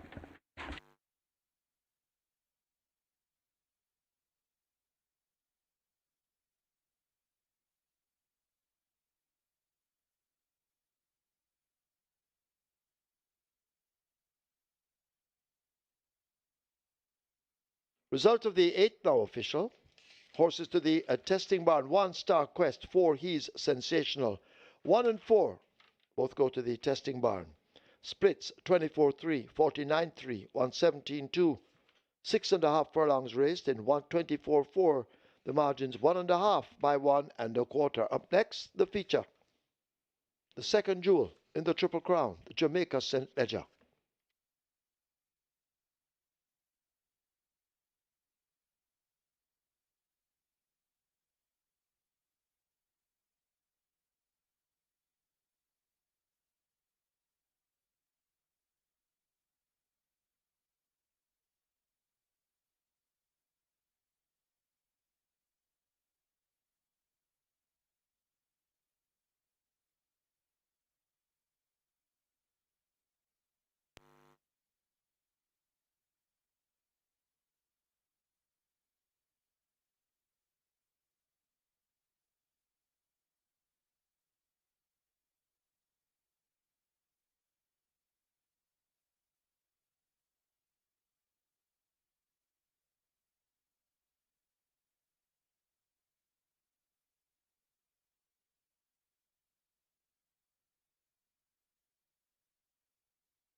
Well, I think it's a competitive enough race. It has boiled down to Gear Sobriety, Sensational Soul, the Kyle Anderson Inform, Burning Edge. I like Lockdown and Improve. She have won the journey, and Bob the Builder was impressive in running last time. So I think that I will break it down to those 4. Yeah, I have Gear Sobriety as him Supreme. Supreme? Yeah. That is the ass for selling between him and Ramesh Romanas. I like Burning Edge to get the better of Sensational Soul. Well, as usual, I always like stables. And for me, the stables that always come out on top in these classic. Plus, that stable is the Gary Sobrati stable. And with the Caribbean #1 jockey, Shane Ellis, on board, and this horse, I just think that's the horse they will all have to beat. My favorite for the St. Leger is definitely Bob the Builder with Philip Parchment for trainer Greg Fennell. St. Leger is a 1-horse race today. They need to have to run the race. It's a 1-horse race today. You have to run the race today. Shane Ellis win already. It's all the Triple Crown. It's a Triple Crown already. It's all over. The field is weak. Don't worry about what you see happening. It's a 1-horse race. What about the sensation? The sensation, don't worry about the sensation. The sensation is gone. Shane, have all the sensation. It's a 1-horse race. This park named Caymanas Park. It's named Shameless Park on the classic race. 1 classic jockey, 1 classic jockey. Well, most likely, Sensational Soul is a colt, and I think he's a better steer than the fillies. So I really think Sensational Soul will most likely win now. The big man, Brady Showman, Fox man, Burners all the way, Now I've not more to say. Big up. 1 Roman, straight. Nobody wants Seeker Fox. 1 Newland jockey. Right home. You have a horse from Wacky Lynch named Strong Mind. I think that horse will run a very improved race today. It's a filly. a colt, but I think the timing that Sensational Soul win, I don't think he can turn that, reverse that.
We're here for the ninth and final, the big one, the St. Ledger here. And so seems to be a two-horse betting race at the tote, 3 to 5. Favorite number 3, Burning Hedge. This one opened at $3. At the fixers windows, very heavily bet. It's the best backed runner in the race, actually, down to $1.70 now. That's number 3, Burning Hedge. But good support for number 2, Benison. This one opened at $21 down to $12 now. So this one was very heavily bet from earlier in the day. Number 4, Sensational Soul, is another one that is really getting some good support here. It's been trailing rock solid at $3 pretty much all day, especially in the latter part of the afternoon. Sensational Soul taking good support at $3, but no doubt about it. Number 3, Burning Hedge, is the best backed runner at the fixers windows. Open at 3, down to about $1.70 at the moment. So good luck for race number 9, and we'll see you next week.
Horses that take the track for the ninth. It's the Jamaica St. Ledger, a Grade 1 futurity for native bred 3-year-olds. The distance 2,000 meters or 10 furlongs. One Big Buzz, bred Henry William Jagai, ODJP, owned Fisher's Place. Train Ray Phillips, O'Neill Mullings rides, the groom Nicholas Palmer. Number 2 is Benison, bred Dwayne Murphy, owned Blue Knight Stables. Train Ryan Williams, Omar Walker rides, the groom Shaquille Skeen. 3 Burning Hedge, bred, owned, trained Carl Anderson. 55 kilos, Radish Roman rides, the groom Enrold Cunningham. Number 4 is Sensational Soul, bred Wilbert Bagwandine, owned Chevan Maharaj. Trained Gary Sobrati, Shane Ellis rides, the groom Lyndall Bennett. 5 Lockdown, bred Rupert Mirage, owned Bombay Stud Farm. Trained Howard Jagai, Demar Williams rides, the groom Earl Williams. 6 Uncle Harry, bred Ian Passard, owned Oral Hayden. Also the trainer Clive Lynch rides, the groom Ferron Hall. 7 is Mighty Gully, bred Fallin Messam, also the owner. Trained Robert Pearson, 55 kilos, Ian Spence rides, the groom Philip Rigg. 8 Prince Roy, bred Fitzroy Gillespie, owned Carlton Watson. Trained Jason DaCosta, Ryan Lewis rides, the groom Michael McLean. Number 9 Bob the Builder, bred Lakeland Farms Limited, owned Colshire Limited. Trained Greg Fennell, Philip Parchment rides, the groom Nicholas Green. Number 10 is Strong Mind, bred Garin Tuller, owned Joyous Racing. Trained Patrick Lynch, Shane Richardson rides, the groom Dave Bell. 11 I Dream Again, bred Henry William Jagai, ODJP, owned Derek Smith. Trained Jason DaCosta, Robert Halladine rides, the groom Michael McLean. Number 12 is a Pretty Perfect, bred and owned Chevan Maharaj. Trained Gary Sobrati, Aaron Chatry rides, the groom Owen Stewart. 13 Cop Car, bred Alwyn Da Silva, also the owner. Trained Everett Francis, Yuville Pinnock rides, the groom Fitzroy Folks. And finally 14 Hansa, bred Richard Azan, owned Naya. Trained Richard Azan, Wesley Henry rides. Wagering offered on Exacta Quinella Trifecta Superfecta High Five. Get your wagers on. Runners make their way to post.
The Knutsford Park Cup went to Star Quest. Shane Ellis in the saddle there for Jason Acosta and Carlton Watson. Star Quest went off at 7-2. Got a flying start from the inside post and made every post a winning one, getting the better of Secret Sensation. Live ticket count on the Twilight 6 now down to 7 with 4.8 million plus in that net pool. So you can do the calculations. 749, so just a little bit less than 700,000 there.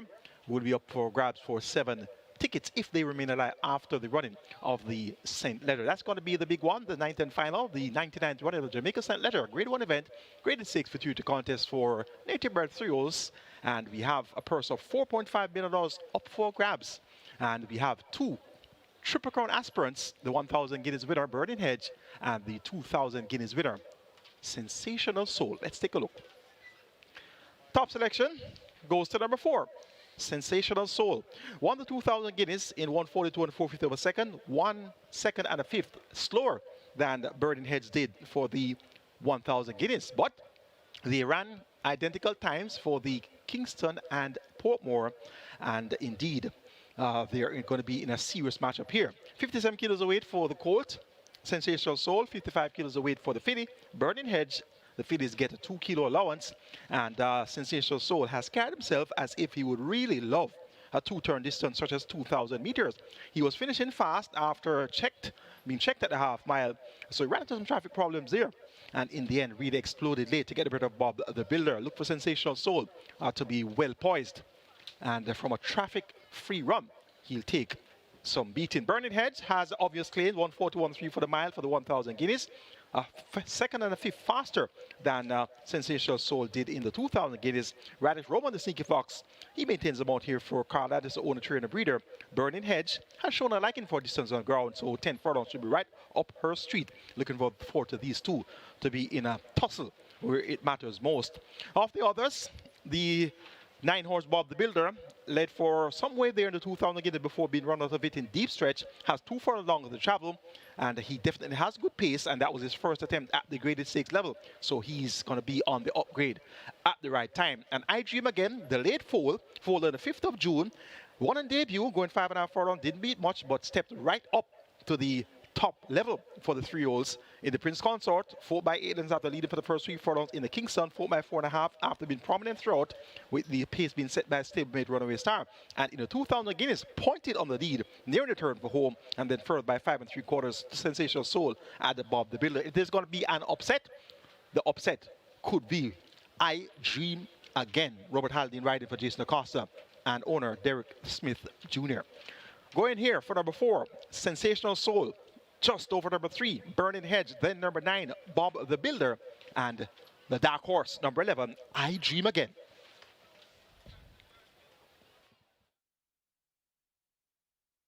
Horses now loading for the Jamaica St. Leger, the second jewel in the Triple Crown.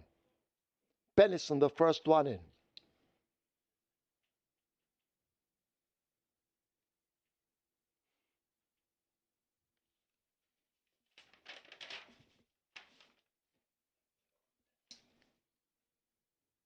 They've taken Benison out,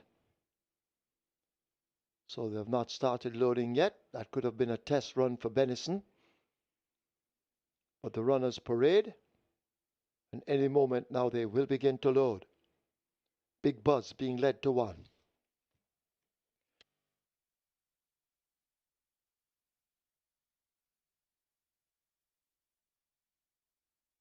Big Buzz is in.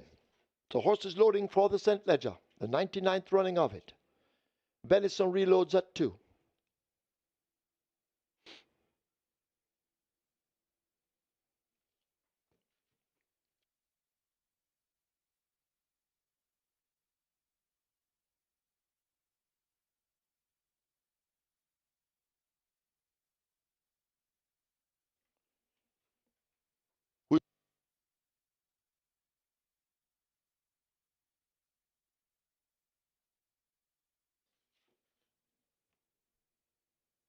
Lockdown loads at 5.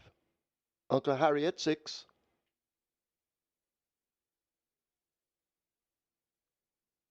Mighty Gully coming into 7.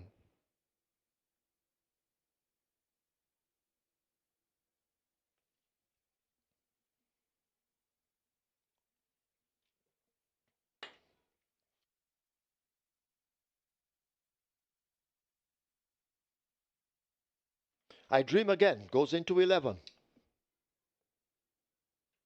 Pretty Perfect coming into 12.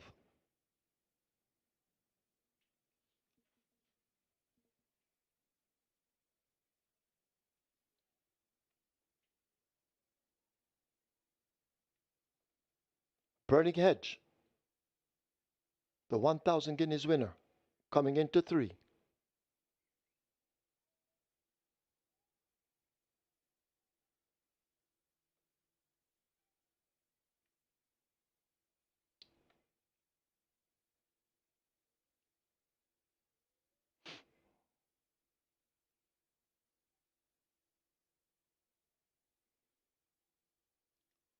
Sensational Soul, the 2,000 guineas winner, side by side with the 1,000 guineas winner.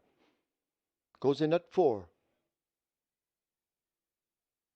Bob the Builder ran a cracker in the 1,000 guineas. He now loads at 9. Prince Roy went in at 8. Cop Car coming into 13. We're almost there. Strong Mind coming into 10. And the final one will be Hansa.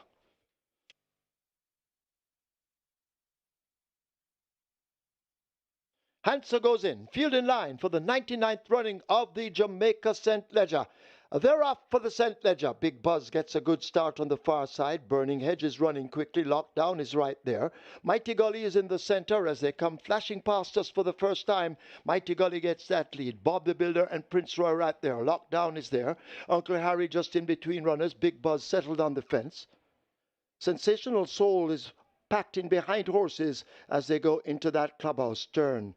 Uncle Harry has made some progress. Prince Roy overtaking. Cop Car is making a good run of it. I Dream Again hidden from view on the outside. Sensational Soul taken off the fractions. Hansa overtaking. Burning Hedge toward the back with Strong Mind. Then comes Benison and Pretty Perfect, laboring early, is left at the back as they take the back stretch and make the way now toward the 6. Bob the Builder expected to lead. He does so. He leads up from Mighty Gully. Prince Roy, I Dream Again. Hansa now moving by them. A lockdown racing just in behind with Cop Car held together. Uncle Harry overtaken by Big Buzz. Has to make some ground. That Sensational Soul now beginning his run. Benison racing on the outside. Just in behind them, Burning Hedge. And then Strong Mind and Forget Pretty Perfect needing a tow truck as the St. Leger field are about to arrive at the final half of a mile. And Hansa tries to steal it. Hopping through to get that lead. She's opened up some 5 lengths. I Dream Again on the outside. Bob the Builder fading back a bit.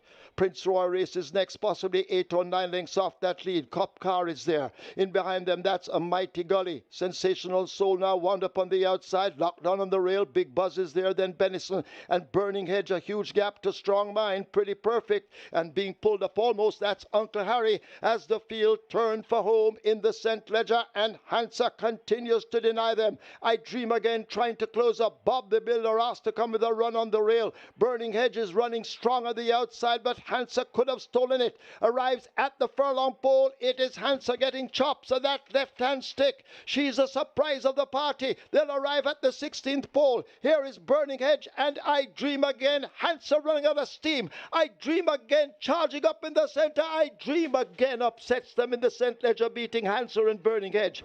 Then Sensational Soul and Bob the Builder back in 5th.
And now we have the answer to the question.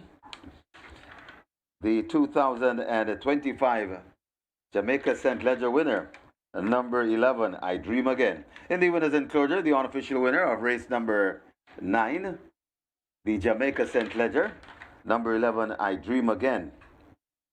A 3-year-old bay colt by Soul Warrior.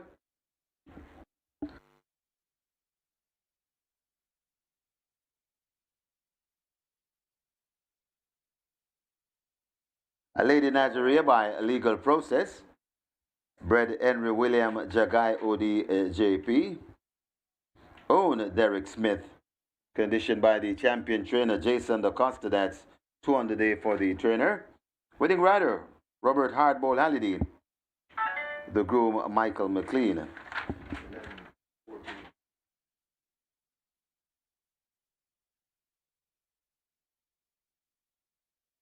Second, number 14, Hansa.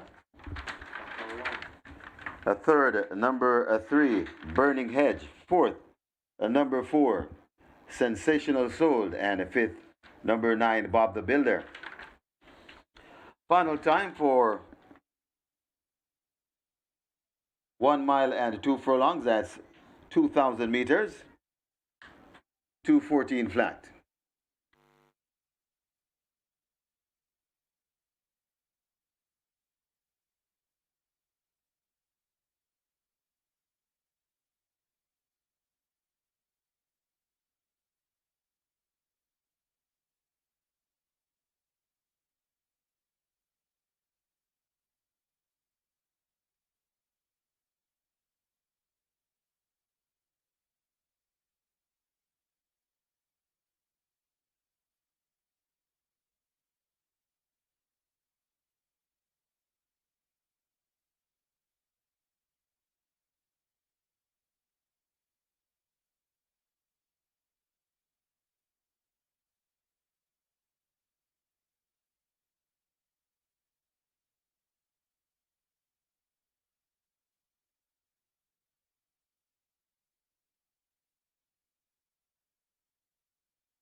Field in line for the 99th running of the Jamaica St. Ledger.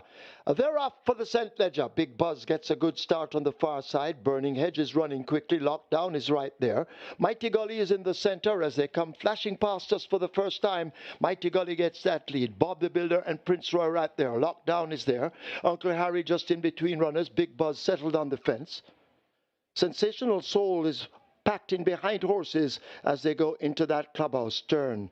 Uncle Harry has made some progress. Prince Roy overtaking. Cop Car is making a good run of it. I Dream Again hidden from view on the outside.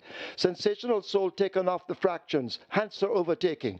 Burning Hedge toward the back with Strong Mind. Then comes Benison and Pretty Perfect, laboring early, is left at the back as they take the back stretch and make the way now toward the 6. Bob the Builder expected to lead. He does so. He leads up from Mighty Gully. Prince Roy, I Dream Again. Hanson now moving by them. A lockdown racing just in behind with Cop Car held together. Uncle Harry overtaken by Big Buzz.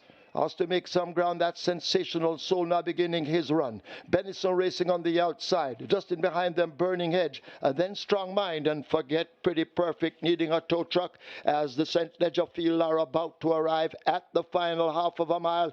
And Hansa tries to steal it, hopping through to get that lead. She's opened up some 5 lengths. I Dream Again on the outside. Bob the Builder fading back a bit.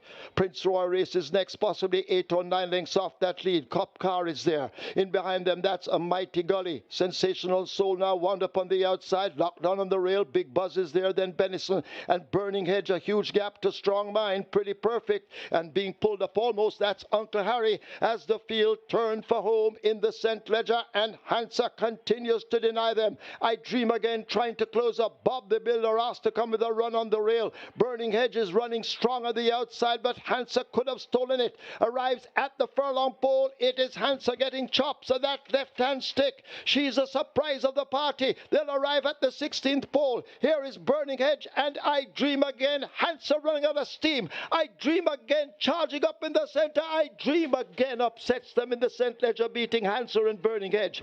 Then Sensational Soul and Bob the Builder back in 5th.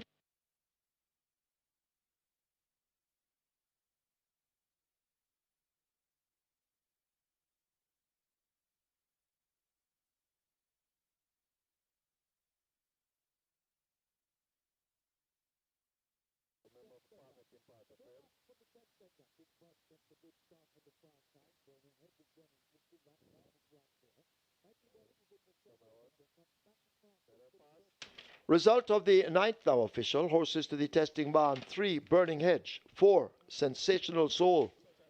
11, I Dream Again. 14, Hansa. So 3, 4, 11, 14 all go to be tested. Splits 25-4, 52-1, 117. A mile raced in 144.3. 10 furlongs raced in 2:14. The margins 1 3/4 by a neck. Nobody won the Twilight 6, 188 with 5 of 6. 6,489 carryover in the Twilight 6 next race day. 3,659,885 and 72 cents. Stand by for the St. Ledger presentation in the winner's enclosure.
Ladies and gentlemen, your attention called to the winner's enclosure for the presentation of the Jamaica St. Ledger.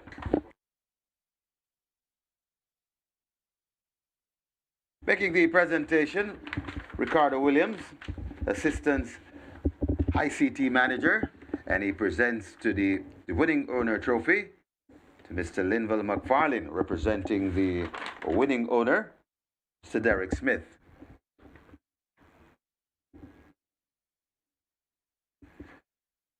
Champion trainer Jason DaCosta will collect his trophy as the winning trainer. And congratulations, Jason, 2 winners on the day.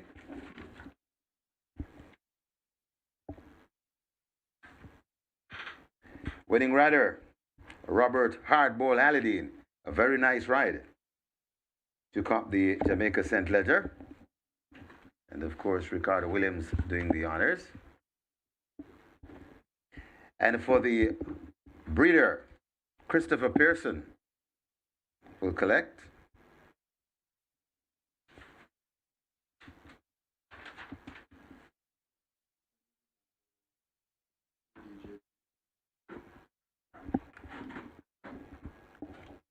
Winning groom, Michael McLean. Simon Roberts collects for the winning groom.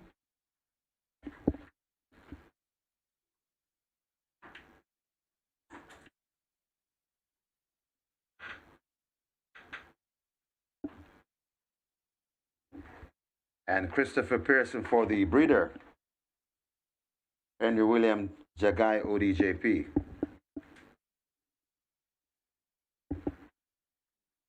Congratulations to the winning connections, race number 9, the 99th running of the Jamaica St. Leger.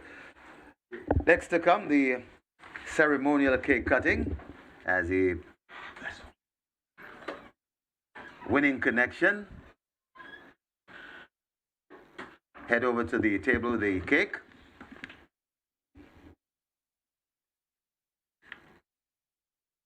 Just waiting on the winning connection to gather around the delicious looking cake. Jamaica St. Leger cake.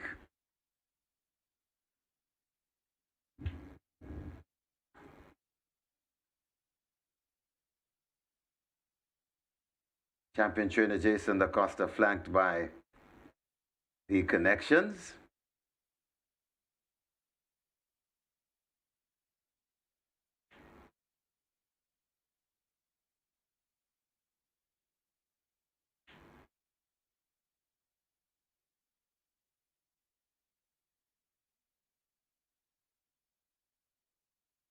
And they're lining up for the cake cutting.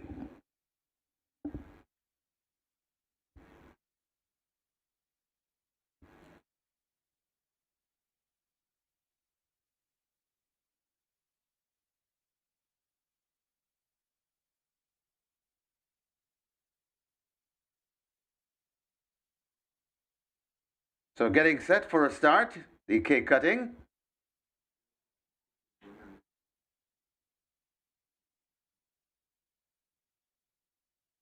We seem to have a line, and they're off and cutting. Congratulations once again to the winning connections, the Jamaica St. Leger.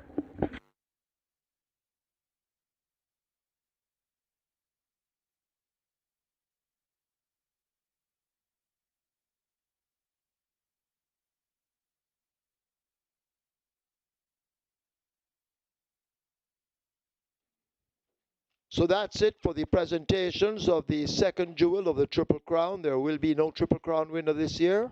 Thanks to I Dream Again, Jason DaCosta, Robert Hallidine, and Derek Smith.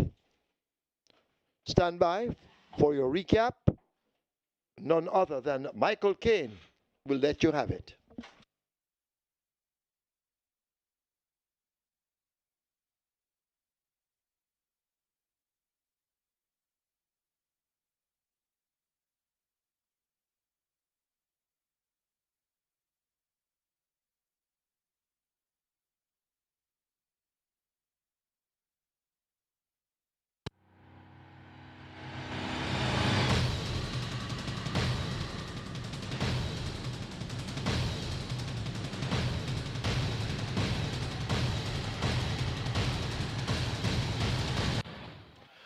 A great weekend of Formula Racing has come to a closure here once again at Caymanas Park. And indeed, was it a big weekend or what? We just had the 99th running of the Jamaica St. Leger, and our 19 race two-day weekend carnival has come to a closure. And today we had a carryover in the Reggae 6 over 5.4 million. That's going to be up for grabs on Saturday. Also carryover in the Twilight 6 over $3 million. So those are going to be two big ticket items for the Saturday the 12th of July, and we're having a double-header weekend once again the 12th and 13th of July. On the nights today in the Jockeys Colony, Brady Sneaky Fox Roman had a double, so he had 5 winners yesterday, 2 winners today, and he also had the identical turnout the week before, 5 winners on Saturday and 2 winners on Sunday. So 14 races over the two back-to-back weekends. So Radish Roman, definitely the champion jockey, and he's riding high. Garvin Harris, the apprentice, registered his first career win today aboard a horse named Captain Philip. Congratulations to him. And Jason DaCosta, champion trainer. He has opened up on the lead now, and he saddled 2 winners today, inclusive of the winner of the 99th running of the Jamaica St. Leger. It was a field of 14 going 2,000 meters for a purse of 4.5 million, the second leg of the Jamaican Triple Crown. And we had 2 horses that were a little before the Triple Crown. Sensational Soul, the 2,000 guineas winner, and Burning Heads, the 1,000 guineas winner, and they were sent off the top 2 choices in the betting. But there was some significant support for Bob the Builder, Philip Martin for Greg Fennell, also significant support for my dark horse, I Dream Again. Told you about that late foal, ran and won on debut and ran among the best 3-0s afterwards, running in the Prince Consort, the Kingston, and the 2,000 guineas. And clearly he would have been well advised of his chances here, given his great scope to improve. So he was sent off at odds of 5-1. And there was some support as well for Benison. And also we got some attention in the betting from Prince Roy as well as Strong Mind. But it was all about the top two, Sensational Soul and Burning Hedge. Let's see how the St. Ledger unfolded. Field in line for the 99th running of the Jamaica St. Ledger. They're off for the St. Ledger. Big Buzz gets a good start on the far side. Burning Hedge is running quickly. Lockdown is right there. Mighty Gully is in the center as they come flashing past us for the first time. Mighty Gully gets that lead. Bob the Builder and Prince Roy right there. Lockdown is there. Uncle Harry just in between runners. Big Buzz settled on the fence. Sensational Soul is packed in behind horses as they go into that clubhouse turn. Uncle Harry has made some progress. Prince Roy overtaking. Cop Car is making a good run of it. I Dream Again hidden from view on the outside. Sensational Soul taken off the fractions. Hanser overtaking. Burning Hedge toward the back with Strong Mind. Then comes Benison, and Pretty Perfect, laboring early, is left at the back as they take the back stretch and make the way now toward the 6. Bob the Builder expected to lead. He does so. He leads up from Mighty Gully. Prince Roy, I Dream Again. Hanson now moving by them. A lockdown racing just in behind with Cop Car held together. Uncle Harry overtaken by Big Buzz. Has to make some ground. That Sensational Soul now beginning his run. Benison racing on the outside. Just in behind them, Burning Hedge. And then Strong Mind and Forget Pretty Perfect needing a tow truck as the St. Ledger field are about to arrive at the final half of a mile. And Hansa tries to steal it, hopping through to get that lead. She's opened up some 5 lengths. I Dream Again on the outside. Bob the Builder fading back a bit. Prince Roy races next, possibly 8 or 9 lengths off that lead. Cop Car is there. In behind them, that's a Mighty Gully. Sensational Soul now wound up on the outside. Lockdown on the rail. Big Buzz is there. Then Benison and Burning Hedge. A huge gap to Strong Mind. Pretty Perfect. And being pulled up almost. That's Uncle Harry as the field turned for home in the St. Ledger. And Hansa continues to deny them. I Dream Again trying to close up. Bob the Builder asked to come with a run on the rail. Burning Hedge is running strong on the outside, but Hansa could have stolen it. Arrives at the furlong pole. It is Hansa getting chops of that left-hand stick. She's a surprise of the party. They'll arrive at the 16th pole. Here is Burning Hedge and I Dream Again. Hansa running up the steam. I Dream Again charging up in the center. I Dream Again upsets them in the St. Ledger, beating Hansa and Burning Hedge. Then Sensational Soul and Bob the Builder back in 5th. So my dark horse came through at odds of 5-1. Not too dark a horse there because you're well advised about the chances of the late foal. And that's I Dream Again, getting the job done there. Robert Haldane and a fine ride for Jason Acosta and owner Derek Smith Jr. So that's going to be it in a nutshell from us here at Caymanas Park today. It was indeed a pleasure taking you live and direct all weekend long, and look forward to doing so once again next weekend. I'm your analyst, Michael Kane, on behalf of the team of the Home of Champions Sports Tracks and also on behalf of our promoters, Supreme Ventures Racing and Entertainment Limited. Have a productive week and see you for another double-header weekend of Formula Racing next week.